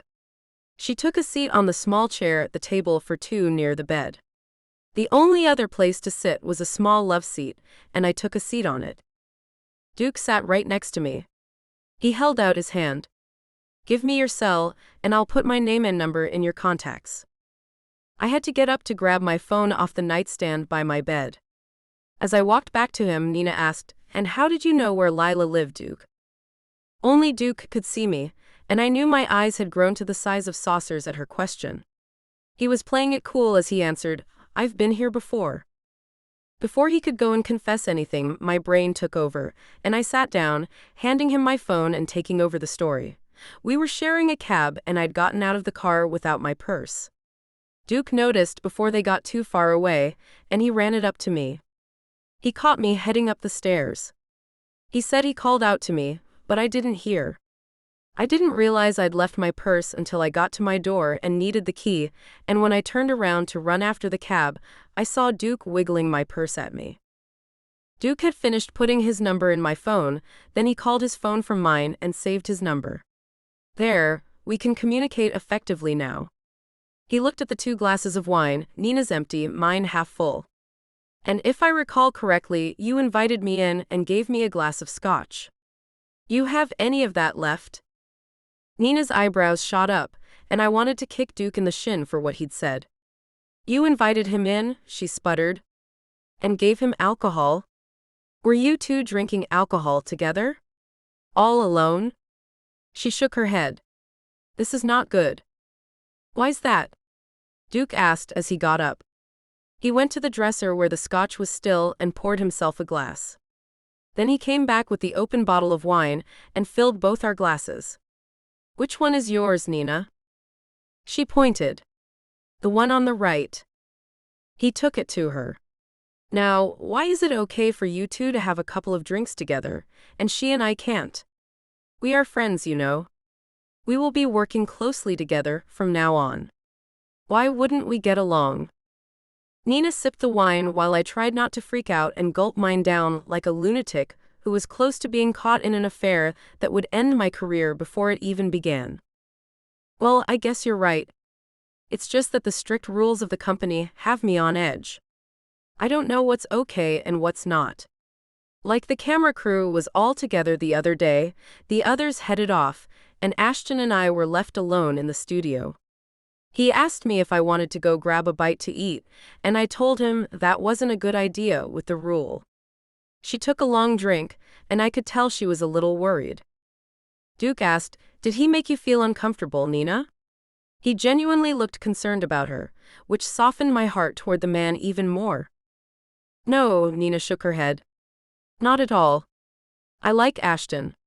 She stopped abruptly. Not like in an inappropriate way or anything like that. Please don't tell anyone I said that. I just mean that I like him as a person. If there weren't the rules at work, then I would have gone to eat with him like it wasn't a big deal or anything. Nodding with complete understanding, Duke and I both knew what she was talking about. Things were hard to understand, and it felt like everyone was under a microscope. What could we do, and what couldn't we do? So I offered her my advice. I think going to grab a bite to eat with a coworker of the opposite sex is okay. Duke and I have eaten together on a few occasions, and Artemis has come into the cafe, and he even joined us once.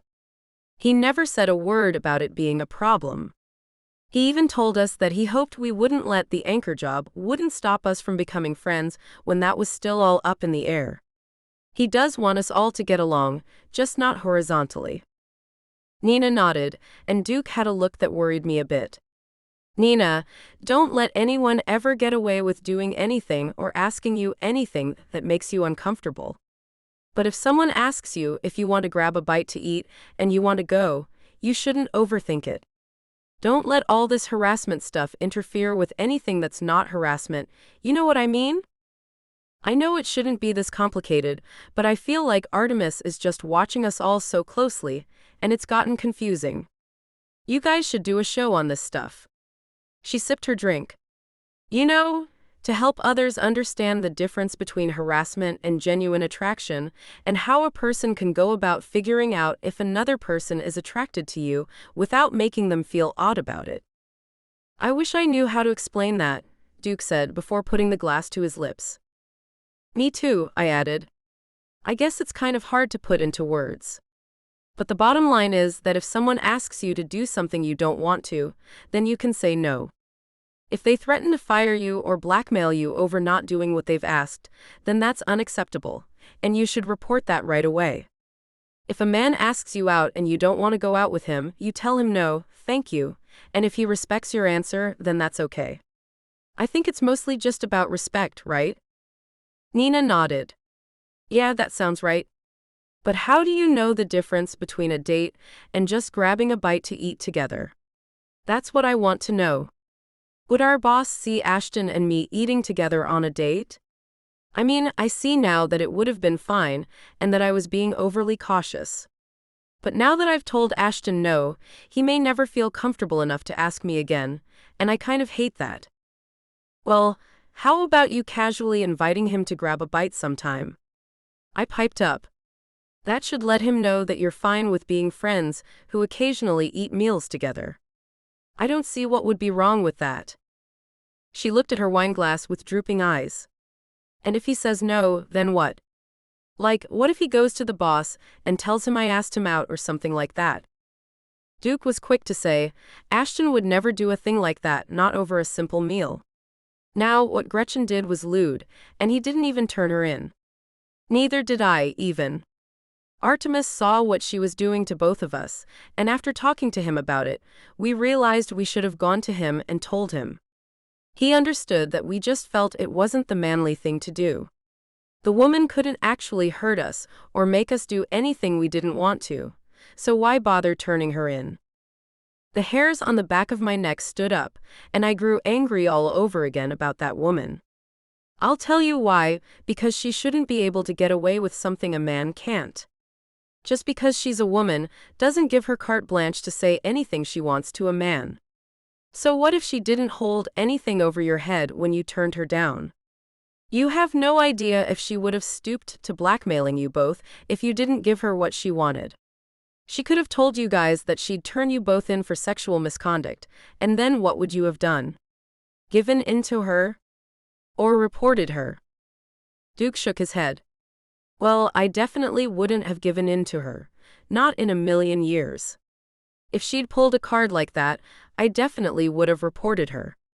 And I'm sure Ashton would have too. I'm glad it didn't get that far, Nina commented. And I'm like you guys. If a guy was just coming on to me, I don't think I'd run and tattle on him. If he were lewd though, as you say Gretchen was, then I would have reported him. It would just be easier if everyone could just keep it in their pants and stop harassing each other, but I guess it isn't going to be a quick fix. Duke stood up after drinking the last bit of his scotch. No, it's not. We all have things to learn. I dropped the ball when it came to stopping someone from making unwelcomed advances, and I won't do it again, I can tell you that much. I hope no woman I know lets unwelcomed advances go unreported. And with that, I'll leave you ladies to your visit. I'll see you both tomorrow at work. Have a great evening. I didn't know what to say. I wanted him to stay. Or I wanted to go with him. I'd had big plans for us that night, and now I would be spending it all alone. What a disappointment.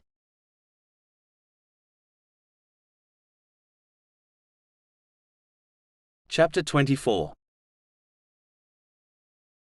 Duke.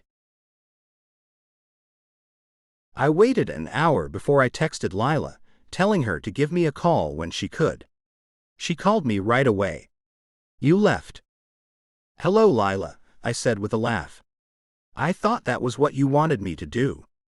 And I felt like you two needed time to talk. That was nice of you. She sighed.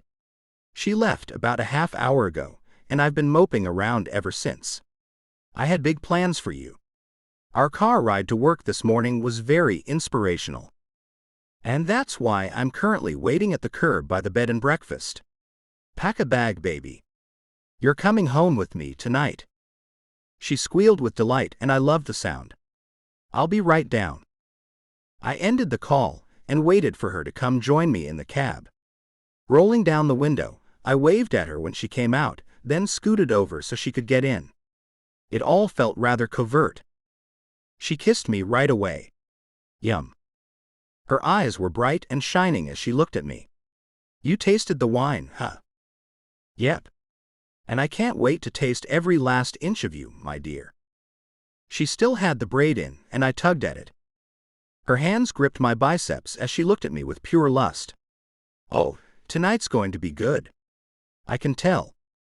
We pawed at each other the entire ride to my place, and barely got inside my door before removing all our clothes. She tossed her bag on the floor, and I pushed her to her knees right there on the living room floor. Giving her butt a good smack, I moved around behind her.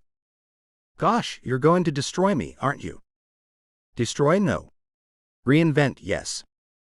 Sweet little Lyla would do anything I wanted. But she'd only do it for me, and that made me one hell of a happy man. Rubbing her shoulders, I sat on the bed and pulled her up so I could make sure she wouldn't hurt later. But I was pretty sure she'd be sore in the morning, and walking funny too. I'm okay. She patted my hand. Let's cuddle. We scooted down into the bed, and I covered us with a blanket, kissing the side of her head as she snuggled up to me. I want you to know that I've never liked anyone as much as I like you, Lyla. I doubt I ever will. You're the most amazing woman I've ever had the pleasure of knowing. I like you more than anyone I've ever met too, Duke. And I think you're the amazing one. And for the record, I'm glad you didn't tell me what you had planned. I would have balked. You gave us both a real treat by keeping it to yourself. But I would like to know when you learned how to do that. Today on the internet. You'd be amazed what you can learn online. I bet. Good job. And with that, she dozed right off, and I wasn't far behind her. Our bodies had never been so completely satisfied and spent, and all they wanted now was to rest.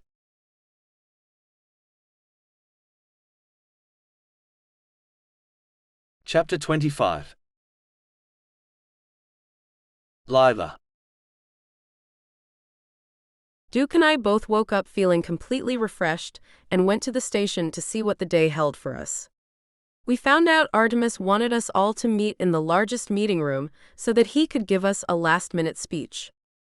With it being Friday, there were only 2 more days before we'd go on air for the first time Monday morning. I suppose the boss wanted to give us that last-minute pep talk before the weekend began. He was giving us those 2 days off to rest and rejuvenate before our network opened for business. He knew our days would be getting incredibly busy soon enough. Duke made sure to sit somewhere other than next to me, choosing to sit next to Ashton. Nina and I took seats together, not too far behind them. She nudged me, then leaned in close to whisper, "I hope this doesn't go too long. I've got plans to go get a mani-pedi. You want to join?" "Why not?" I answered.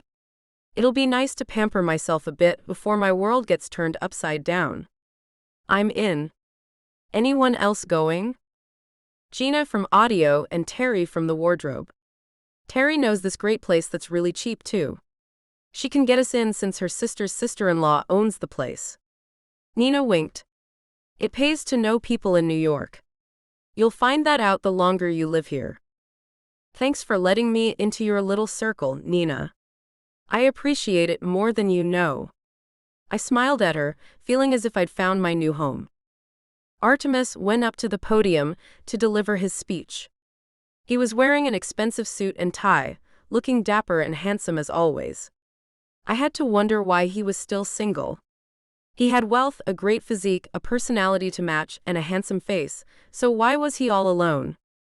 Or was he? Maybe he simply didn't want to let us in on his love life. I could see that being the case. Whatever it wasn't any of my business, so I pushed the thought out of my head to listen to what the boss had to say. "Harassment is no joke, people." He paused as he scanned the room, looking at each and every single one of us. "I'm sure all of you are aware of what's happening in the entertainment industry right now, and we sent you to those classes so we could educate you as best we could. Even with that, we've already had to let someone go because they refused to abide by the rules here at Wolf. I had high hopes that we wouldn't lose any team members, but some people just don't want to follow the rules, and they pay a high price for breaking them." Nina and I exchanged a look as she whispered, "Good riddance to her." I nodded in agreement. I'd had no idea she'd been coming on to Duke. If I had, I don't know what I would have done. Thank goodness Artemis saw Gretchen in action and put a stop to it before I had the chance to do something stupid that would have gotten me fired too. But his words sent a chill through me. If Duke and I were ever found out, I knew Artemis would have no choice but to fire us both. And that scared the hell out of me. Things had felt so wonderful since we'd said we wouldn't be seeing anyone else. And then there was that fantastic time we'd had the night before. That was mind-altering, for sure. I would never want to stop being with that man. But I also didn't want my career to come to a screeching halt so soon. Being fired never looks good on a resume, after all. Even as a newbie, I knew that much. Artemis looked around the room again, nodding as he did. "Good, it seems everyone is on board with how we all must conduct ourselves. No hanky-panky, no flirting, no touching at all, please. I don't want to see any hugging, for any reason." His eyes moved from Duke to me, clearly recalling how we jumped up and hugged each other when Artemis had given us the news about the co-anchor positions. He'd reprimanded us then, and it seemed he was reminding us of that. "Can we give each other high fives?" Ashton asked. Light laughter could be heard amongst the staff. "I'd rather you not do that," Artemis said as his eyes wandered over the meeting room, taking in each and every single one of the 50 staff members who filled it. "No high fives?" That was a bit overboard, in my opinion. It seemed he wanted no kind of physical contact at all. Which is impossible. I had to say something, so I raised my hand. He gave me a nod, so I said what I thought someone should. "I know this is all very serious, Mr. Wolf. But I don't think it's possible to achieve an environment that completely blocks all physical contact." Duke was quick to add, "I agree with Lyla. Working so closely together will see us all touching from time to time, even if it's only an accident. Yesterday, I saw Ashton and Nina get into an accidental situation where it looked like he was humping her from behind. Granted, he was only showing her how she had to bend over a table to hold the cue cards at the right angle so Lyla and I could both see from. Nina's cheeks were bright red cheeks from Duke's little story, but she raised her hand to speak anyway. With a nod, our boss let her have the floor. I know it may have looked bad, but Mr. Lang didn't actually touch me. He's very careful not to, I think. We're all really nervous about all of this. The girls too, sir. We've been talking amongst ourselves, us girls, and we all know it's only a matter of time before another man comes forward with harassment charges against a woman. None of us want to be that woman. Ashton raised his hand, and Artemis permitted him to speak with yet another nod. For the record, I would never accuse Nina of any type of harassment. She's very professional at all times. Nina sighed heavily and watched Ashton as he stood and looked around at everyone, saying the words that I suppose she wanted to hear. She mouthed thank you to him, then smiled. He smiled back at her before taking his seat. Artemis nodded. I know you're all on edge with these rules, but I think we'll settle into them just fine. Just mind your P's and Q's, and I think we'll all get through this unscathed. It just might take some time to navigate the waters. Okay? Artemis looked around as we all nodded in agreement with him, and then he turned to Mrs. Baker, who sat in a chair behind him. As he gestured to her, I could see she didn't look right. She was pale and her eyes were downcast. Her hands were limp in her lap. She didn't resemble the poised woman I'd gotten to know over the past few weeks. She raised her head slowly as Artemis cleared his throat to draw her attention to him. Mr. Wolf, I think I'm having a heart attack. The room went silent for a moment before we all burst into action. Artemis yanked his cell out of his pocket. I'll call 911. Some of his staff rushed to her side. Placing my hand on her shoulder, I could feel how cold she was. I looked back at Duke, who wore a suit. Can you give me your jacket to put around her? She's very cold. He took it off hastily and handed it to me. I draped it over her shoulders. Everything's going to be okay, Mrs. Baker. Her words were but a whisper. Make sure Mr. Wolf calls my husband to let him know, please. I want him there as soon as he can get to me. He's my world and I'm his. This is going to be hard for him. Please be there for him if anything happens to me, Lyla. You're so good with people. I will, Mrs. Baker. I promise. I had no idea she thought that way about me. But you're going to be okay. You'll see. The other women and I took turns saying comforting things to her as we waited for the paramedics to get there. She held tightly to my hand the entire time. When they arrived and put her on a stretcher, she still held my hand in hers. Can she come with me? She asked the two men who were seeing to her. One of them looked at me. I think that'll be fine. Artemis called out to her as we passed him, I'll be right behind the ambulance, Mrs. Baker. Don't you worry a bit. Out of the corner of my eye, I saw Duke saying something to Artemis, and then he looked at me and gave me a nod. I had no idea what that meant. My mind was a bit scattered at that moment. I had to wait for the EMTs to get Mrs. Baker into the back of the ambulance before I could get in. Her color seemed to be getting worse. One of the paramedics got in the driver's seat while the other one hooked her up to an IV. She winced with the pain of the large needle he had to stick into the back of her hand. Her hand looked a little frail, definitely showing her age. I knew she had to be in her mid to late 60s. I held her free hand. I know so little about you, Mrs. Baker.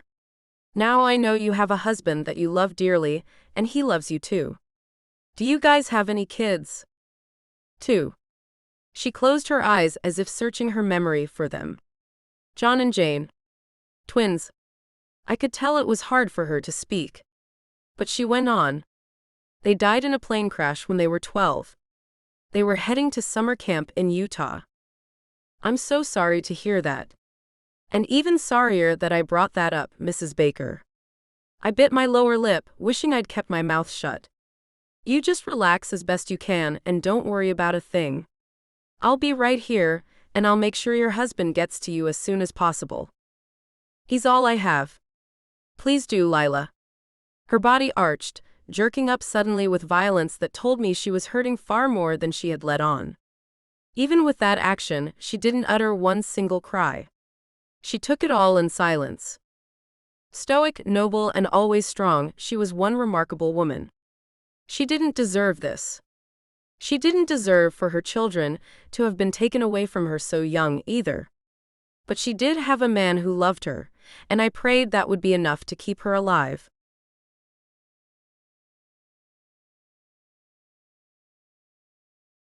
Chapter 26.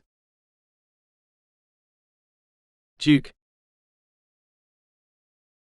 Racing to the hospital with Artemis, I couldn't stop praying for Mrs. Baker.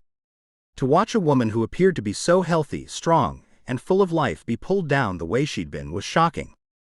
Life is too damn short, and what was happening to that poor woman brought that home to me. As Artemis and I entered the emergency department, we met Mr. Baker, who'd barely arrived just before we had. He was demanding to be let back to see his wife. I need to be with her right now. Mr. Baker, Artemis called out to him. The poor man looked like death warmed over. Artemis.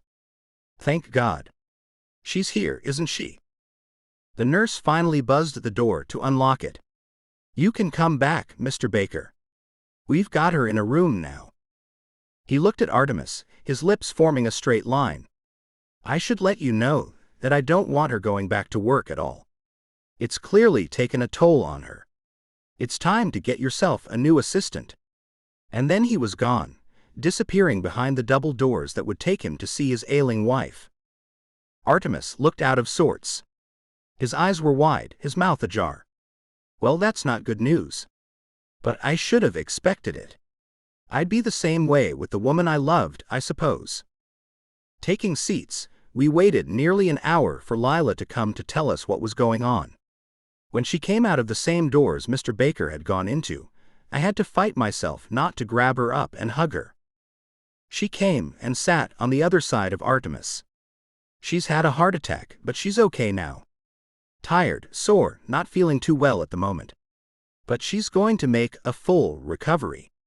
They want to keep her for 48 hours just to be sure, but I thought she looked much better after they got some medicine into her system and got her hydrated. He and I breathed sighs of relief. Thank God. Artemis looked much better. I wonder if I could go back and see her now. I'm sure you can. Once they get her into a room and out of the ER, she's doing much better now. Lyla patted his hand. Her husband told me she'd no longer be working at Wolf or anywhere else.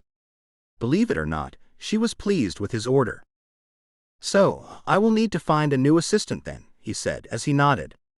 The main thing is, Mrs. Baker is going to get better. I can deal with teaching a newbie how to assist me. But damn, I'm going to miss that woman. We all sat there in silence for a long time, the harsh reality of life hitting all of us square in the chest. The nurse broke our silence as she came and told us what room Mrs. Baker was in and that we could go see her. After a brief visit with her, we left her with her husband, letting her know to expect all kinds of flowers and cards from everyone at the station. She may not be coming around the station anymore, but she'd always have a place in all our hearts. As we left the hospital, Artemis giving Lyla and me a ride in his private car, he let us in on a surprise. Well, we were going to announce this at the end of the meeting, but since that didn't work out, I think I'll let my 2 new anchors give the staff the great news. And what's that? I asked him. He pulled a packet out from under his suit jacket. Here are gift cards for Spirit Spa in Manhattan. It's an all-inclusive resort. All 50 of you guys have private rooms and access to everything the spa has to offer. There's a restaurant there too, where you each will get 3 meals. Everything's included. Even a bar to help you guys relax before our big day on Monday. You can check in as early as 10 tomorrow morning, and checkout isn't until 2 on Sunday. Lyla was all smiles. Now that's some news we're happy to deliver. The very next morning we all met up at the spa, smiles on everyone's faces and laughter filling the fresh-smelling air. The day passed quickly, the men and women separating to get massages, sit in steam rooms, get facials, pedicure, manicures, you name it, that spa had it. After dinner, some retreated to the bar while others went to their rooms. I spotted Lyla walking off by herself toward the rooms, and followed along far enough behind her that no one should have paid it any mind. After looking over my shoulder to make sure we were alone in the corridor, I snuck up behind her and grabbed her by the waist. "Hey there, Mama." She laughed and turned around in my arms, putting hers around my neck. "So my room's right here. Will it be mine or yours tonight?" "I say yours since we're already right here." She handed me her key card, and I swiped it to get us into her room, and out of the hallway where anyone might come upon us at any moment. The door closed by itself behind us, and I kissed her all the way to the bed. When the backs of her legs hit the bed, we stopped. Our mouths parted, and I looked into her eyes. She smiled at me with that perfect smile she had. "I've missed you today. Everything was great, but it would have been even better if you'd been there with me." "I thought the same thing, baby." I began peeling her little sundress off her gorgeous body. I needed to feel her skin against mine. In no time at all, we were in bed, our bodies uniting in a way I'd come to love. I brushed her hair back, gazing at her and thinking about how much I loved the way she looked lying in bed, her hair all splayed out on the pillowcase. Kissing her cheek, I moved my lips along until I got to her ear. "You make me happy, baby." "Duke, you make me happy too." I kissed my way back to her mouth, but then everything stopped as a knock came to the door. "Hey Lyla, it's Nina." "Let me in. I've got wine." We froze. Lyla looked at me with wild eyes. "Duke," she hissed. "What the hell should I do?" She obviously knew Lyla was in the room, so there wasn't much she could do. "I'll hide in the closet. You have one drink with her, then say you're tired and going to bed, and I'll come back out after she leaves." As much as I didn't want to get off her, I had to. I grabbed a towel to put around my waist as she hurried to put on panties and a nightie. She waited until I'd shut the closet door before letting Nina in. "What took you so long, Lyla?" "I almost left and went to find someone else to share this wine with." "Sorry, I was in the bathroom when you knocked." "It took me a second to finish up my business," Lyla lied. I heard the sound of glasses and liquid being poured into them before Nina said, "Well, I'm glad you finally came to the door. I don't trust anyone as much as I trust you, Lyla.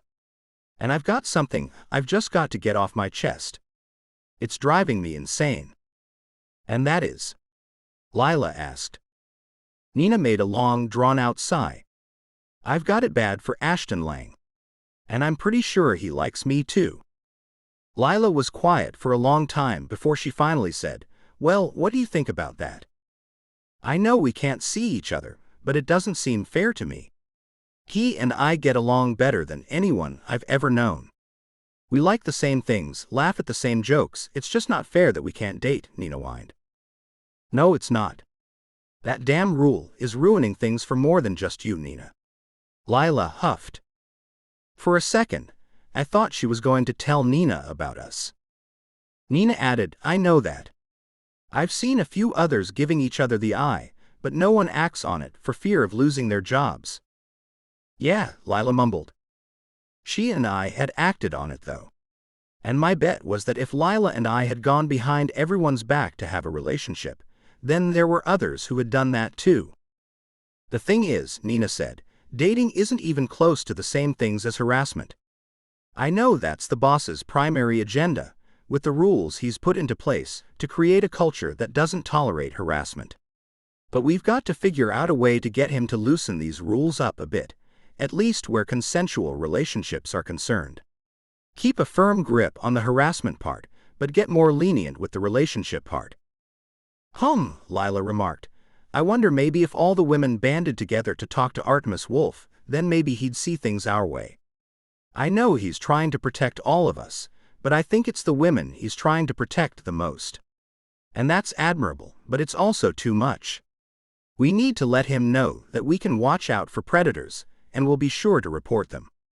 We also need to let him know that we're more than capable of knowing the difference between being harassed and having a mutual attraction that we'd like to see through.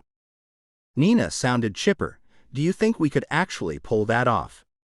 Because that would be the best thing ever. We'd probably need every female who works there to give her support. If even one doesn't, then I foresee Artemis shooting us down. We'll need to do a bit of networking to test the waters with our female coworkers before we go after what we want, Lyla planned. I get it, Nina said. We have small conversations with the other women we work with, and then we see how they feel about the rules. As soon as we find any one of them saying they think it's too much, we let them in on our plan.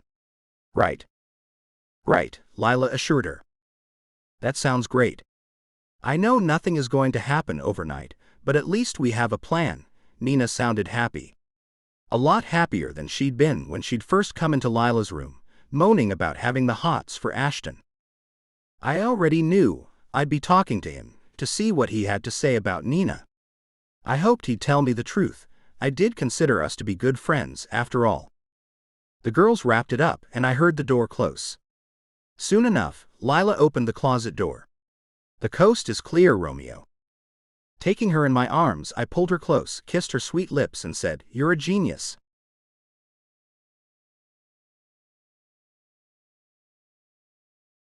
Chapter 27. Lyla. Monday morning came, and the excited energy flowed like a river through the studio. Duke and I sat in high-backed burgundy leather chairs on either side of a small table where cups of coffee sat, steam coming of them. It was a cozy set, meant to emulate the feeling of having a light breakfast with a friend. Fresh crescent rolls, some bagels, and assorted fruit were also sitting on the table. The whole set looked inviting, complete with a fireplace blazing in the background as if we were someone's home. I found it ironic that Artemis would create such an intimate set, what with his rules being what they were.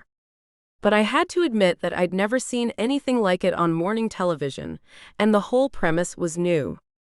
I thought it was just what morning television desperately needed. When the red light came on, we went live. Duke gave me a wide smile. "Good morning, Lyla." I smiled right back at him just as we'd rehearsed. "Good morning, Duke." Then we looked at the camera and said together, "Good morning, New York, and welcome to Wolf." The news wasn't read the way most stations would do it.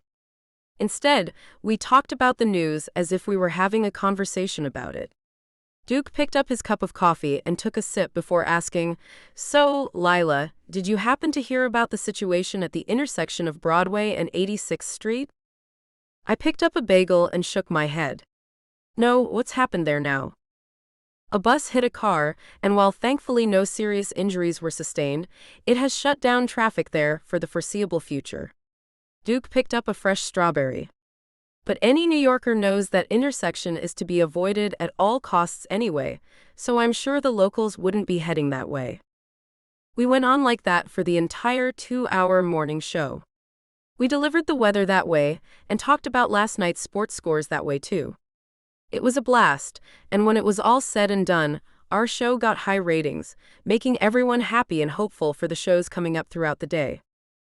I'd adjourned to my office to see if I had any new emails, Twitter followers, or other social media notifications from the airing of the first show. "Wow," I whispered in awe as I saw that my Twitter account had over 1,000 new followers. Moving on, I found the same thing had happened to my other social media accounts. When I opened my email, I lost it. Oh shit. A knock on my door made me jerk my head up and away from my computer screen. I pushed a button on the bottom of the desk to unlock the door. Artemis strode in, followed by Duke. Artemis wore a broad smile as he said, "It was a great success, Lyla." Yes, it was. I turned the laptop around to show them my emails, and they both laughed. Duke nodded as he said, "Yeah, I've got that little problem too." And I went to Artemis for a solution. "I've rounded up a few staff members who don't have much to do between newscasts," Artemis told me. "So, they'll take care of all the social media and emails for the news team. I put Nina on yours, Lyla. If that's okay with you?" "Sure it is." I hope she doesn't get overwhelmed with it all. I was happy she had more to do and hoped that meant a raise in her pay too. You are paying them more for this extra work, right? Artemis laughed. Of course I am. But I have to tell you that I like how you're watching out for your coworkers. Duke chimed in. Lyla gets along great with everyone. She's a natural-born leader. I can see that. Artemis gave me a nod. We'll let you get back to work. Answer what you want and leave the rest for Nina. She'll be up shortly to get your information, so she'll be able to work from her computer in the office I've just assigned her. Nina now had her own office. I knew she had to be excited about that. I can't wait to see her. Thank you, sir. Lyla? Artemis asked. Yes, sir. Just call me Artemis, please. Sir is so. I don't know, old-sounding. Okay? He shoved his hands into his pants pockets as he smiled at me. Sure, Artemis. I can do that. See you guys later. I went back to reading some of the messages on my computer. The two walked out, leaving me alone, but I had every idea that Duke would be back sometime later that day. Just before he shut the door behind them, Duke called out to me, Lunch at Jimmy's around 2, Lyla? I looked up with a smile. You buying? No, it's your turn to pay, cheapskate. He winked at me. Oh man. I knew my time would come. Knock at my door to remind me when it's 2 and I'll join you. Sure thing. He left me then, and I found myself still smiling away. The time flew as I read through as many of the emails as I could. Nina came up to my office, and her excitement with the extra job and income was obvious. Lyla, I'm like your assistant or media secretary or something. How cool is that? She was beaming. I'm glad it's you who got the job. I started writing down the usernames and passwords to all the accounts so that she could access them from her office. I heard you've been given your own office, Nina. I have, and it's a nice one too. You'll have to come to see it. And try not to look down your nose at it. It's not nearly as large or nice as this one is, but it's my first office, so I'm pretty stoked about it. I bet you are. I'll stop by after lunch and check it out. Maybe bring you a cool stapler or something like that. I pushed the paper across the desk to her. Here's everything you'll need to gain access to these accounts. I'll try to go through some every day too, so you don't get overwhelmed. You're truly the best, Lyla. She pointed to a plant that sat on the window ledge behind me. And how about you forego the stapler as an office warming gift and get me a plant instead? I've got my very own window too. Look at you, I said with a laugh. A plant it is then. She was all smiles.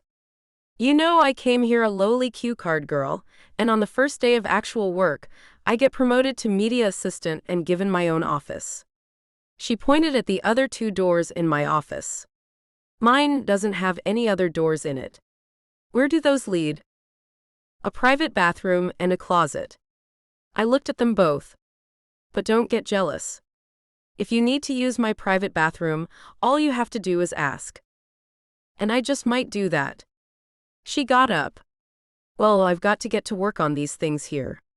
I have a goal to get every last one of these things commented on or liked by the end of each workday. And follow back too, I suggested as she walked away from me. Will do, boss. She giggled all the way out the door. Everyone was on cloud 9 the whole morning, everything going off without a hitch. It was all coming together. And then came the knock on my door at 2 o'clock. Instead of buzzing him in, I met Duke at the door. I'm ready. Good. He stayed by my side as we walked to the elevators. I'm starving. I sure hope you brought your credit card today. You're in luck. I hit the button to go down the elevator. A few others came up behind us. We wouldn't be making the trip down alone. The place was busy. It didn't even seem like the same place we'd be showing up to in the days leading up to today. The lobby was busy too, I found out as we stepped off the elevator. Whoa, what's all this? One of the other women on the elevator asked. Some other guy answered, "We're open for business, and business is good." Duke and I kept walking side by side and right out the glass doors, taking a left to head to one of the many cafes on that side of the street. "I'm thinking Italian," he said. I was thinking deli. I nodded at the one that was coming up. "Let's split it down the middle and go all America with some cheeseburgers and onion rings," he offered. "I'm with you on that. I want a thick chocolate shake too. And we've got to stop by someplace where I can get Nina a plant for her office. I want to give it to her as an office warming gift." I pointed across the street at a florist's shop. "That one will do." We found a cafe and got the burgers we'd wanted before Duke started in. "So, how many ladies have you rounded up to go to Artemis with?" "Only Nina and I so far. I haven't ventured into that territory yet. I'm trying to take it nice and slow. I want to give our boss some time, too. Let things settle in for him." I took a bite of the delicious greasy cheeseburger with extra pickles. "Yum." Duke shook his head as he made a sensual little grin. "That's exactly what you said last night about me." Well, you're yummy too," I reminded him. He dipped an onion ring in the ketchup we shared. "How long are we talking here before you do start to try to talk to some of the other women?" "I don't know. There's no rush." The Coke fizzled, drawing my attention, so I picked it up and took a drink, all the while noticing the frown on Duke's handsome face. "What do you mean there's no rush?" he asked with a stern tone. "Don't you want things out in the open?" "I do. Believe me, I do." I placed the glass back on the table before picking up my burger. "But things like this aren't done quickly. I know there are some women there who really like that rule. It makes them feel safe. And that's a feeling many women haven't felt in the workplace in many years. I'd hate to change that for them or make them feel like I'm forcing my opinion on them." "Well, you're going to have to start somewhere. You and Nina can't be the only ones who think this way." Duke put his burger down. "By the way, I talked to Ashton and he is into Nina. He's just worried about the same thing we are, getting fired." I thought it over a second before asking him, "Can I tell her that?" Duke shrugged. He didn't say not to. She'd be over the moon when I gave her that bit of news. "Thanks. I won't tell her where I got the information from, don't worry." His brows rose a bit as he asked, "So, does that information make you think you might want to speed things up with your plan? You know, give your best friend a shot at happiness too." "Duke, it's not that easy. This plan is new. It can't be rushed, and I need more time to make sure I make it count." "Yeah, so do I." He put his half-eaten burger down. "More time with you. Out in the open, like a normal couple. What's so hard to understand about that? And what about your friend? Shouldn't Nina and Ashton get to be with each other if they want?" "Of course." I glanced at the clock over the bar and saw how time had gotten away from us. "We'll have to talk about this later. Or better yet, not at all. We've got to get going if I'm going to have time to pick up that plant." "Fine, I'm done anyway. My appetite is gone now." He got up and left without waiting for me. I'd made him mad, but what choice did I have?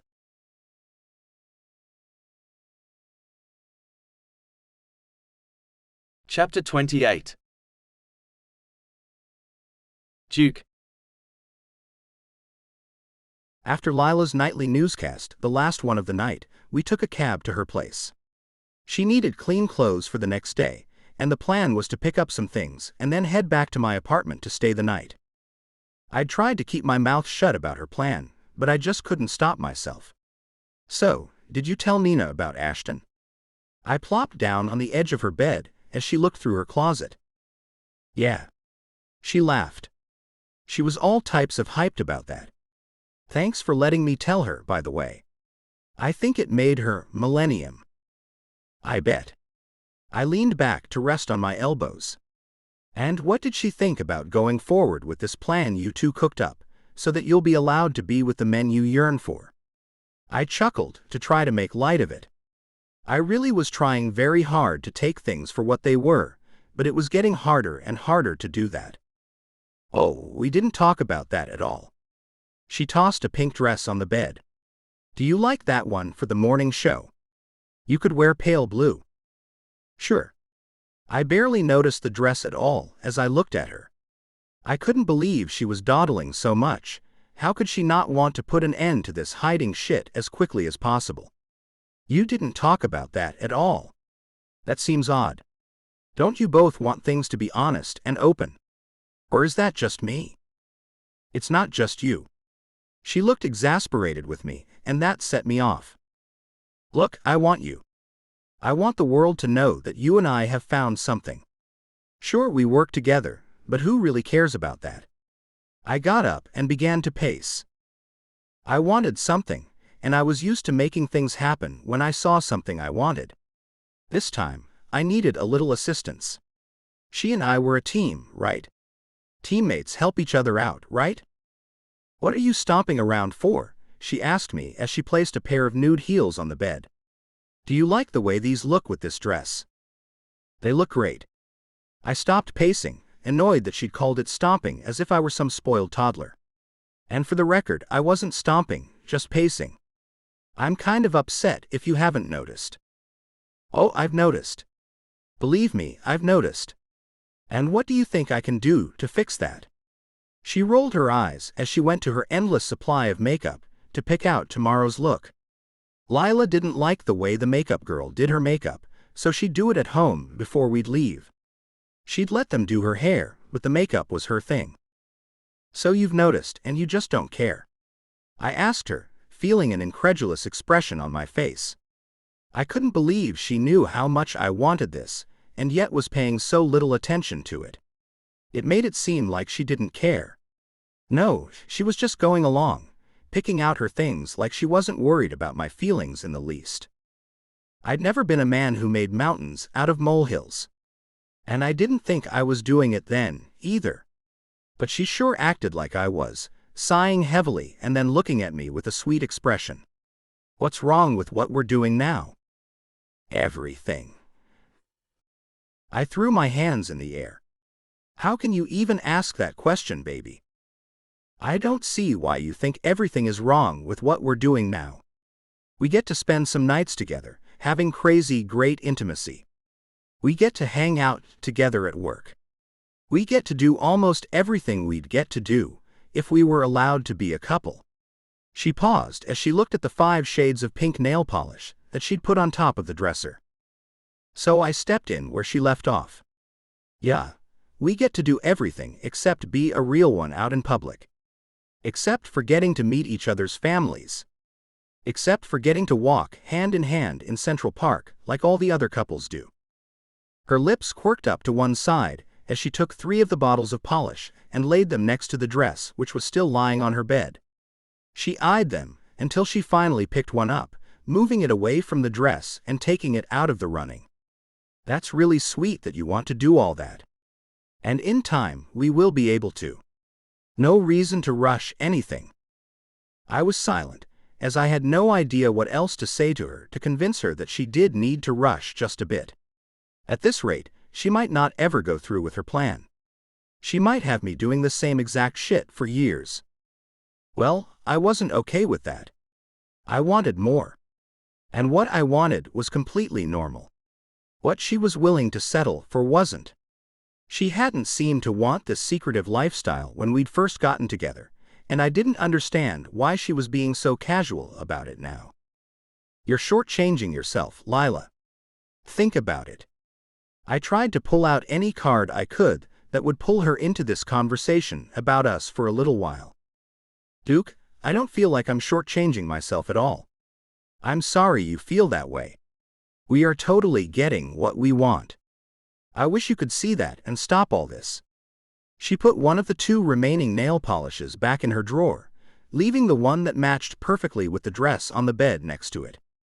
I marveled for a moment at how she went about her life. So meticulous, so well prepared. She'd be able to pull her plan off if she just gave it the same thought she gave to her cheeks, lips, and nails.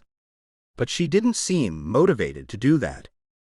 Honesty is always the best policy, my mother always told me. I thought giving that a try might be the best idea. Look, I didn't want to say this. Mostly because I didn't want to sound needy, but here it goes anyway. Lyla, I'm beginning to feel like just an object to you. She laughed as if that notion was utterly ridiculous. Duke, you are much more than an object to me. You should know that by now. Didn't I tell you I wouldn't be seeing anyone else but you? Doesn't that show you that you mean more to me than merely someone I happen to be having great intimacy with? Awe-inspiring sex is how I look at it. But anyway, no, it doesn't mean that. Not when all we have is a friendship during the day and intimacy at night, without a soul knowing about it. I crossed my arms over my chest, adding a humph at the end to punctuate my statement. Frankly, I don't want anyone to know what we're doing in our private time, she said, making a face like that was distasteful. You know, I don't mean that I want to take out a billboard saying we did it all night long. I had to huff once more as the steam built up inside of me. I just want people to know that you and I are together, that's all. She looked at me for a moment. That's sweet, babe. It really is. But this physical misconduct thing is huge. And I can't go scheming all over the station, pulling in women to overthrow our brand new boss and take everything over. Sorry. I know I came up with this harebrained idea, but I'm not sure if it's the right thing to do after all.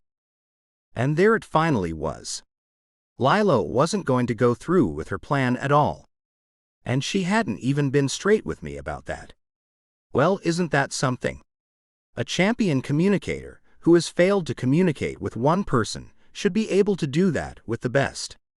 Our bodies certainly communicate well, don't they? She nodded. Yeah. I'm sorry, Duke. I really am. Me too. I looked away, knowing I couldn't look at her and say the things I needed to say. Maybe we should take this back a bit then. Like to the very beginning, before that first kiss. Because I never knew how painful this would be. She threw her hands up in the air, as if she just couldn't understand me at all.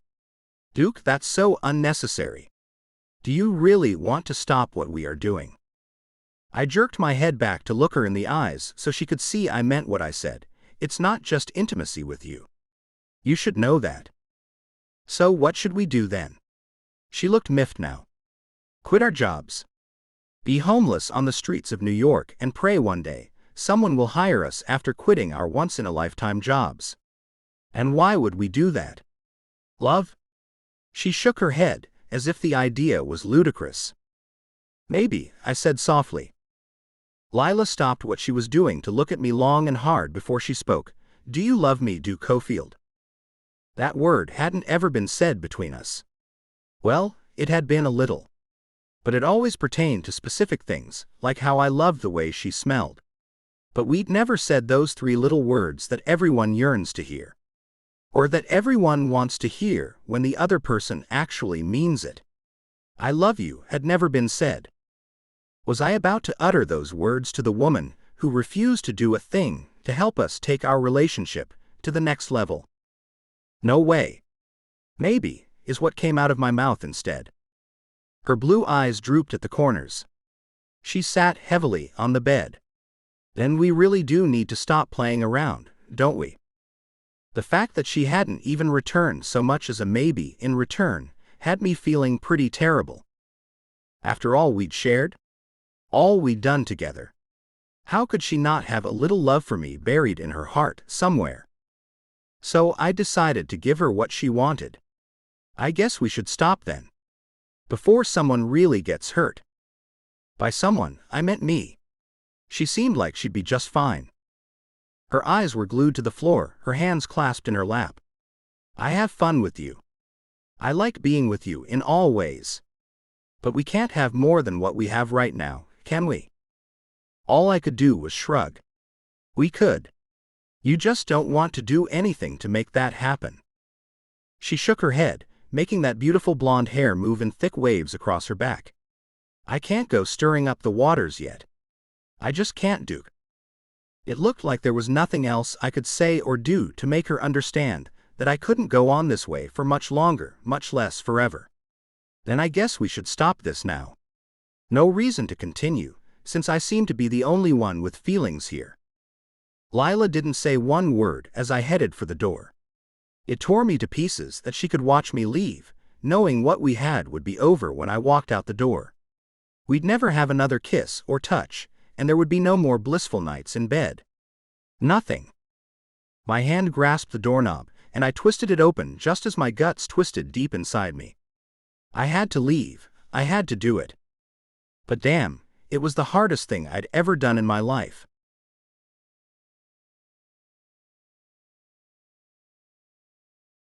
Chapter 29. Lyla. I don't know what I expected when I saw Duke the next day, but I didn't expect what he did. We met at the table to do the morning news, the same way we'd done the previous day. He was the normal Duke he'd always been. Chipper, happy and charming. But when it was over, he got up and walked away without so much as saying, "See you later." I watched him go and felt the pull in my heart that begged me to go after him and tell him I'd made a terrible mistake. But I sat there instead, not wanting to make a scene at work that would lead to me losing my job. I'd felt drained ever since he'd left my room the night before. He'd left a hole inside of me. I hadn't realized he had taken over such a huge spot inside of me, but he had. And I had let it all go.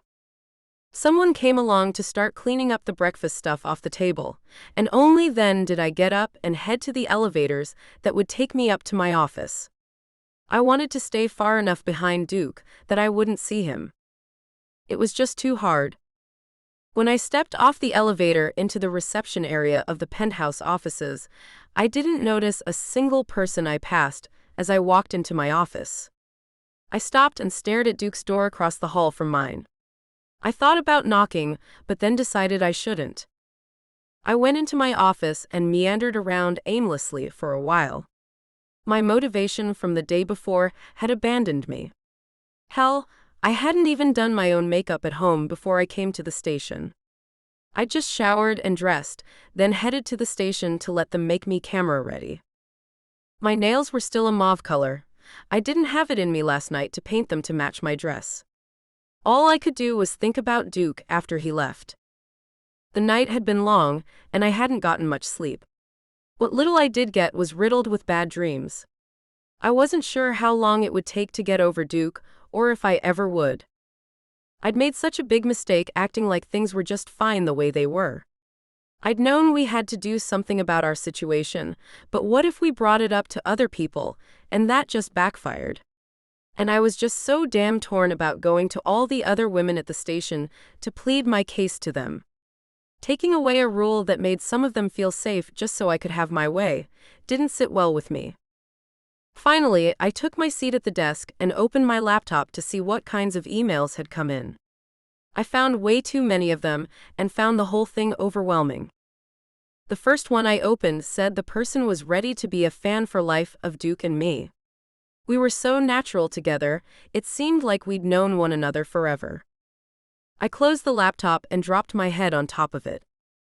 What have I done? I had no idea how long I lay there like that. When a knock came to my door, I jerked my head up and looked at it. Could it be him? I pressed the button under my desk to open the door, and there stood Nina.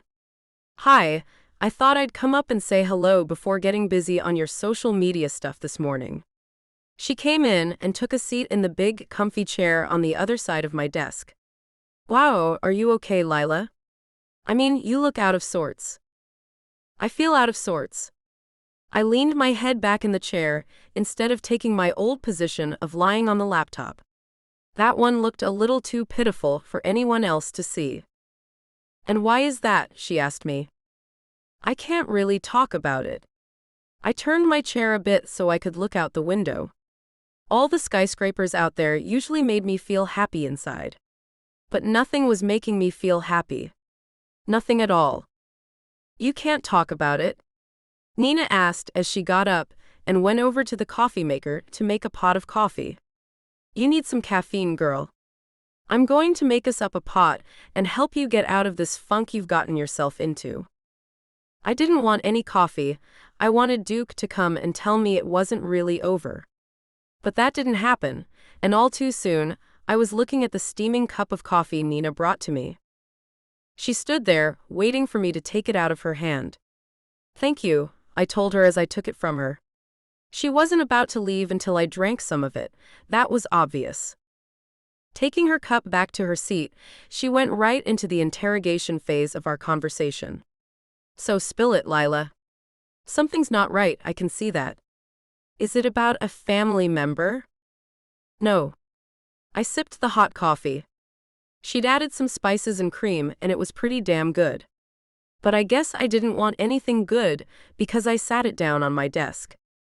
Nina wasn't about to be detoured. "Is this about a member of the opposite sex?" I nodded. "Yep," but kept my eyes on the swirling mist over the coffee cup. "Okay, now we're getting somewhere." Nina placed her cup on the desk, too, as if she were really ready to get to work on me. "Is this man a boyfriend?"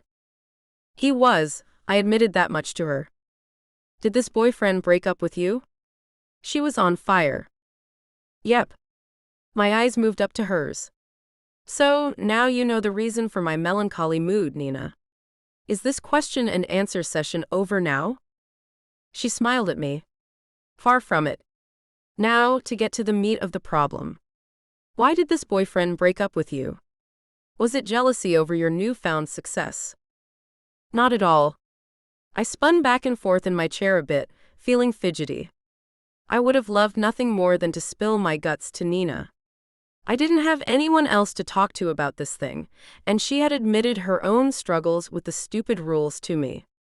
But I had gone a hell of a lot further than merely lusting after Duke. No, he and I had acted on that mutual attraction, and that had either been the biggest mistake we'd both ever made or something else. What? I didn't know. Nina wasn't about to give up. Okay, so not jealous. Did he find another girl he's interested in? Not that either.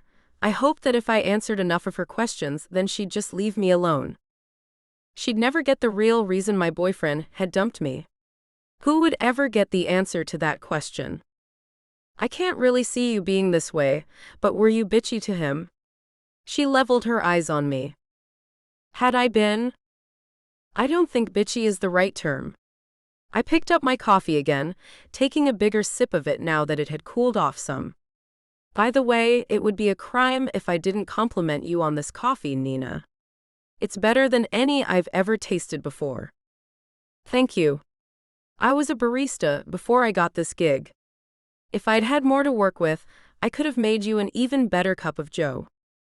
"I'll see that you do get more to work with then, for next time." I had to smile, the coffee was just so good. "You've got hidden talents, my friend." "I know, there are a few more up my sleeve."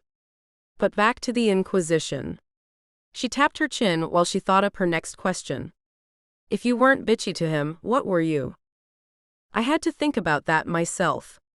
I suppose you could say that he was more concerned about the state of our relationship than I was. And that's what got in our way. He couldn't take the way things had to be between us. "And why did things have to be a certain way?" she asked me. "Because of your new schedule or something like that? Was he mad about the time you've been spending at work? Because you're better off without him if he wants to monopolize your time. You've got work to do, you can't be at some man's beck and call all the time." Shaking my head, I said, "No, that wasn't it. He just wanted to have something we couldn't right now. And he grew impatient. Especially when he thought we were close to getting what we wanted until I backed out of the plan I'd come up with. This is all so mysterious." She picked up her coffee and took a sip. "Okay, so you both wanted the same thing, but then you changed your mind about it, and he got mad. Was it having a baby? Did you guys want to have a baby, but you got the anchor position and thought that might be a bad idea since you just started the job? Because you could tell him that you're just not ready to get pregnant right now, but in like a year or so, you might think about it again. That should make him kind of happy. Happy enough to get back together. Don't you think so?" "Well, it's not about a baby at all, so no, that won't work." Holding the warm cup in my hands, I wondered what I could possibly do short of going to all the women at our station and organizing a protest. Lyla stood up and went to grab the coffee pot to refill our cups. She'd finished hers. Mine was half full and she topped it off. And for some reason, you don't want to let me in on all the details. Is this about a man who works here? Her question had my hackles rising for fear of being found out. Even if Nina and I were friends, I didn't want anyone to know our secret. No. She gave me a sideways glance that was more than a little bit knowing. Okay. Well, let me say this. She took her seat once again, crossing her long legs and swinging the top one as she pondered my situation. You've been nothing but cheerful and optimistic since I first met you, Lyla. You've had a genuine smile on your face every day. So you must have been happy with this man. Yes, he made me the happiest I've ever been, I agreed. Happiness isn't exactly easy to find. If you want my advice, it would be to talk to this guy and work together to get whatever it is you both wanted in the first place. She nodded at me and then took a drink of the coffee. I don't think that's going to happen. I rested my elbows on the desk and put my head in my hands. Things were truly hopeless, and I knew that beyond a shadow of a doubt. I don't know how to make things the way they need to be, so he and I can have what we want. We looked at one another as that sunk into both our minds. Things sometimes just couldn't be fixed, and that was that.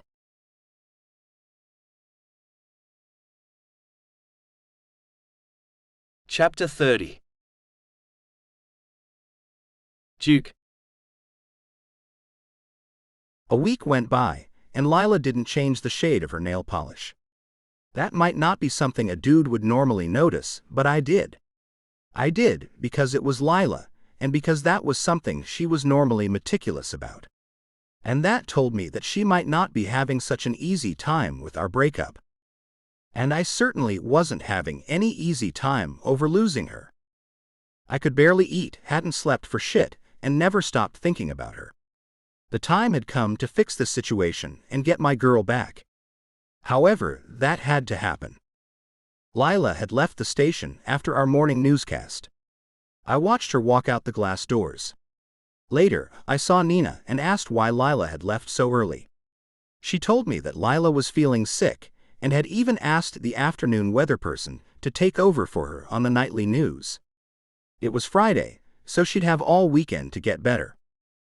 But I knew better because I'd been with Lyla just that morning doing the show with her. She wasn't sick, she was just upset. I'd been giving her the cold shoulder.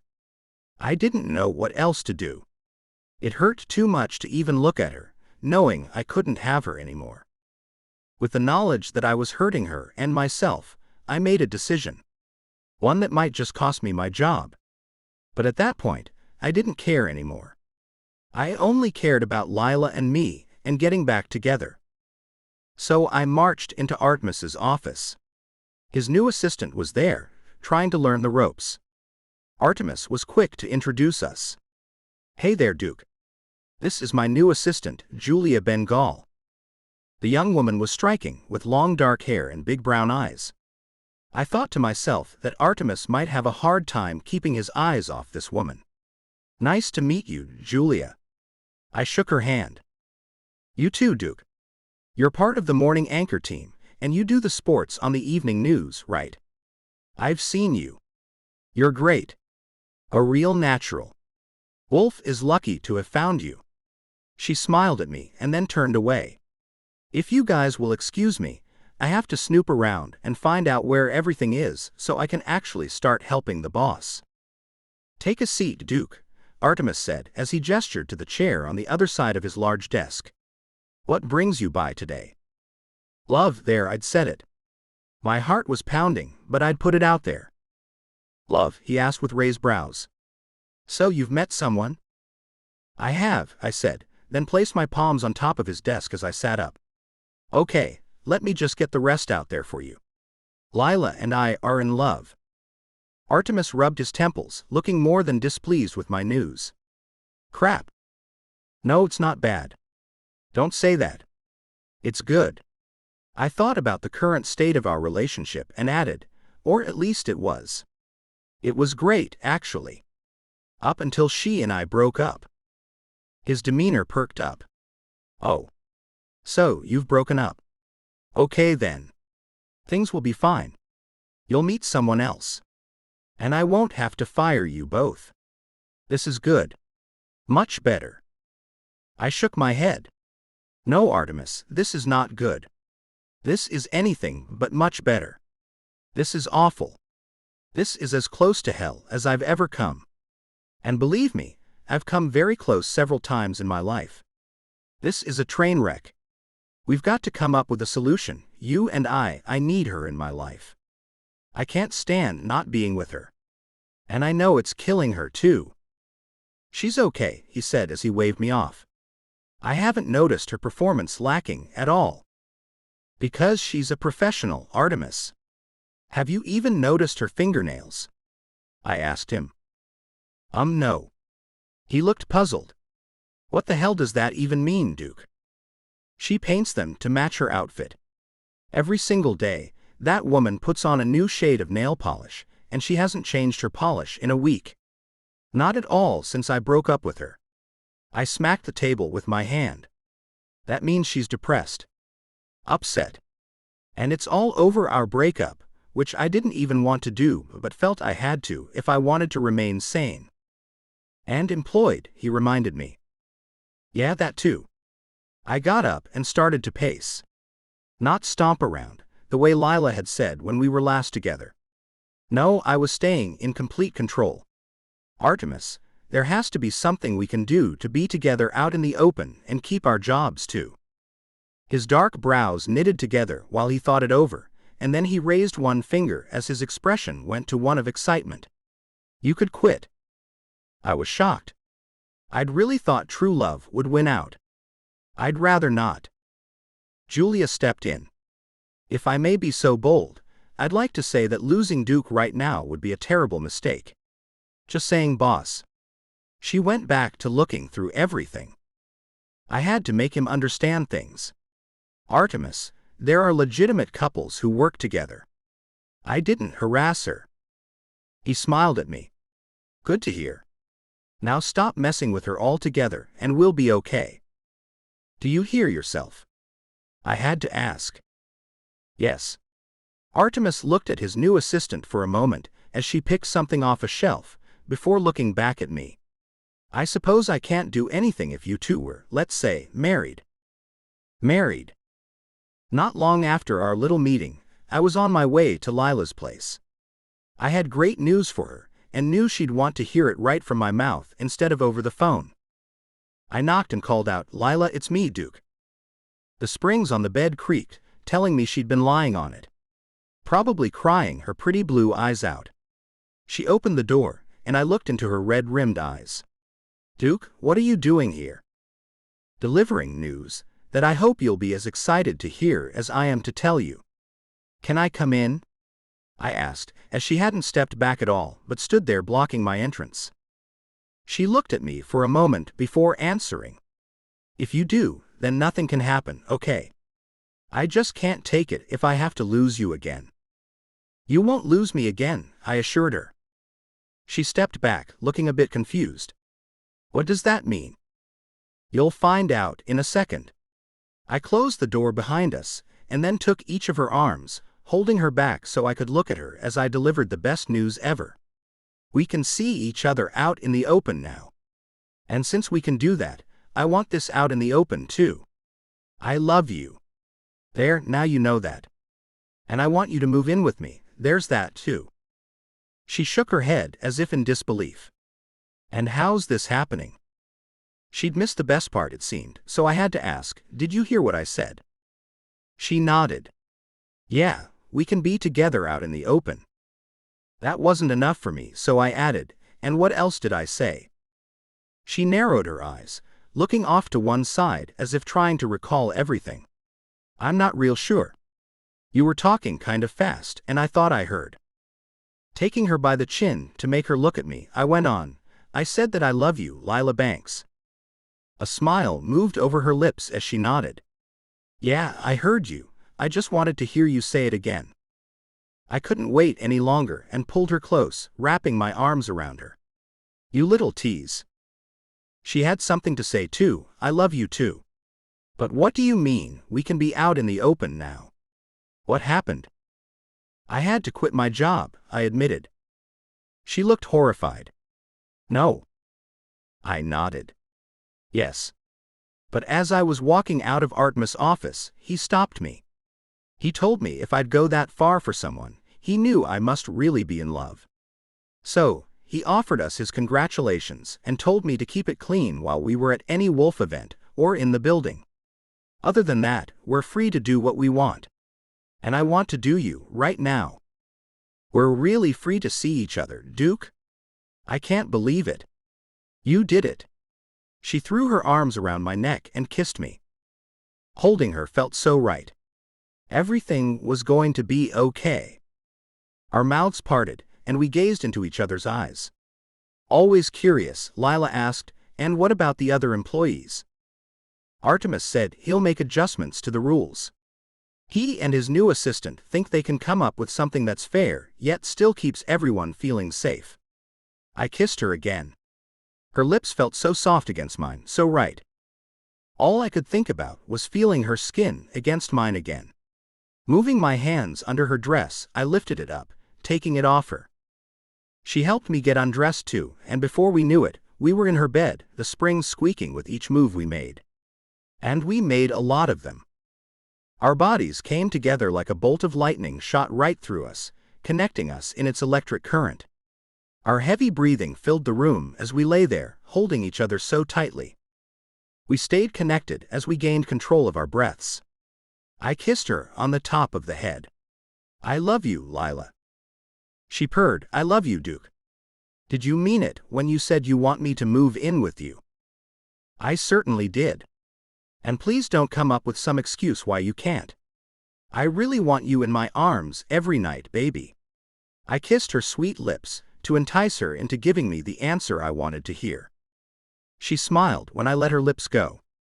Will kisses like that be a part of our daily routine if I do move in with you? Mandatory, I let her know. As will nightly cuddling. And don't forget morning showers. Those will start our days off much better than coffee ever could. I won't disappoint you, Lyla. I promise. Plus, I'll be able to cook for you if you come live with me. That's a plus. We'll save on eating out. I have one stipulation, Duke. Her eyes were glistening as she made her demand. And what is that? I asked, as I knew no matter what it was, I would definitely give it to her. I get to pay half the bills. All of them, Duke. And I'm serious. I've got to pay my way, or I'll never move in with you. She looked serious. That wasn't my intention, Lyla, I let her know. I can pay the bills, baby. Yeah, I know you can. But if we are going to cohabitate, then I want to do my part. And I can already see that you have a maid that comes in to clean up. I know you don't keep that place so sparkling and well kept all by yourself. So, let me pay my half of everything. I'm not asking, by the way. I'm telling you, it has to be that way. She smiled, knowing damn well I wasn't going to tell her no. Anything you want, baby, you've got it. I kissed her again to seal our new deal. Life was about to get so much better, and we were more than happy to have found our happily ever after. The end.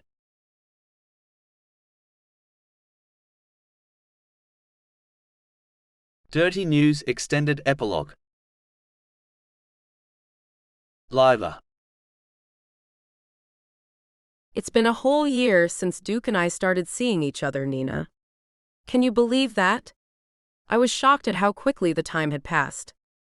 Is today some kind of an anniversary for you guys?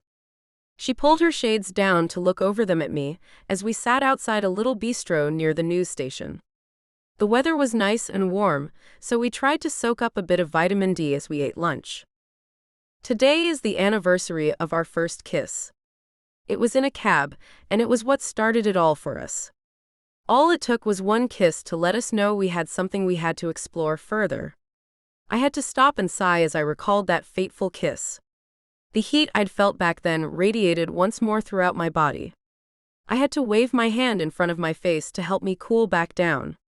That was one hot kiss, I tell you what. Just the memory can still get me all hot and bothered.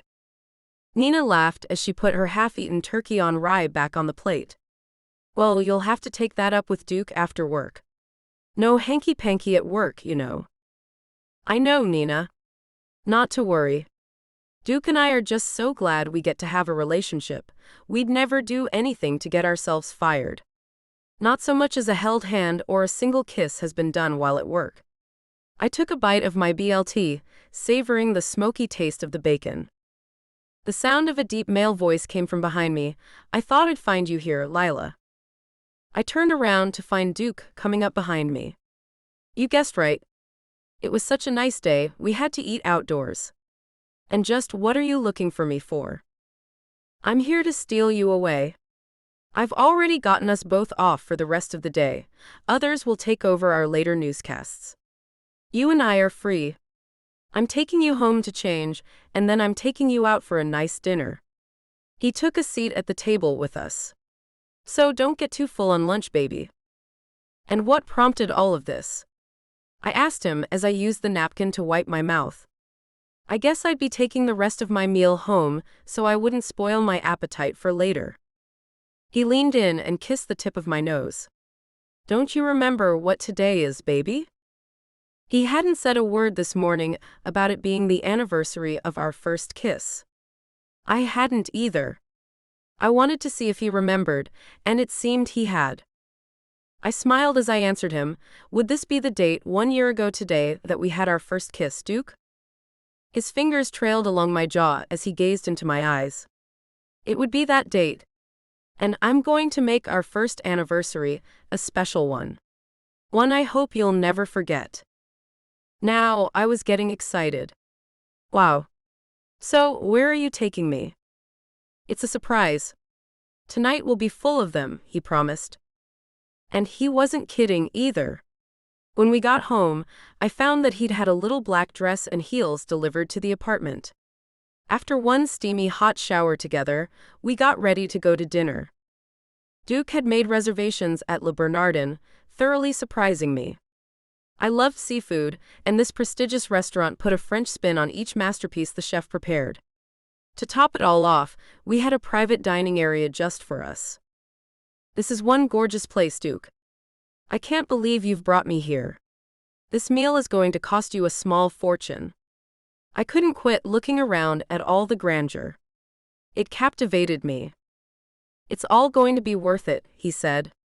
Duke paused as he took my hand in his, holding it on the tabletop. I hope. I looked at our clasped hands on the white linen tablecloth. You hope. He nodded but didn't say anything else. He was being so tight-lipped, and it had me wondering what he was up to. I knew he'd been wanting to find a house and get out of the apartment. Maybe that's what he had up his sleeve. Perhaps he wanted to surprise me with a new home. Whatever his surprise was, I was being patient about hearing about it. The delicious food helped. Served beautifully, I had the crab legs accompanied by a wonderful soup. Duke had the salmon with caviar. Both meals were decadent and bursting with flavor. For dessert, Duke had ordered a candied apple to share. Care to cut it into 2 pieces, Lyla? He asked as he handed me a knife. Sure, I can do that. I took the knife and split the apple down the middle. Strangely, it had a hollow spot right in the middle, and something fell out of the apple.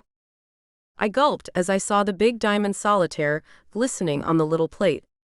My heart began to pound. Then Duke picked the ring up. Well, would you look at this? How'd that get in there? He took a towelette to clean it before getting down on one knee. I turned in my seat, my hands covering my mouth as I tried hard not to cry. But it was so unexpected that I was having difficulty with that task.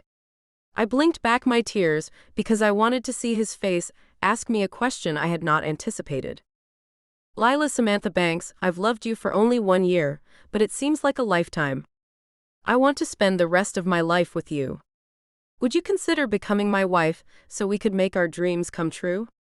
He pulled my left hand away from my mouth, holding it. I nodded as words stuck in my throat. But I managed to spit the answer out, yes.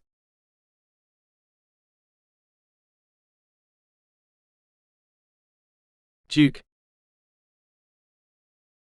I thought the intimacy was beyond amazing after Lyla and I had committed to exclusivity a year ago. It had been, but intimacy after getting engaged topped that by a mile.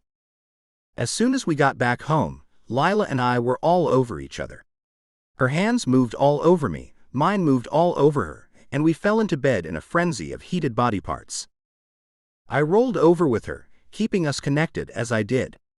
Now that you're slicked up even more for me, I'm about to take you senseless, baby. Her eyes closed as she moaned, "Do it, Duke. Take me senseless." Falling to the side of her, I lay there, both of us trying to catch our breath. When I regained my air, I asked, "What are your thoughts on children, Lyla?" "I like them." She turned on her side to face me. "What are your thoughts on them?" "I like them too," I told her, and then I ran my finger along her nose. The straightness went all the way to the tip, which turned up just a tiny bit. "I'd like to see a little girl running around that has your cute little nose and pretty eyes." "You would." She smiled a sensual, lazy smile that made my heart skip a beat. "I think I'd like to see a little boy who looks just like you. Who knows? We might both get what we want." I trailed my hand over her shoulder and then down her arm. "What do you say to getting off the birth control a month or so before the wedding? I'd like to knock you up right away once we're married." "Knock me up, huh?" She laughed a little. "I think I might just like that." She ran her hand over my stomach as she looked into my eyes. "Promise me you won't think I'm fat when my belly is swollen with your child, Duke." "Fat? You?" "Never," I promised. "I think you'll look adorable with a round belly." I leaned over to kiss one of those big beauties. And tasting mother's milk will be a new experience for me. One I'm sure I'll love. "Duke, you naughty boy. That will be for the baby, not you. Should we start looking for a house soon?" A grin pulled her lips up to one side. "That would be so much fun, wouldn't it? A new home to come to after we're married. A place to raise a family together. I can't tell you how happy that idea makes me, Duke. You and I are really going to do it, aren't we? We're going to get married and have a family and live happily ever after, aren't we?" I kissed her plump lips before I gave her the answer she was looking for. "You bet we are. I've never been more sure of anything in my entire life than I am about us being happy for the rest of our lives. Only good can come from this union. I promise you that. I'll make it my mission in life to see a smile on your face every single day. And any tears shed will only be happy ones from here on out."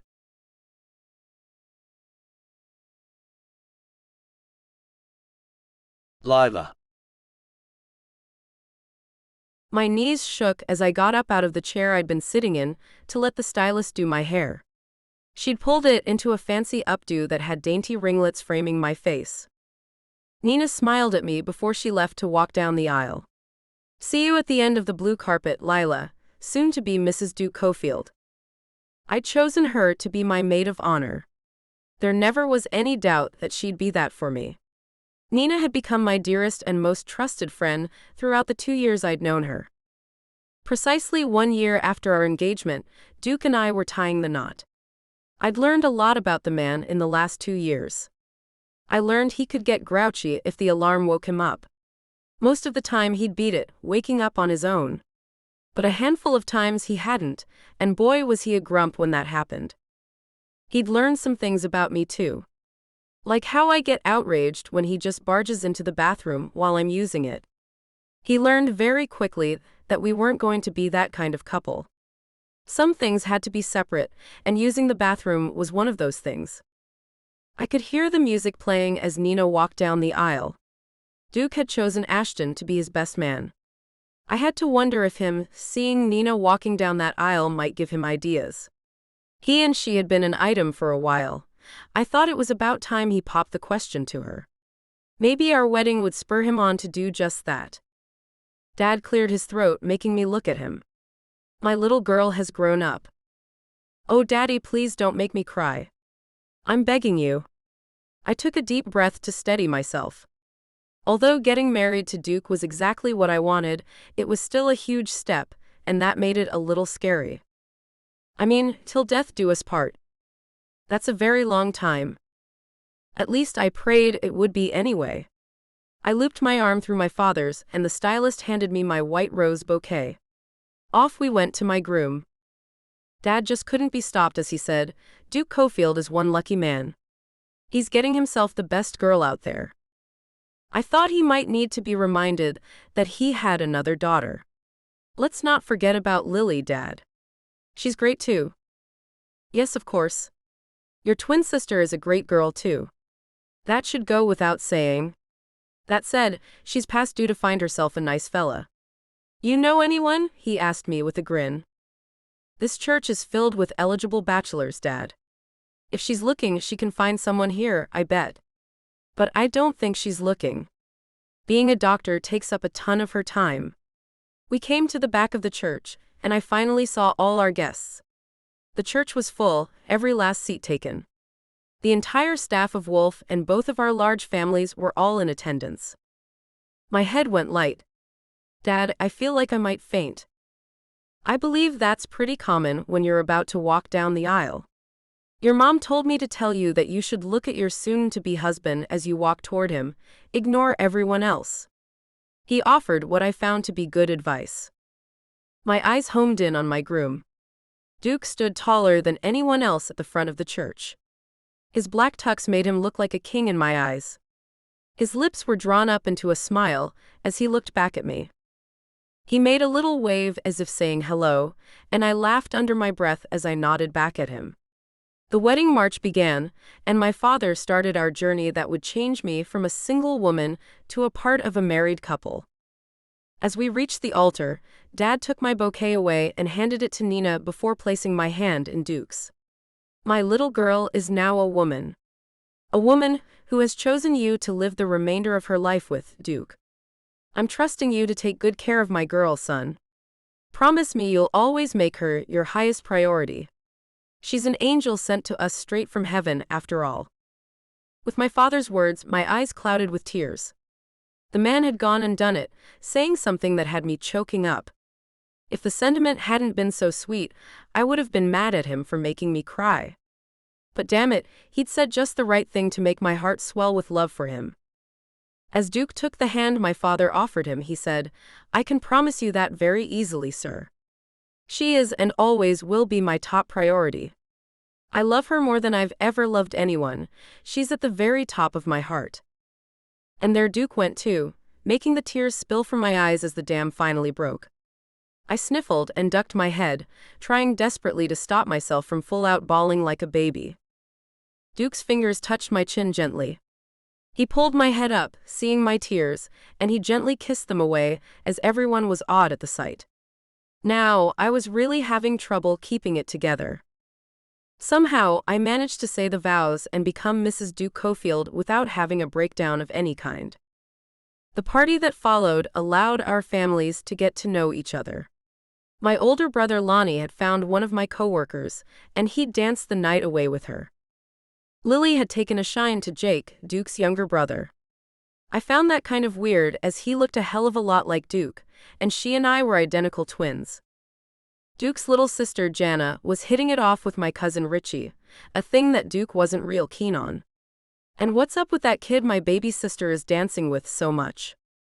Ricky's harmless. Not anything you've got to worry about, hubby. I had to laugh at his overprotective nature where his baby sis was concerned. At the very end of the night, Artemis surprised us both with tickets to Thailand. He'd paid for a week-long honeymoon in an overwater bungalow on a pristine beach.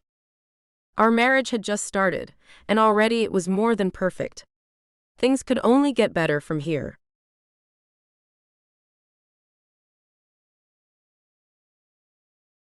Duke. The tropical island paradise proved to be the most arousing place on the planet. My new bride and I barely got to see the gorgeous sunsets and sunrises, as we couldn't stop making love. In front of the sofa was a glass window on the floor where you could watch the fish swimming around right underneath the bungalow. Lyla was face down on the sofa watching the fish when I stepped inside from taking a little nap on the deck. "You seem more interested in that than the television, baby," I commented as I made my way to her. Without looking back at me, she said, "It's really entertaining. I think we should get an aquarium when we get back home." We'd be moving into the house we'd bought once we returned to New York. Manhattan would be our new town, as we'd found a very nice 4-bedroom home there. I had every intention of filling at least 2 of those bedrooms with a couple of kiddos as soon as humanly possible.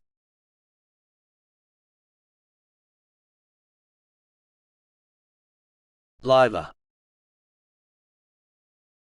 Only 9 months after our honeymoon, I was in the hospital having our twins, a boy and a girl.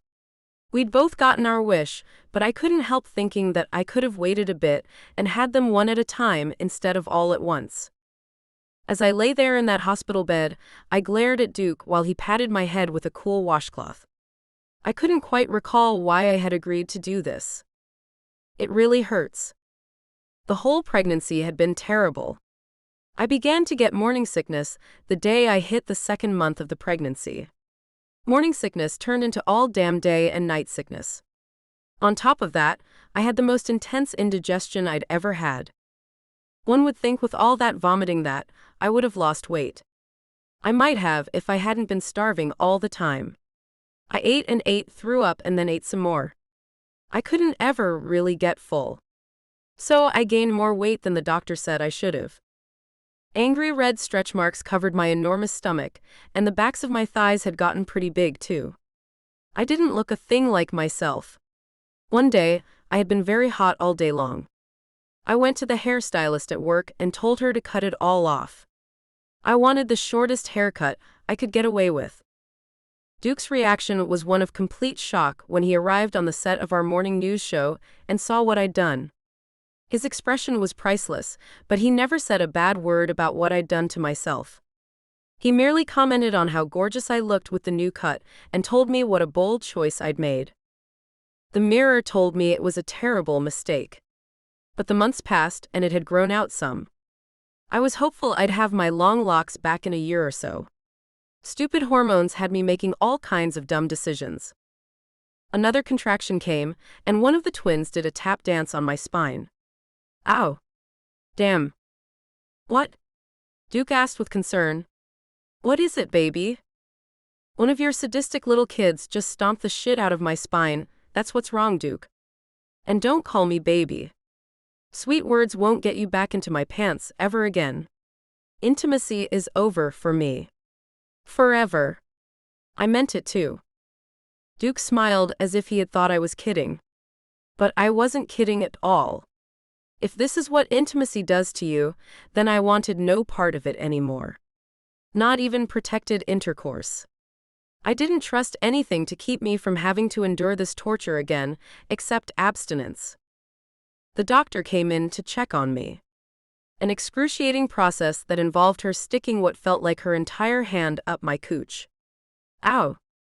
I let her know that hurt. She ignored me. So, we're at a 9 now. It'll be soon. We're at a 9? I asked her, as I was the only one who was splitting open in that room. Duke gripped my shoulder. No need to be mean to the good doctor, sweetie. She's just trying to include me in on this. The doctor nodded, then went to talk to the nurses about what I didn't know. How to torture me further, I'm sure.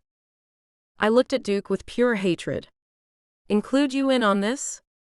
I shook my head. It's not you who's gained enough weight to resemble a beached whale. It's not you who's cried for no reason at all for months.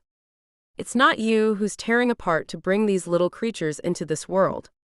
Another contraction stopped me, and I just screamed through the whole thing. I'd picked the absolute worst date to go into labor. There was a storm raging outside, and every damn pregnant woman in the city of New York seemed to be in labor at that exact same hospital. That was the reason behind the anesthesiologist running behind and not giving me my epidural yet. Apparently, every woman in the damn place was begging for one. I must be the last one on the list, as he hadn't gotten to me yet.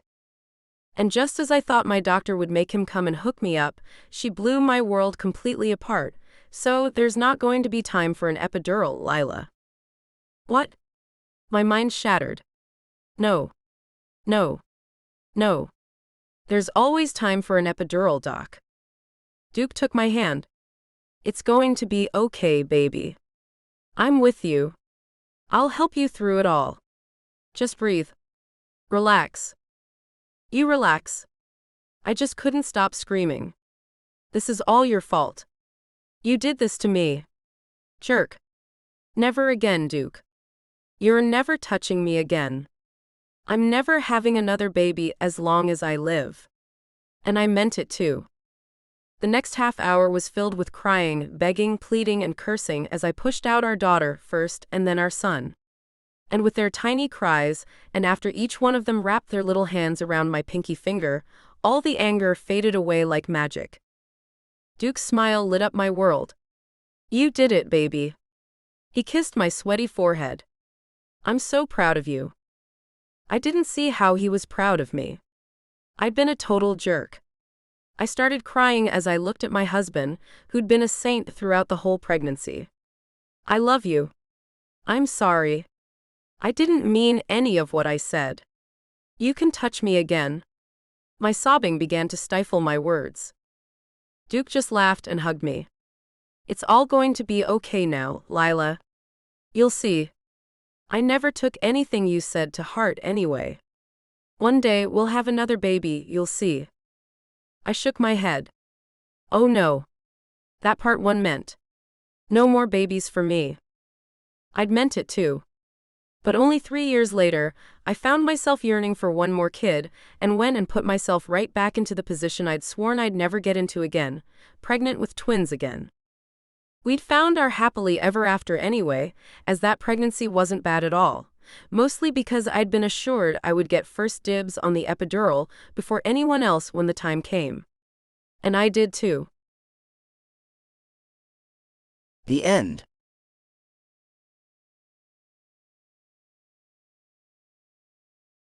The In-Laws. A Dirty News short story. Lily. I'd met my new brother-in-law, Duke, plenty of times before he and my twin sister, Lyla, tied the knot. I could definitely see what my sister saw in that man. Duke was tall, dark, and handsome, the epitome of most women's perfect man. So you can imagine my surprise when his younger brother, Jake, turned out just as good-looking, if not more. Dark, wavy hair that fell to his broad shoulders, eyes the color of a cerulean sea, muscles that just wouldn't quit, and tall too. Jake Cofield seemed almost too good to be true. The fact he'd shown up to his brother's wedding without a date had me wondering why a man like him wasn't already taken. So me being me, I asked, Jake, your brother told me that you're a veterinarian. I picked 2 glasses of champagne off a passing tray and handed one of them to him. His hands were empty, and I was sure he could use a drink too. Here, have one of these while I interrogate you. It'll make your answers more honest. His dark brows raised as he accepted the flute of bubbly liquid. Jake took a sip and continued to regard me. I went on, you seem to have it all, great looks, a career that would impress most women. So that has me asking myself, why isn't this guy attached to someone already? As Jake pulled the glass away from his plump caramel lips, he smiled at me. Funny you should ask me that, Lily. I was told that you were a child prodigy, and had started college when you were only 14 years old. You wanted to become a doctor, which you did by the age of 22. Quite a prestigious career. When you add in your great looks, I asked myself the very same question. How is this gorgeous woman all alone? There we both were, each wondering why the other was alone at an event as romantic as a wedding. I knew why I was alone. I was one busy person. My practice took up my entire day. I'd grab a quick bite after work before going to the hospitals where I had privileges, checking on any patients who needed me. I'd usually wrap that up by 9 o'clock or so at night and head home to hit the hay. Mornings started early for me, and I insisted on getting in my 8 hours of sleep each night. So, you know all about me then. I sipped the expensive champagne as I looked the man over. He was a couple of years younger than Duke, about 29, I thought. Not too old or too young. I've been busy since I started my own practice right out of medical school. The last few years have been a whirlwind. Being in the middle of a whirlwind leaves one little time to date. And your reason is? Almost the same story, Lily, only I didn't get the early start you did. It took me a little while to gain my degrees. I've had my own veterinary practice for the last 5 years. I'm not as busy as you are, apparently, but I am still pretty busy. There's been no time for me to date either. I have to admit that I go out on occasion with friends, and there has been the occasional hookup. No one ever stuck though. My lack of attention has been my problem in the past. I've just never met anyone I wanted to spend more than a night with. I nodded as I pointed at his glass, which was nearly empty. See there? What did I tell you, Jake? Alcohol helps people tell the truth. We've just cut through a lot in one little conversation, haven't we? Seems we have. He looked out at the dance floor and then back at me. Care to dance, Lily? I thought he'd never ask. I guess so. Leaving our empty glasses behind, we stepped to the dance floor, where he swung me out and into his strong arms. He didn't try to do any fancy footwork, which I was thankful for. I'd never danced much, studying always took precedence over social activity in past years. The William Vale Hotel hosted us in their grand ballroom, and most of us had rooms in the hotel. As Jake held me close, I wondered if I'd get an invitation to his room later. It had been a long time since I'd been in a man's arms. And never one as attractive as Jake. Laying my head on his shoulder as we swayed to the soft music, I wondered what I was doing. This wasn't like me at all. I was already thinking of going to bed with the man, almost an absolute stranger. But then again, he wasn't. I'd heard quite a bit about Duke's younger brother Jake. What Lyla hadn't told me, Duke shared. And now Jake had just filled me in on the rest. I couldn't ignore the electric current I felt from his touch that ran throughout my body. That had never happened to me before, but I'd heard of connections like this. Lyla told me she always got a jolt whenever Duke touched her. She always had since the very first touch, and throughout the 2 years they'd been together, it had never stopped. That was one of the signs that told her Duke was the one. I had no idea if Jake was the one for me. What I did know was that I lived in Loveland, Colorado, and Jake lived in Sacramento, California. That wasn't exactly a hop, skip, and a jump from each other. We couldn't have anything long-term anyway. But we could have one night. That had to be better than nothing at all, right?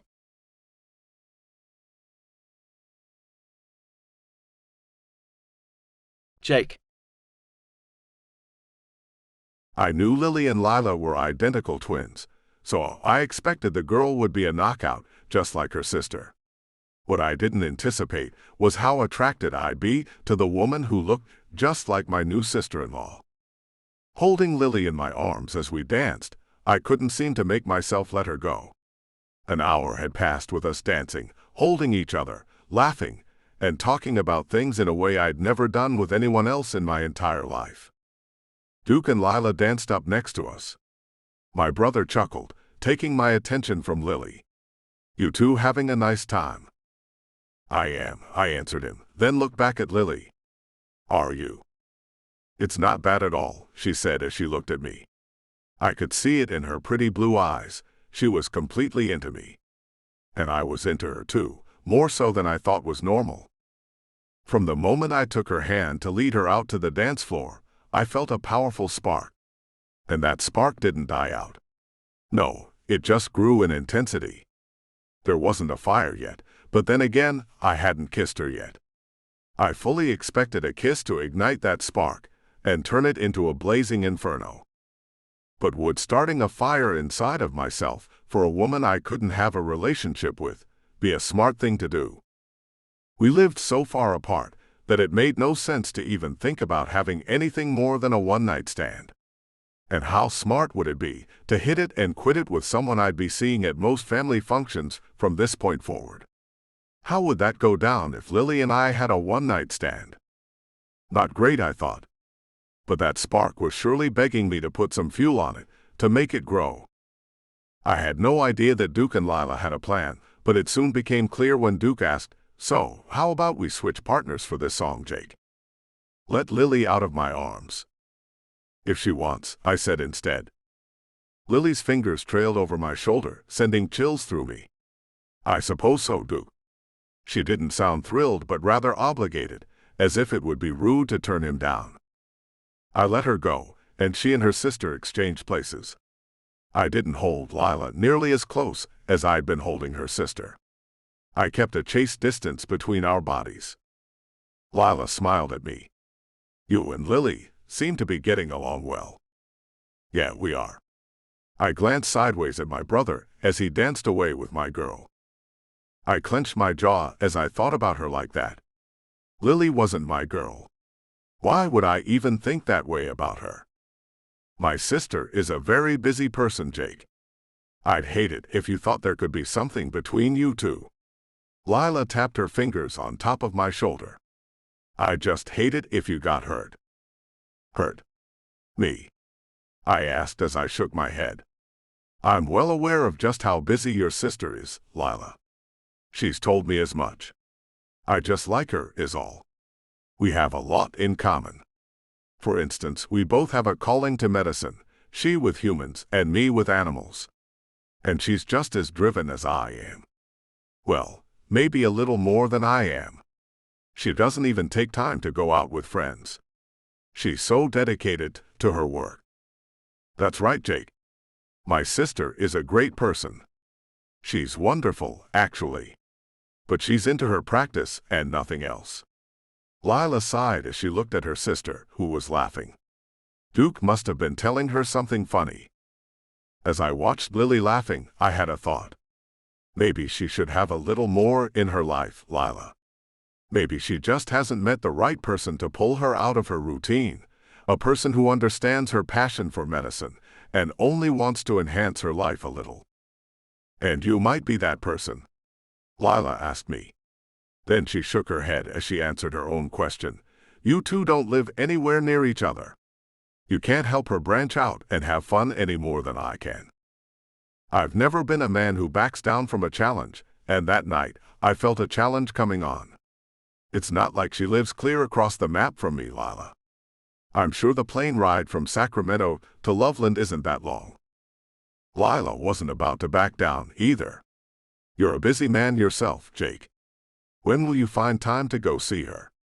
And an even better question than that one is, when will she have time to see you if you did manage to get to her? "I don't know, Lyla. All I know is that you're jumping to conclusions." I twirled her around a little to make her laugh. "Just because I'm enjoying dancing with your sister doesn't mean I'm about to kidnap her and take her back to California with me. You don't have to worry." The song ended. Lyla thanked me for the dance and told me she was glad she didn't need to worry. But she may have spoken too soon. Just then, as Lily and my brother began walking off the dance floor, another man approached Lily and asked her to dance with him. My reaction wasn't typical for me. I moved as fast as I could to get to her before she was swept away. But I wasn't fast enough. Another song began, and the man had my girl in his arms, dancing her away from me. And there I was, thinking of Lily as my girl again. What the hell has gotten into me?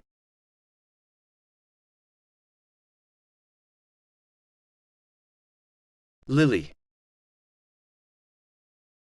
As I danced with my new partner, I watched Jake go to the bar to get himself a drink.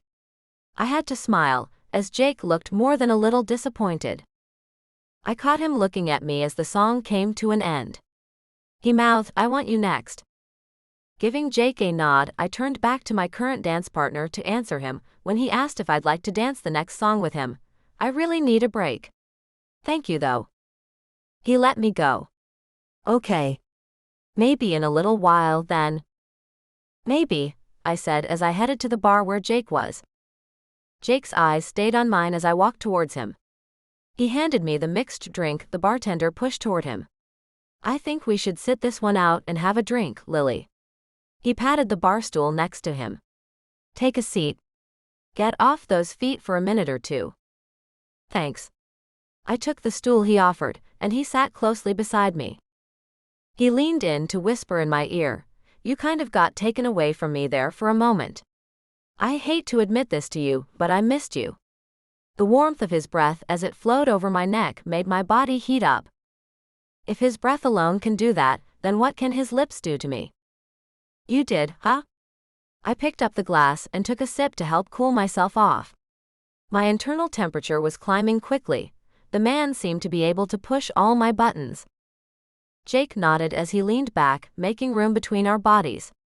Although I loved pulling back to gaze at this muscular Adonis of a man, I truly loved the sensations that ran through me when he and I were close. His thick fingers brushed through his dark, wavy mane as he eyed me. Did you miss me at all, Lily? Maybe. I sipped the sweet drink, tasting a bit of cherry and lemon in a mixture I was sure was potent. The way Jake's lips pulled into a crooked grin made me smile too.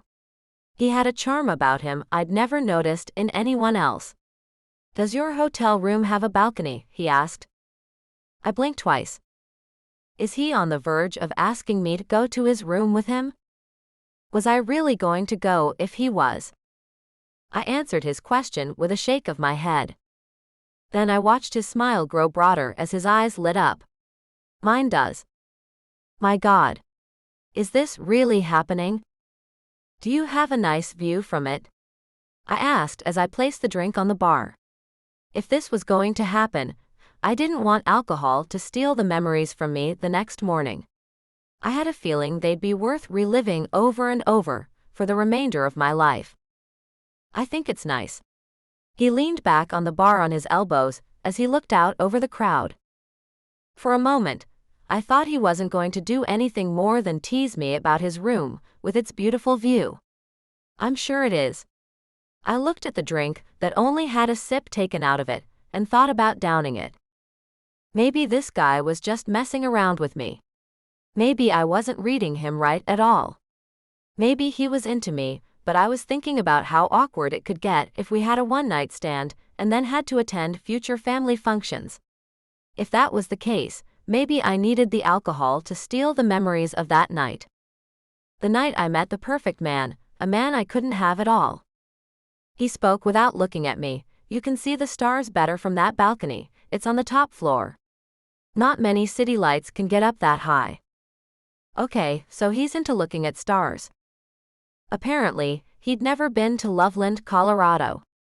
I'd seen many a spectacular starry night, and morning for that matter, as I got up before dawn each morning to get to work. I'm sure that view is nice, but it can't possibly compare to the night sky in Colorado. It is awesome on even the drabbest of nights. I reached out to pick up the glass, as the train of conversation seemed to be derailing. He turned to look at me as he reached out and pushed my drink back on the bar a bit, our hands touching as he did so.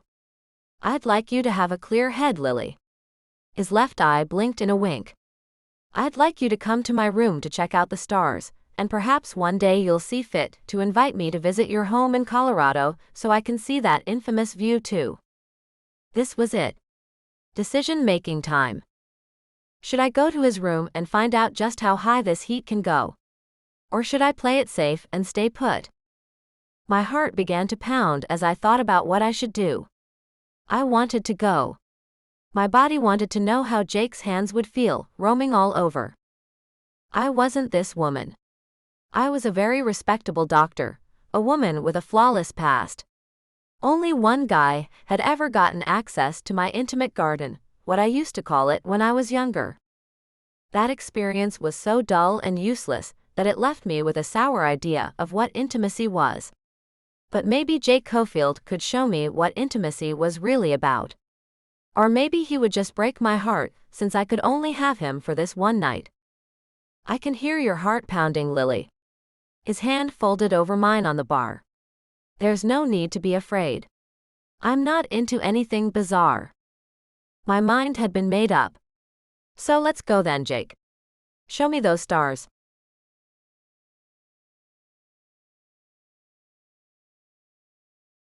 Jake. I scanned the ballroom quickly before rising to take Lily up to my hotel room. I didn't want my brother or her sister to see us leaving. The lecture we'd get might just ruin the moment. I did not want our moment ruined. When I couldn't see them anywhere, I quickly led Lily to the nearest elevator.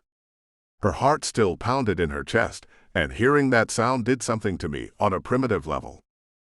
As the elevator doors closed on us, leaving us completely alone, I pulled her close, looking down into her gorgeous blue eyes. I've been wanting to do this since the moment I laid eyes on you, Lily. Her lips parted, and I noticed how they quivered. I just want you to know this isn't like me at all. I'm just about as close to a maiden as you can get. I've had a whopping 1.5 minutes of intimacy in my entire life. And that was when I was 18, 6 years ago. I stopped for a moment as I thought about that. This woman wasn't like any other woman I'd ever met. How could anyone go that damn long without having intercourse? For the briefest of moments, I thought about not doing it. How could I use her and then discard her like she meant nothing to me? We don't have. That's all I managed to get out before her finger touched my lips. Lily shook her head. I know we don't have to, but I want to, Jake. I really do. I've never wanted anyone more. No pressure there.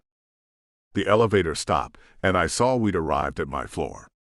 Here we are then. If you're sure. She nodded. I am. She squeezed my hand, then smiled at me reassuringly. So still want to show me those stars, Jake? I scooped her up effortlessly into my arms and carried her to the room. I do, Lily. We didn't even get one step into the room before our mouths crashed together.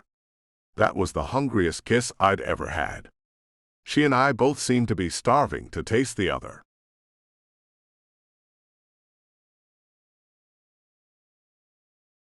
Lily. Jake held me in his arms after our bodies fell apart in exhaustion. I knew I would walk funny for a week, but I didn't care. It would be an exquisite reminder of the one night we'd shared. Morning came and light streamed in through the windows, waking us up. His hair was a wild mess and I knew mine was too. But I didn't care. All I cared about was getting his good morning kiss. His eyes were bright despite the limited hours of sleep we'd gotten. Hey there, beautiful. His mouth pressed against mine. I wasn't about to invite him inside my mouth to taste my morning breath. Jake pulled back a little, resting his forehead against mine. I knew it was time to go. I didn't want to, but my plane would be leaving in a few hours. I had to get up, get ready, and catch a cab to the airport. I had a lot of fun, Jake. Me too, baby. He kissed me again. A little roll in the hay shouldn't set me too far behind. Jake made me feel more than I ever thought was possible. Our bodies got along like we'd been together forever. It was nuts. That morning, the love we made was beyond compare. Hours ticked by and neither of us noticed. And those hours pushed us both past the time frame to get ready and get to the airport, a thing that seemed to lose its importance. When he rolled off me, both of us panting, he looked at his cell phone to see what time it was. Shoot, we'll miss our flights. I could barely breathe. Maybe if we hurry, we can make it. We both started to laugh, as neither of us had any conviction in our voices whatsoever. Instead of worrying about it, Jake and I got out of bed, and he carried me to the bathroom, where we took a long hot bath together. His hands moved through my hair as he washed it for me. I leaned my back against his chest, feeling more relaxed than I'd ever felt in my life. This is nice, Jake. His lips pressed against the side of my neck. Yeah, it is, baby. His term of endearment was a little worrisome to me. I mean, who calls someone that when they have no future together? After he'd rinsed the shampoo out of my hair, I turned around to face him, laying on top of him in the deep tub. I could see forever in his eyes. I'd never seen that in anyone's eyes before. One tear slipped out of my eye, and he leaned forward to kiss it away. "You're like the sweetest man ever, Jake." I sniffled a little. "I'm really going to miss you." "I mean that." I did too. I didn't know how I was ever going to get this man out of my mind. "No, you won't." Once again, our bodies took control. I let myself go with Jake. I'd never done that before. It was a life-changing experience. I knew I'd never want another man, as long as I lived. No one could ever compare to Jake Cofield. Later that day, we had to leave the hotel. With my sister and his brother already on their way to their honeymoon destination, we had no worries at all. Jake came to my hotel room after I'd packed and gotten myself ready to leave. I didn't know where we were going, but I knew he and I were going together. He knocked at my door with a soft rap. I opened it to find him on bended knee. "Jake." Hush, baby. He looked up at me and took my left hand in his. You and I are busy people. People who don't have a lot of time to form relationships. I think that's why we were given this gift. I don't need a month or a year to know that I love you. I was made for you, and you were made for me. So let's just do this. Let's head to Vegas, get married, and never look back. What do you say, baby? I say, I love you too. Wow, I love you. But where are we going to live, Jake? I was shocked but not entirely opposed. Your place. You have people who count on you. I've got animals, and they really don't give a crap who's taking care of them. I can open another practice in Loveland. I don't want this to end. I don't want distance to end us. Out of his suit coat pocket, Jake pulled a box with a huge diamond ring in it, and then I noticed there was a wedding set of his and her gold bands beside the diamond. He really meant it. He wanted to marry me. Yes. Yes, Jake Cofield, I will marry you. So we took a flight to Las Vegas, got hitched, and made our life in Colorado, where we lived happily ever after. The end.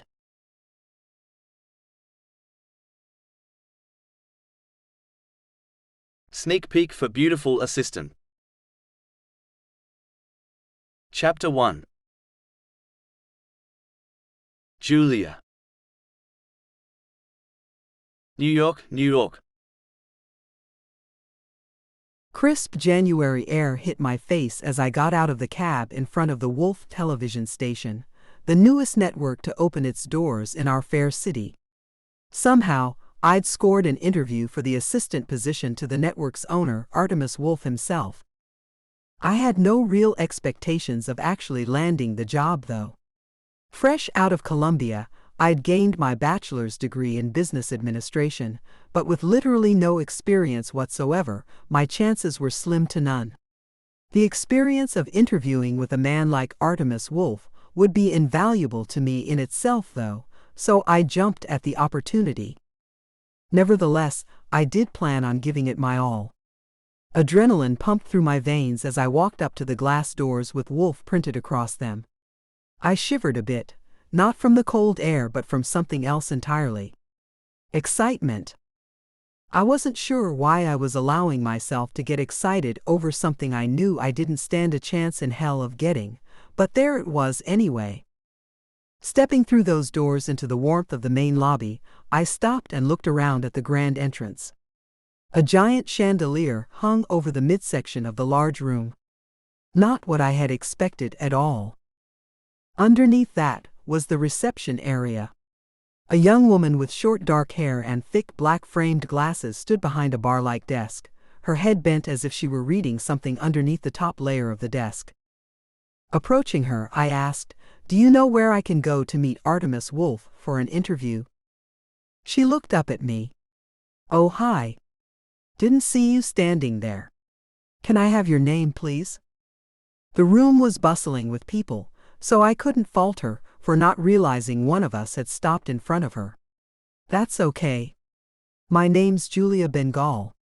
I've got a 10 o'clock appointment with Mr. Wolf. I know I'm 15 minutes early, but it's my nature to be ahead of schedule whenever possible." "Cool." She picked up a pen, and made what looked to be a check mark on something before looking back up at me. "I'll need to see your identification, please, Julia."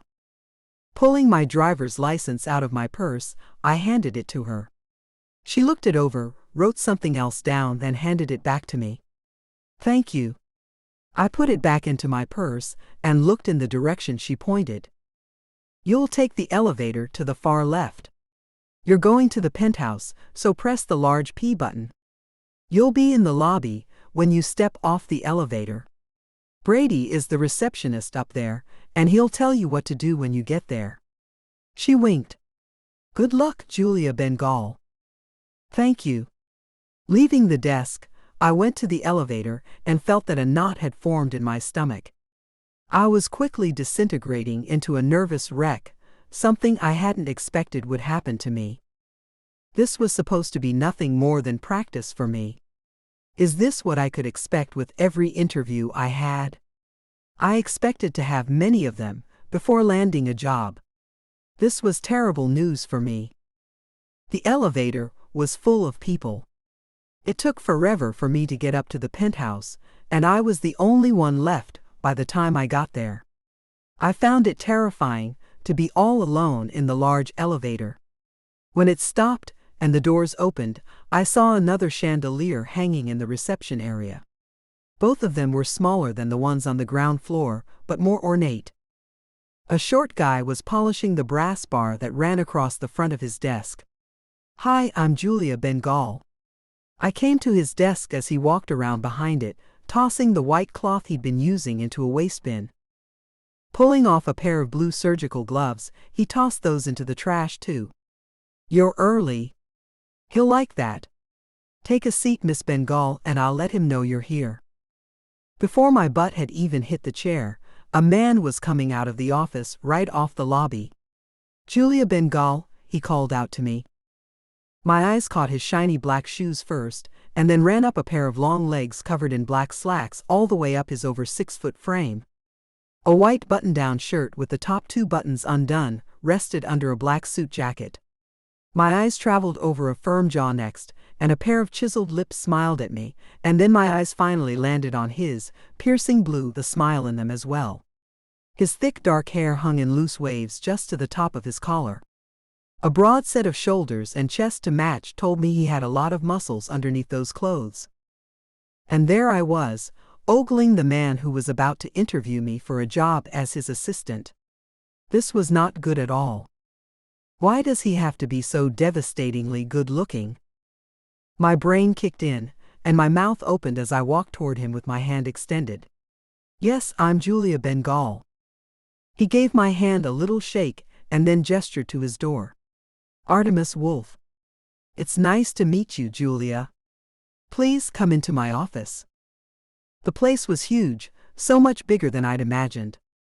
A dark oak desk the size of a dining table sat squarely in the middle of the room. 2 black leather chairs sat in front of it. One more matching leather chair sat at the right of it, and a big overstuffed black leather chair sat behind it. I walked behind him, and he pulled out one of the 2 that sat across from him. "You can sit here, Julia." I took the seat he'd offered as he went around the desk to sit in his chair. "Thank you, Mr. Wolf." The nerves I'd had before were nothing compared to what was now going on inside my body. And what was worse was that my libido came to life in a way it never had before. My mouth watered to taste him, a thing that had never happened to me with anyone else. I was a maiden, with limited experience in even making out. I'd had only one boyfriend in my life, though I'd kissed a couple of guys before him, but nothing ever went further than that. So the reactions that had been set off inside of me by this man were unusual and a little worrisome. There I sat, looking at the desk. Only one paper was on it, and his hands quickly reached for it, moving it so he could read it. My head still in the clouds with thoughts of his attractiveness, I envisioned him wadding the paper up, tossing it over his shoulder and looking at me with wanting eyes. Then, telling me to get undressed and get on top of his desk. At that moment, if he'd said those things to me, I actually thought I might just do them. But he didn't do that at all, much to my disappointment. So, Julia, I see here that you're a recent grad from Columbia. But you're not from New York. You're originally from Atlanta, Georgia. He looked at me with a cute grin. Now, how did a girl from Atlanta end up at Columbia? I've always wanted to live in New York. I graduated from high school as the valedictorian and had several scholarships. I applied only to Columbia, which my counselor told me wasn't a smart idea. But I'd always wanted to go to that college. I put my heart and soul into it and was accepted. I've been on the dean's list since freshman year and graduated with honors. I went silent, feeling like I was talking a bit too much about myself. He nodded, making those full waves of hair bounce a little. His haircut framed his face perfectly. He looked cute and yet still professional, a combination I'd never seen before. He had to be in his mid to late 30s. He had that mature look about him, while still holding onto the young guy within him. And there I was again, ogling the man who'd be my boss, if I got the job, which I still didn't think I would. Being fresh out of college, do you think that gives you more of an edge than a person who has experience in this position? He asked with a curious expression. I had to ponder that for a moment before answering. To be honest, I think there are pros and cons to hiring a person with experience. For one, they're pretty much set in their ways. And that might not go along with your ways, Mr. Wolf. Yes, they know what they're doing, but will it be what you want? I'm a clean slate. You can mold me into whatever you want. My breath caught in my throat as a vision of him physically molding me to fit with his perfectly masculine body zipped through my imagination. Stop it. That's true. He looked at me as he nodded. My last assistant had a ton of experience, and she kind of took over. She did the molding, since I had no clue what I was doing at first. It would be nice to get to do the molding this time around. Does that mean that I have a real chance of getting this job? Internally, I scolded myself for even thinking the errant thought. Of course, I didn't have a shot at getting the job. The man was just thinking out loud. If I may ask, and I hope I don't sound like a fool to you, but what exactly would your assistant do, Mr. Wolf? I had to ask because I was clueless. Assist me. He gave me a big smile. And not like make me coffee and bring me things either. Help me come up with ideas to make the station better. Deal with the things I don't have time to, both personally and here at work. Like making sure your laundry is sent out and taken back home? I asked. That kind of thing? No, my head housekeeper sees to all that. His long, thick fingers tapped on the desktop. More like a mind I can work with. Someone who can motivate me, help me come up with innovative ideas, and all the while keep the little things out of my way. Is that something you think you could do, Julia? I had no idea if I could do any of those things. But I knew one thing for sure, I sure as hell wanted to try. I've got a lot of ideas myself. I think I would be able to be all you needed me to be, sir. I know I'd like to try. But I would understand if you went with another candidate. Just having this interview is an experience that will help me going forward in seeking employment, and I have to thank you for taking the time to do this interview with you. He turned his chair sideways and crossed one leg over his knee. Your approach is different than any of the other candidates I've interviewed. They all talked about themselves as if they had special talents that no one else had. I found myself feeling as if I was trying to make a purchase at a used car lot, with annoying salespeople pushing something I didn't even want down my throat. So this interview has been refreshing. Glad I could refresh you, sir. I had to smile at him, as his grin was contagious. I'd never had so many naughty thoughts about anyone as I had over this guy, and all in the span of a couple of minutes. He had it all, charisma, charm, sexiness, and to top that all off, the man was rich as hell too. Not that I cared about money, but who thinks having tons of it isn't an attribute? I think we're done here, Julia. He got up, and I followed his lead. We began walking to his door as he went on, I've got a couple more interviews to do today, and then that's all of them. I'll be making my decision soon. If you don't hear from my human resources department within the next 3 days, that means I've gone with someone else. He shook my hand again after opening his door. It was nice to meet you, and I'd like to wish you all the best. You too, I said, then left the gorgeous man, confident that what he'd said there at the last, wishing me all the best, meant I wasn't going to get the job. Alone in the elevator, I sighed as my heart sank. I knew I'd never see that man again, and I'd most likely never step foot in the Wolf Building again for the rest of my life. I'd had no idea that an interview would be such a roller coaster of emotions, and I wondered how I'd make myself ever go on another one.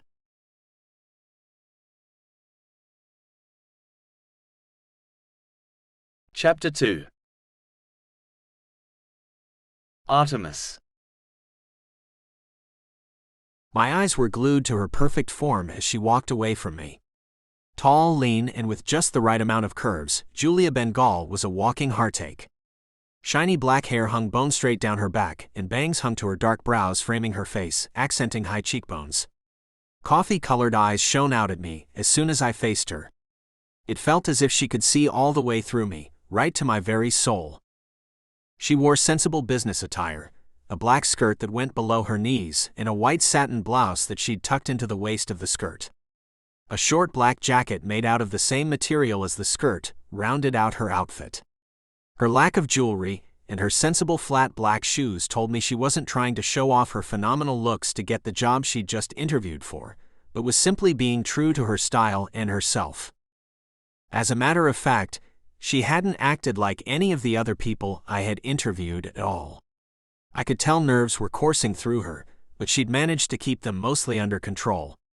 Hell, the girl was just happy to have gotten an interview, being new to the workforce and lacking experience with the whole process of getting a job. I knew I couldn't hire her, though.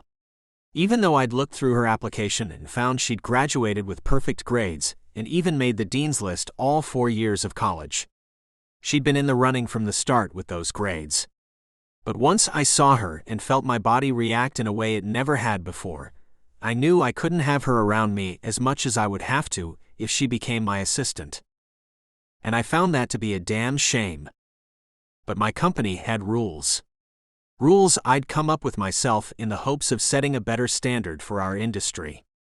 Sexual misconduct wasn't tolerated. Dating between employees wasn't allowed either.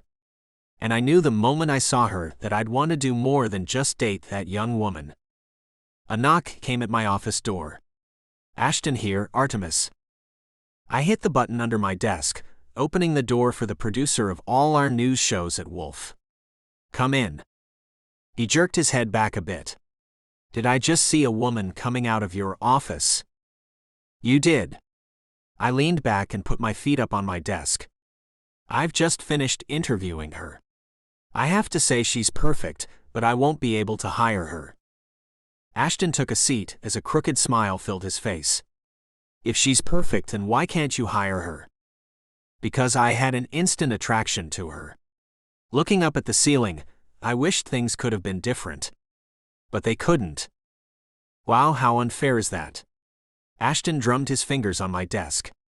"I think you need to think about what you've just said, Artemis." I had no idea what he could be talking about. "And why is that, Ashton?" He pushed his hand through his dark hair as he let out a long sigh. "You can't not hire her simply because she's attractive. It's not fair, not to mention a little sexist. That's almost as bad as hiring her just because she is attractive. The bottom line is, if she is the right person for this job, then you should hire her. And what is it that makes her so right for this job anyway?" It was hard to figure out how to word it, but I gave it a shot. "She's raw. Willing to be molded." I rubbed my forehead as I thought about that. In more ways than one, I'd bet. I looked at my friend for help. "See, I can't stop myself from thinking sensual thoughts about her. It would be disastrous to be around her as much as I'd have to be if she were to be my assistant." Ashton seemed unfazed by my admission, and he sighed once more. "Artemis Wolf, would you please listen to yourself? You would deny that woman the job of a lifetime just because you think she's attractive. Hell, we've got tons of beautiful women working here. You hired all of them. I've got to call this an unfair decision, boss man. I didn't like to be called unfair. I strove to be fair as much as I possibly could at all times. What my esteemed friend and employee was saying got to me. So I pleaded my case a little more. Ashton, how could I work so closely with her without violating my own rules? I do it all the time. You'll adapt. He winked at me, telling me he had the threes for someone he worked with. My bets were on the cue card girl, Nina. The two often ate meals together, and I always seemed to find them laughing about something together. I'd even caught each of them sending some longing looks from time to time while the other wasn't watching. But Ashton was a professional and knew his limits. He'd never jeopardize his career for a woman. And personally, he wasn't ready for a relationship. I could tell that. His past still held too much space in his mind and heart. A woman would only complicate things for him until he sorted that out. My friend had something that held him back from making advances on any woman for the time being. I didn't have a single thing stopping me from doing that. And Julia stirred me in a way that no one had since ever. And if she could do that with just her presence for a few minutes, then what else could she stir in me when we were working closely with each other for hours and days at a time? My assistant's primary workspace was at my desk, just to the side of me. That way, we could look at the computer together and see the ratings and things of that nature. I knew that if I had to be that close to Julia for any length of time, it would become harder and harder to keep my hands to myself. And I'd have to do that if she were my employee. It wouldn't be right to hire a person to work that closely with me, knowing that I have a hunger for her that might make me do things I normally wouldn't. Even as I sat there trying to make a case for myself, I envisioned her lying on one of the sofas in the office, her skirt hiked up and exposing a creamy thigh as she bit her lower lip. Shit, stop that. I can't hire her, and that's that. I slammed my fist down on the desk as if to punctuate my sentence. Wow. Ashton just sat there, looking at me with his mouth ajar. How in the hell did she make that much of an impression on you with just a short interview? I had no idea. You've got me. I felt some kind of physical spark run up my arm and through my body like lightning when I shook her hand. It took everything in me not to gasp out loud and throw her hand away like it was on fire. It was the weirdest shit ever, man. And she smelled so good, I feel like I can still smell her shampoo. I know I won't be able to control myself around her. Ashton got up and walked over to the mini fridge, grabbing some bottled water. Well, you might get mad at me, but I've got to say this. He tossed one of the bottles to me before taking his seat again. You're being a hypocrite. Okay, first he called me unfair and now he's calling me a hypocrite. This is too much. I'd love for you to explain to me why you think that, Ashton. I readied myself to take what he said into consideration before denying any such accusations against my person. He took a drink of the water before saying, "You expect every single one of your employees to do what you don't expect yourself to do. That makes you a hypocrite. It's just that easy, Artemis." Damn, he's right. So I am being unfair for not hiring a person who would be a great fit for the job as my assistant. Along with that, I'm being hypocritical by not hiring a person I have an attraction to, because I've hired other gorgeous and great people to work here and have made rules that don't allow them to form relationships. My friend might be onto something when I put it that way. I was being unfair and a hypocrite, two qualities I didn't like in other people. Those were also qualities I'd never realized I'd been harboring myself. I supposed Ashton could see by my expression that the realization was hitting me because he laughed as he got up. Seems I've gotten you to see the light, but I've got to get back to work now. I just wanted to come to see how the hunt for the perfect assistant was going.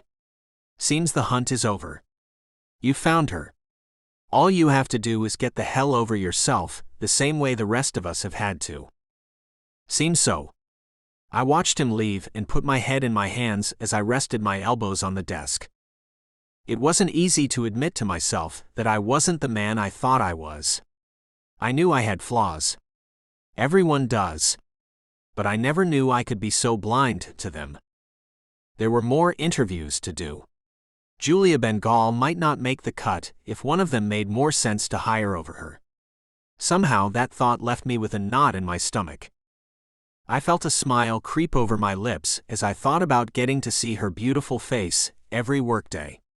Hearing that soft voice, deep for a woman, with a side of sultry that I was sure she had no idea sounded so damn alluring and feminine, would be nice too. Could I do it? Could I hold back and maintain my self-control the way I demanded my employees do? Shaking my head, I knew it would be hard.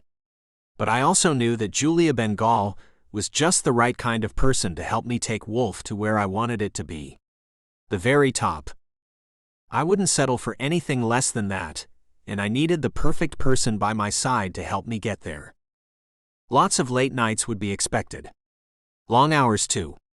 Hell, I was getting ahead of myself. She might not even accept the job once I offered it, and let her know all that the position entailed. But I knew I'd offer her the job. I knew she'd stay on my mind through the remaining interviews. She'd already cemented herself in my head, it seemed. I prayed she wouldn't do the same thing in my heart.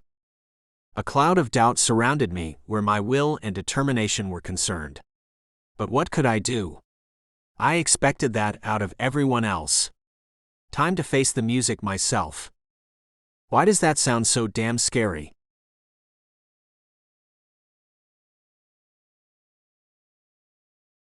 Chapter 3. Julia. The next day, I was back at the job search looking for jobs on my laptop. I had started bright and early in the morning, and by 6 in the evening, I was feeling done with the whole thing. I had put in 6 applications at various jobs online, but the only job that really interested me was the one at Wolf. I hated how I could get so single-minded sometimes. Just like with Columbia, I knew what I wanted and never gave a thought to any other possibility. That's what is happening now with the position at Wolf. I had no idea why that was happening in my brain. I didn't think I had a chance at all of getting even a second interview, much less the job. But still, I couldn't stop thinking about it. Mr. Wolf had said to give it 3 days, and if I hadn't heard anything by then, it meant he'd pick someone else. Well, it had only been 1 day, but at 6 o'clock I knew the office was closed. 1 day down, 2 more to go. My roommate came in, rushing to get to the bathroom as usual. She refused to use public restrooms. "Hey, Bethy." "Hey, Julia," came her breathless reply before the bathroom door slammed shut, followed by a great sigh of relief as she finally got to pee. Thankfully, I didn't have a bladder that was as shy as she was. I couldn't imagine holding it in all day long. Closing my laptop, I began to think about what I'd make for dinner when my cell rang. Picking it off the coffee table, I gasped, "It's Wolf." Swiping the screen, I answered the call. "Hello. Can I speak to Julia Bengal, please?" Came a woman's voice. "This is she." I bit my pinky fingernail as I waited to hear what she had to say. I couldn't believe this was happening. "This is Tanya with the Human Resources Department at Wolf. Mr. Wolf has made his choice for the position as his assistant.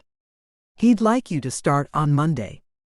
I'm going to need you to come in tomorrow to sign all the new hire paperwork.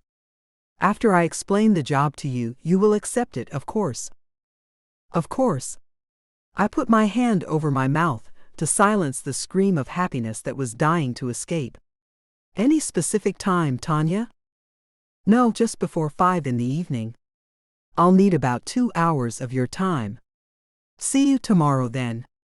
Have a nice evening." "Congratulations, Miss Bengal." With the call over, I began to jump around my apartment, finally able to let out my excited screams. Bethy came out of the bathroom with a puzzled look on her face. "And what's this about, Julia?" "This is about," I grabbed her hands and made her jump in a circle with me getting my first job. I got the assistant job at that new network, Wolf. No way.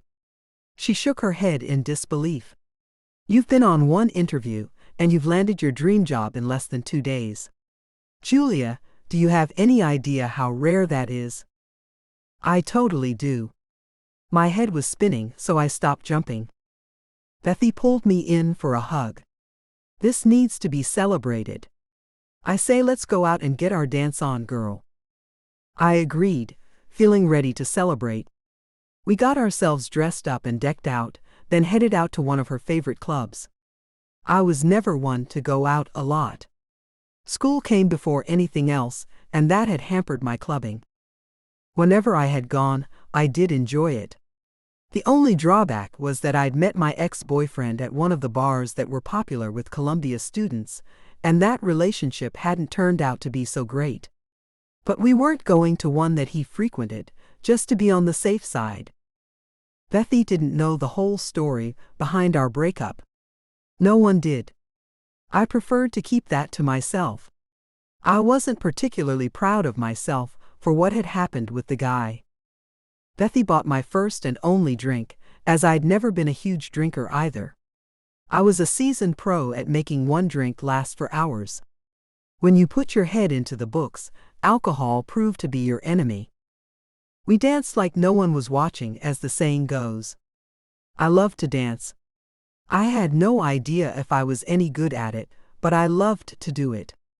Bethy and I were dancing our little hearts out, and I felt like I was on cloud 9. The music was rocking. The crowd was electric, and the night was going fabulously. Until I felt someone grinding on me from behind and turned around to let the jerk know that that was not okay. And that's when I spotted my ex, smiling right at me, his face only inches apart from mine. His soft blonde curls bounced over his broad shoulders as he moved his hips in a sensual gesture. Bright blue eyes and boy next door good looks made him seem like the exact opposite of what he was, a great guy. What do you think you're doing, Price Stone? I asked him as I stopped moving and crossed my arms in front of my chest. I'd worn a short romper that revealed a ton of cleavage, and I didn't want him looking at it. He had the nerve to put his hands on my hips. Come on, baby. I've said I'm sorry more than I've ever said it in my entire life. Can't you cut a guy a break? No. I pushed his hands off me. Leave me alone. Turning around, I tapped Bethy on the shoulder as she turned away to dance with someone else. I'm going to the bathroom. She waved me on, and I left the crowded dance floor. My great mood had been blown to smithereens by the man. We'd only dated for 6 months, and it had been a month since I had broken up with him. It defied my imagination why he thought I'd ever change my mind and want to start seeing him again. How can a person keep seeing someone they don't trust? It wasn't as if we were in love, or anything like that. So why did he keep on showing up, calling and texting me, and telling me over and over again how sorry he was for doing something he claimed he didn't remember doing? Just when I thought I'd effectively ditched the guy, I felt a hand on my arm pulling me back. You and I need to talk, Julia. This is the first time I've seen you in a month. There he was again, the jerk. I glared at him. Price, you don't even come to this club. Are you stalking me or something? He smiled with the same smile that had initially drawn me to him. But now it made me kind of sick. Stalking is an ugly word, baby. I just wanted to see you. I've missed you. Haven't you missed me at all? His fingers tightened around my arm, reminding me again why I dumped him. No, I haven't missed you at all. That was the truth. How could anyone miss a person who'd done something so wrong to them? The way he looked into my eyes stupefied me. Don't lie, baby. I know you've had to miss me. How many times do I have to tell you I'm sorry before you'll believe me? You can't say it enough, I let him know as I jerked my arm out of his grip. So stop doing it. If you'll notice, your apologies haven't done one bit of good. Frankly, I don't understand you, Price. You're a reporter for the New York Times. You've got your good looks and can be charming. So, What's stopping you from moving on and finding yourself another victim? I mean girlfriend. His expression changed to one of hurt. As if my words really had an effect on him. Victim. He shook his head sadly. Julia, I don't remember what I did. I have to take your word for it. And I have. I was the one who woke up with a large bump on the side of my head, and I didn't see a mark on you. But I believed you, apologized to you, and swore it would never happen again. Why can't you accept the fact that people make mistakes, baby? I am only human. And I don't want anyone else. I only want you. He couldn't seem to recall that I had shown him the bruises he'd left on me. In the month since we'd broken up, I'd started to think that he only wanted me because of my status as a maiden. He'd nearly come on himself when I'd told him that the first time we'd made out, and he'd wanted to take it all the way home. My ideas about intimacy were different from most people's. I'd always thought that intercourse was a lot deeper than most let it be. I wasn't religious, just deeply spiritual. I knew that intercourse with the right person could be a spiritual experience. One that made a connection between two people that would last forever, like eternally. I knew most people didn't think the way I did. But I wasn't about to change my beliefs because of what other people thought. And I knew that Price Stone wasn't the man that I wanted to be with for the rest of my life. So he wasn't ever going to get into my pants and take my V-card the way he likely hoped he would. It wasn't in me to be mean to anyone, but I had to stand up for myself if I hurt the man in the process. That couldn't be helped. Price, I don't want you. There is nothing you can do to make me want you. If you want to know the truth, I had no plans to ever sleep with you. Maybe that'll help you get over me. There would never have been any intimacy, Price. Do you understand that completely now? He shook his head. You don't know that, baby. We were getting close. Hell, I'd finally gotten you to come over to my apartment. That told me you were getting comfortable with me. And that night would have led to more nights where you and I could be all alone in the comfort of my place. More nights where we could really get to know one another. I knew it would take a lot of time with you. I was ready for that. I was in it for the long haul, just the way you told me you would be. He was taking my words out of context, which was something he excelled at. I wasn't telling you that I wanted that with you, Price. I was just telling you that, to let you know how I felt about intercourse. I'm sorry if you understood it differently than how I meant it. Yes, I was getting more comfortable with you, that's true. And just when I gave you more of a chance, you went and blew it. I gave him a good look over for a moment, thinking about my next words. And it doesn't look like you learned anything from the experience, anyway. You need to stop drinking, for one. And just as those words left my mouth, the expression on his face jumped from sad and misunderstood to one of elation. I'll quit drinking. For you, I'll do that. I'll do anything for you, baby. You've got to believe me. Give me one more chance, please. I'm begging you. A few people around us had become invested in our argument. I couldn't help but notice the women who looked ready to pounce on the good-looking, well-built man who was pleading with me for one more chance. If I had real feelings for the man, then it would have bothered me that those women were waiting for me to walk away and leave him to them. There had been a part of me that had liked Price in the beginning. I never would have started dating him if there hadn't been. But a larger part of me had always felt that he couldn't be trusted. And that part of me had turned out to be right. Looking into his blue eyes, I stuck to my guns. Price, this is over and it's going to stay over. Leave me alone. And then I walked away without looking back. Because when someone hurts you, you've got to have the backbone to not give them another chance to do it again.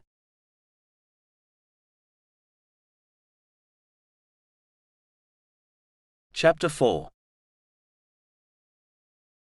Artemis. When Monday arrived, I found myself feeling giddy for the first time since high school. Julia would be coming in any minute, and my heart was pounding, my palms sweating, and I found it kind of hard to breathe. I wasn't feeling like my usual calm and cool self at all. I'd left my office door open so that she could come right in. I wanted to welcome her to Wolf with open arms. Adjusting my tie, I opted to take it off instead of continually tugging at it, as it felt tight around my neck. I dressed in a dark blue suit, and my pale pink button-down accented it well, but the pale blue tie was just too much. So I did what I usually did. I pulled off the tie and undid the top 2 buttons of my shirt. Feeling more like myself, I went to look out the window. The people looked like busy little ants as they moved about below. A New York street could hold my attention for a long time, with all the hustle and bustle that went on down there. Not that I had hours to just stand there and look, but I was pretty sure if I did have that kind of time, I would stand there all day. "Hello, Mr. Wolf." I closed my eyes for a moment, trying to gather myself. Her soft, sultry voice had already affected me. Opening my eyes, I turned to greet her with a smile on my face. "Hi there, Julia. You're about 15 minutes earlier than I'd expected you." She came into my office. Her long, dark, silky hair had been pulled back into one long, low ponytail.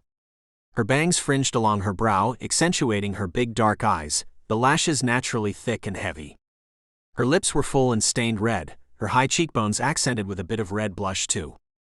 Her navy blue suit matched mine perfectly. I had to comment on it. "Look at us. We match." Her palm ran over her light pink shirt. Right down to the dress shirt too. How funny. People will be thinking we planned this. She laughed lightly, the sound musical, the tones tickling my ears. "I bet they will," I agreed, then led her to her office. "First things first. Let me show you your office." Pushing open the door that adjoined our offices, I let her walk in first to her new space. "Wow. I can't believe this." She went to the bank of floor-to-ceiling windows that gave her a wonderful view of the New York skyline. "This is gorgeous." Spinning back to look at the rest of the office, she took in the matching sofas made from Italian leather in a soft cream color. The stainless steel mini fridge and the set of shelves were made from the same redwood material that her desk was made out of. I don't know what to say. "Well, you can tell me if you like it or not." I laughed afterward. It was obvious that she loved it. She was in awe of the place. "Those doors over there go to your private bathroom and a closet. I've got my own bathroom and closet too." She clapped her hands and put them under her chin. "This office is bigger than my entire apartment."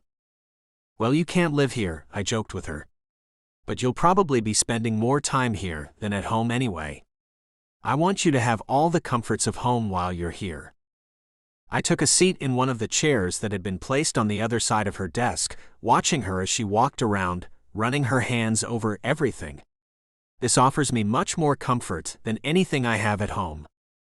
"And what's that situation, Julia? Do you live alone or have roommates?" I watched her as she moved about with a grace not many had, especially not women as young as she. Her application had said she was only 21. I'd never seen someone so young who had so much poise. Her eyes landed on mine as she answered my question. "I've got one roomie named Bethy. She and I are best friends too. We met in college. She majored in journalism and works for a writer who works for the New Yorker. How about you?" The nerves I'd noticed during the interview were nowhere to be seen now that she had the job. I found that confounding as well as remarkable. "I have several homes, one in the Hamptons, one on Fifth Avenue, and a few more vacation homes that are scattered about the United States." Thinking about how she came from Atlanta, I wondered about her family. "Did any of your family members move to New York when you did?" Julia came up to the desk, taking a seat in the comfy chair behind it. "This is nice. So comfortable." She looked me in the eyes again as she went on. "No one came with me to New York. I came here alone. I'm the youngest of 4 children. 3 older brothers made it pretty hard to get into trouble when I was growing up." She smiled warmly as she said it, showing there was no bitterness there. "They're all married now, with families of their own. Only our parents live in Atlanta now. We've all made lives in other states, but we all go back home each Christmas. Other than that, we don't see each other much. Do you miss them? I asked her as I ran my hand over my leg, wishing I could just reach out and touch her soft skin. Of course. She laughed. I wouldn't be human if I didn't. Mom and I talk once a week, so that helps me. The thing is, they didn't raise us to stay in the place we were all born. Our parents helped us achieve our dreams and supported each one of us on our journeys so far. How about your family? What are they like? I didn't like to talk about my family situation or lack thereof. But she'd been so open with me that it would have been rude not to share things with her too. 2 years ago, my parents died in a plane crash. I'm the oldest of 4, 3 younger sisters. I've got aunts and uncles still, but we weren't that close to them. She looked at me with an empathetic expression as she asked, "And why's that?" My mother came from a wealthy family. I hadn't ever told a soul about this part of my life. Funny how it didn't feel so hard to talk to her about it, and without her having to pry it out of me. She was an only child, and she inherited everything her parents had, which was a hell of a lot. My father came from a large family, which was anything but wealthy. It took his 6 brothers and sisters no time at all to burn their bridges with my parents, as they asked for financial help nearly every single day for years. She nodded. So sad. I nodded in agreement. Yes, it was. And it was even sadder when my parents cut them all off. Every single one of them turned away from our family, calling us all selfish monsters, even me, after their funeral. It wasn't 10 minutes after my parents were lowered into their graves that I was asked for the first $100,000. Rushing my sisters to get into the car so they wouldn't be bothered, I didn't make it to the car before 3 more of my aunts and uncles asked for over $1 million more from us. I stopped myself, unsure why I was telling this virtual stranger so much about myself. Her chocolate eyes took me in. I swore I could feel arms come around me as if holding me in a gentle embrace. That had to have hurt. It's a shame how people can be, isn't it? It is. I looked away, breaking the unsettling connection that I'd felt between us as our eyes had locked. I hadn't even heard her get up and move in behind me, so her hand on my shoulder surprised me. Best to leave them where they are then. You're better off without them in your life. So, how about you show me around the station so I don't get lost? My head went light at her soft touch. And when she pulled her hand away, I felt lost for a second. This is not good. Shaking my head to clear it, I got up. Yeah, let me show you around. The walking would help, I hoped. I hadn't been ready for my reaction to her. I'd been preparing myself for the attraction I felt for her, but the connection was unexpected. We walked out of her office, and I pulled her keycard out of my pocket. Here, you'll need this to get into your office. Keep it with you at all times. But if you do forget it, then you can ask Brady to let you in. He's got the master, and he can help you out if you need it. But he gets snippy about having to do it, so we all try not to bring that out in him. Good to know. I don't want to make him get snippy with me. She smiled, and it took my breath away. Gosh, how am I going to do this? I pointed down the hallway. Those offices belong to our news anchors. Let's go down to the main floor and make our way up, and I'll show you everything in between. It might take you a little while to get your bearings, but the great thing is that most of the time you'll have me to guide you. We'll be working very closely, so you won't be leaving my side much, especially at first. That's a relief. She reached out and pushed the elevator button as she was closest to it. I'd hate to get lost in this huge place and have to call for help. The ride to the next floor, where other people joined us on the elevator, was a bit awkward. For me it was anyway. Julia looked right at home already. We got our first comment on our matching outfits from Joe from maintenance. So, did you find your long-lost twin, boss? Haha, Joe. I took the chance to introduce the two. Julia, this is Joe. If you find a mess or accidentally make one, you'll call him. She reached out and the two shook hands. Nice to meet you, Joe. I'll try not to make any messes. I can't clean up myself. Joe took his job very seriously. Miss, I don't want you to go getting your nice clothes messed up by trying to clean a thing. My extension is 411, and I want you to call me and let me handle the messes around here. No matter how small they are. You hear me? I hear you, Joe. Let you handle that. Not a problem, sir. I like the way she used the term sir with the older man. Respect for others has always gone a long way in my book. Just one more thing I liked about my new assistant. I had this odd feeling that the things I'd like about her would just keep stacking up. Most people would have been overjoyed that they'd found such a great assistant. But I was both thrilled and not thrilled by my increasing respect for my employee. Julia had already managed to take hold of me in a way no one ever had. But it was the rules that I had come up with myself that made it impossible to ever act on the feelings that I knew would continue to grow. I could already feel them blossoming into a lovely flower, a flower that had thorns all up and down its pretty little stem. I just had to keep myself from touching the flower, or else I knew I'd get cut, leaving me bleeding and hurting. End of sneak peek for Beautiful Assistant by Michelle Love. Thank you for listening to this audiobook. Audio copyright 2024 BFA Publishing. Please like and subscribe to support this channel, it helps more than you know.